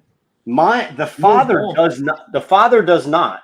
The father has like this girl, the very straight. Yours did what mine did. That's why I still think something else is going on. Like he got the chunky pattern, like I said, like fat. Yeah. And his has some side patterns still, a little bit. Right. They are all different. Like every one of them were nuts. She's trying to take out the camera. I do think you're gonna have to dissect that one back down to build it back up to see what the hell happened. Yeah, it's very strange. Nuts. Yeah, you see how yours has the big straight line on it, and it's faded towards the front of it, and then goes into the line. Mine has no line in the front. Nope. Mine have a line from the neck down all the way. Sorry, that's her turning the camera. Scott says we need to stop pulling out GHI so we can go to bed. Nope. Keeping Scotty hooked. He said 15 minutes, Scott. You're good. Well, it's probably more like 5 now. Geez, now I got to think about what other GHI stuff I have. This is a completely different color scale. But here you go, Scott. Oh, wait till I show you. Oh, you want to pull that out? I got one for you. That thing's sick though. Yeah, GHI Mojave GHI, Banana. is that GHI Mojave Banana? Yeah, GHI Mojave Banana, which I've got this clutch of these supposed to be hatching out next week. So hopefully we can hit another one of these, because if we do, it's going to be up for grabs. And the thing that's got me with this girl is on how she's so lavender, like pinky lavender color still. Yep. And she should be going this year yet. I did a pairing this year. I think you're gonna love that. I did orange dream or super orange dream banana pied to GHI Mojave chocolate. Hey, John, if Snake look familiar, she's significantly bigger than she was. Jesus Christ. He aged well. Yeah. I think she's better than when I got her from you. Yeah, she aged really well. She aged nuts. I don't even remember what the hell she is, man. Black pastel, cinnamon, citrus pastel, flame lace. Okay, it was black pastel. It ended up being black pastel, I believe. It didn't. Okay. So yeah, I had black pastel cinnamon because I couldn't. I had black pastel or cinnamon. We didn't know. I think it's black pastel. It's got the really fat, chunky patterns. Shit. See, Adam, take care, bro. Yeah, I think it stayed lace. I think it stayed sweet. I wouldn't be surprised she gets up to size by next season. Oh yeah, Dude, yeah, for she's sure. off to a good start. That's for damn sure. So this is GHI Mojave Yellow Belly. Heck, clown. What? Yeah. So that's what the Yellow Belly did to it. Look how clean that thing is, Jeremy. GHI Mojave Yellow Belly. Yep. It's the wrong. Excuse my language, everybody, but I think I. Oh, banana. Oh, I was gonna say, Jesus, I was gonna say that's the wrong fucking color, dude. It just be Banana. GHI We used the Mojave. banana. I forgot the banana part. We were talking about banana. Yeah. But see, now, all right. Here's the thing I don't get though. All right, now how old's that snake? About a year. Okay, so the yellow belly went and turned everything that's pinky lavender on mine, and made it yellowy orange on yours. Yep. And clean. Like there's not a dot on her. That's freaking nuts. I mean, like mine doesn't have any full black scales, but there's a couple scales that have like a couple black specks. Zach over there at Seven Serpents made this one, and he put it up as just a baby picture, and I hit him up instantly. Well, I didn't hit him up. Christine said, and hit him up instantly and said, "Don't sell that damn snake." She goes, "That's the prettiest GHI Mojave I've ever seen." Yeah. And she didn't disappoint. Like I said, even after a year, she stayed just electrifying. There may be pastel in this one too, Jeremy. We're not sure. It just baffles. Like it's just funny because, like, all the GHI Mojave bananas that I've seen basically do like they get like a yellow, more of like the orangey yellow look to them, and like it seemed like mine held this pinky lavender color so good that it kind of baffles me. Yeah. It's a good combo though, man. That GHI banana stuff works really well together. Here, John, don't say anything. Let's test Jeremy. Oh Christ! What you guys? Come on now. If it's not black and white, I'm screwed. If you can't guess this, come on, and don't say normal. You need to be quiet. Nathan. God, there's like 200 freaking options it could be, Nathan. It's just a single gene animal. Come on, Jeremy. Fire. Oh my God, this guy.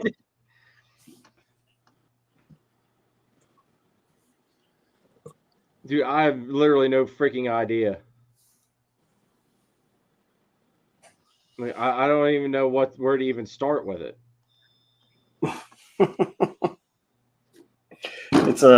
It's a lace.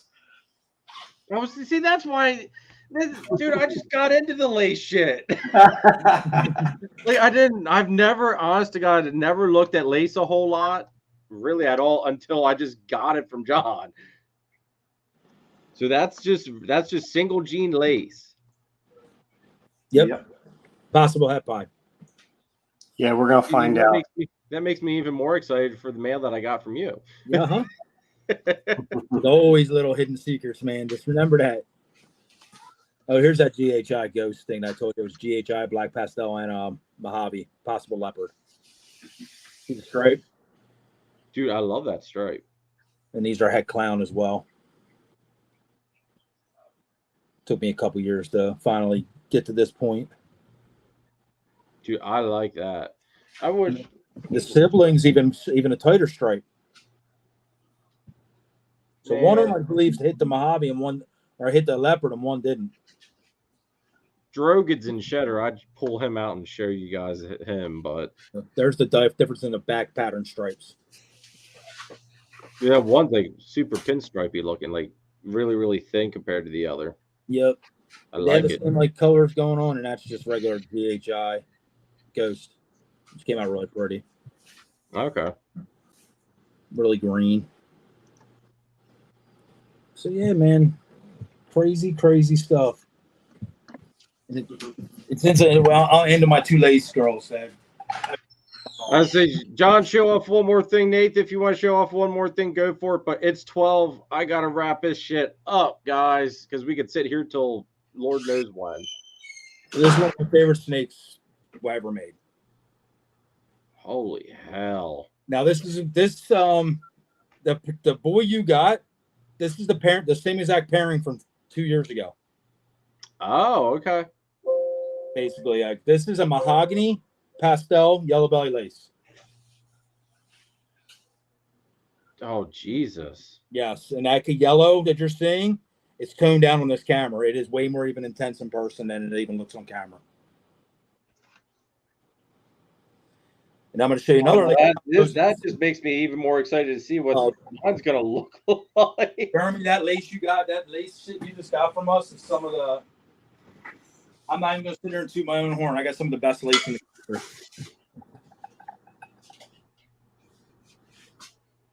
That is just freaking nuts looking, dude. What do you think that is? I'm going to say yellow belly lace. What's the head? Let me see the head. Pastel. That's Pastel it. yellow belly lace. That's all she is. See, everybody, I can guess genetics sometimes if I know what I'm working off of. Okay, Jeremy. Here, Oh, God, I spoke too fucking soon.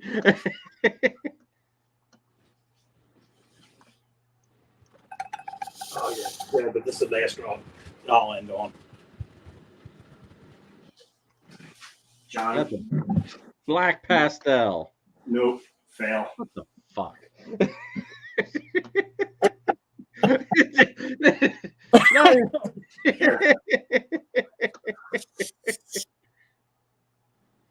What if I show you the head? Does that help you? Dude. No, not really. Dude, she's looking better than the one I kept. Yep. I'm good at that, John. You know that. Nah, yeah. Cypress? Wait till you hear what this is, Jeremy, and you're gonna be really happy about this. That's why I pulled this one out. I figured he'd appreciate it. She's better. She stayed better than even mine is. Mine's pretty, but it's not that. Scott's cheating. Did Scott say it? Yeah. Nah, son of a bitch. Mahogany lace. That's a mahogany lace head clown. Oof. That's a banger, girl. But see, now I would have expected the lacer to be doing more stuff at the bottom than what I'm seeing, though. You have to look up a regular mahogany. Lace isn't going to react in every single gene the exactly way you think, like with the checkerboarding. It has to have certain genes to do that. Certain genes won't do that. They'll just raise alien heads, color-wise, color pop. This is her mom. That's so funny you pulled her out. Yeah, that's why I did it. This is her mother. This is a white lace cinnamon. Dude, that's freaking bright. So that's mommy to that one that Nate just showed you. And my mahogany stuff's dark. So if I pull out regular mahogany, which I'll do right now, I'll just pull it out just to show you what regular mahogany looks like next to what Nate just showed you.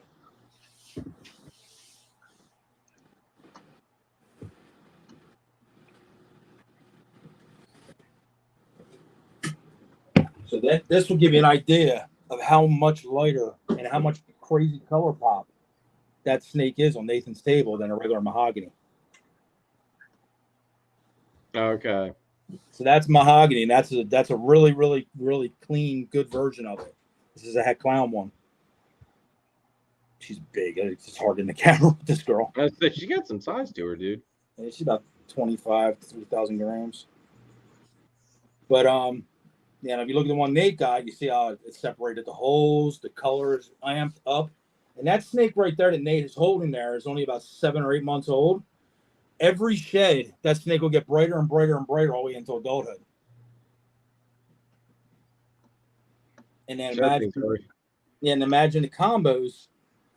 And like I said, it's just a single gene lace or whatever, double gene, but it's a single gene lace on one gene.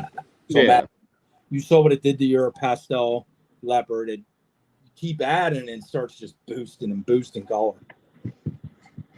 Dude, that's it, man. Now I'm even more excited to see mine like hit that 1-2 year mark. Yeah, when Will told you earlier, like wait 5-6 sheds, that snake's gonna totally change on you again. It's a change for the good. You're gonna be like, holy shit. I'm gonna look at that snake a year from now and be like, I can't. Why the hell did I get rid of it? It won't be so much of that as basically I can't wait till you use it to see what you do with it to get maybe a baby back one day from it. You know what I mean? Yeah. Like I'm glad he fell into your hands that you'll be able to do some cool stuff with him. Dude, I'm thankful you released him to me. Ashley here says, this is why I need mahogany het hypo from John. I'll have to look and see what I did with mahogany and het hypo.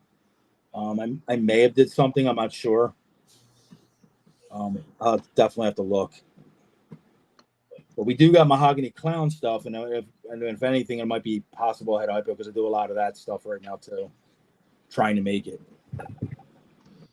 And Patricia says, wow, I need to get laced up and banged.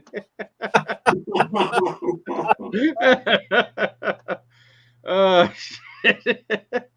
Well, you came to the right place, Patricia. You came to the right place.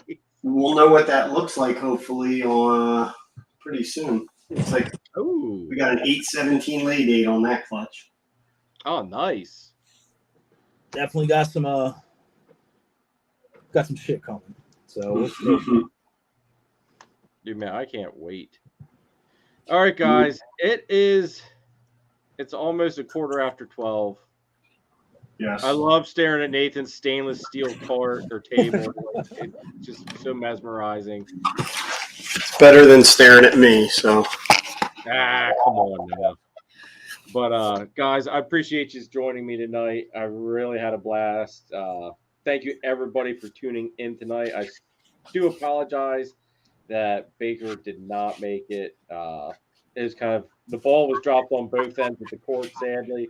But hey, we salvaged a great live. I had a lot of fun. Again, thank you guys for jumping on with me. Adam, if you watch this replay, thank you as well for jumping in for a little bit. What the hell was that? Sorry. Putting things back together. But everybody, again, remember, next Sunday's live, I have Sean from Pod and Joy on. It's going to be another fun live. I am going to probably start integrating the co-hosting thing here. So it's either going to be Nathan. We might even get John in on it if he gets some free time. Who knows? Definitely going to have Chris from BNS as well co-host. We're going to, I'm going to try to spice it up a little bit. And, I think it'll be a lot more, some better conversations possibly because, I'm still so new into the industry and hobby. So some of these guys that got a lot more experience and a lot more knowledge will definitely hype up the show a lot more, in my opinion. So looking forward to the future of how this live stream progresses. But again, thank you everybody for all the love and support. Thank you to all of our sponsors. Make sure you guys go and check out our sponsors and give them the love and support that they deserve. That would be, you saw him tonight, and he's right there next to his logo now. Actually, he's kind of like surrounded by his logo. Nathan of Infinite Possible Pythons, guys. You saw it tonight. Bang everything. He's the guy to go to if you want the Bang gene and you want to get into the Bang project. Definitely hit Nathan up. As you also saw, there's a bunch of other killer ball python projects he's got cooking up. And then to top it off, he's got Kahua geckos, Leitianus geckos, crested geckos, scaleless corn snakes. Which, do you have any scaleless corn snakes, Nathan, this year? Not this year. We definitely will next year. Okay. And then he's also your one-stop shop for all of your branding needs, guys. So if you need merch, banners for shows, tablecloths, any of that stuff, business cards, stickers, Nathan can get you hooked up with basically everything branding-wise you could ever want and need. So definitely hit him up. We've got Chris from S Reptilia as well, which is your one-stop shop for basically any reptile you want, as long as it's a snake. He's got ball pythons, blood pythons, boas, colubrids. He's got such a wide variety. He's also got a bunch of babies hatching out. So keep track on what he's got cooking over there. Excuse me. He's also breeds rats. So if you're on the eastern side of PA, definitely hit him up if you need some rats. And he's also Pennsylvania's distributor of Cocoa to Go in the chippers. Definitely hit Chris up if you want to use the best reptile cocoa substrate on the market, in my opinion, anyway. And then you've got John here, which joined us tonight, of Triforce Morphs. John and Christine, they've been in the business for like 10 years, guys. So they know what the hell they're doing. They got a little bit of everything. So if you can't find it at Triforce Morphs, I don't know where the hell to send you that, because they've got a little bit of everything. And they are definitely a force to be reckoned with. So definitely check out Triforce Morphs.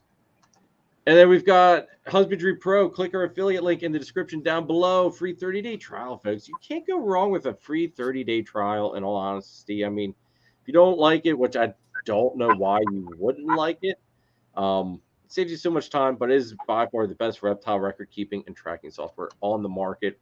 I say click that affiliate link, scan that QR code, depending on what you're watching this on. Get that free 30-day trial and sign up for a plan if you enjoy it, because it does save you a lot of time. Also, there's so many other perks to it. You just gotta sit down and learn the software. But once you get it down, I mean, it's easy, simple to learn, and I've got tutorial videos on it as well. Then also don't forget to use Redline shipping. Use this code Robin60, 60% off of 2 shipments, folks. Redline has been good to me. Customer service is amazing. I had to issue 1 shipment, and it was on FedEx's end, and they did everything they could to make the shipping process and make everything right. So definitely they have won my business 110% over that one. Plus, you don't sacrifice anything for having the best and cheapest shipping prices in the market at the moment. So definitely go ahead, check them out, and use that code. And that's it, everybody. Guys, again, thank you very much for joining me, and we're gonna definitely we'll have to get a roundtable rounded up here at some point, and again before the end of the year. Let's face it, we gotta get Danny on here with us. I mean, we all love having Danny. Definitely. Everybody, thanks for having me on tonight, Jeremy. Dude, I appreciate you coming on, brother. I always enjoy talking with you. I enjoy talking with all of you. So thanks again for coming on, everybody. Thank you for tuning in. Patricia says #bang the world. Nate's never gonna leave now, man. You were banging everybody. This is gonna be a long week. This is gonna be a long year. Oh shit. All right, everybody. Have a great week. I have no idea what this week's video is even on. I think I have to finish editing it, in all honesty. Don't worry, it's from a year ago. It's irrelevant. I was gonna say, probably what you're gonna see, it's already breeding by now, so no worries. But take care, everybody. Have a good week, and we will see you Sunday. So like I said, take care. Later. Later.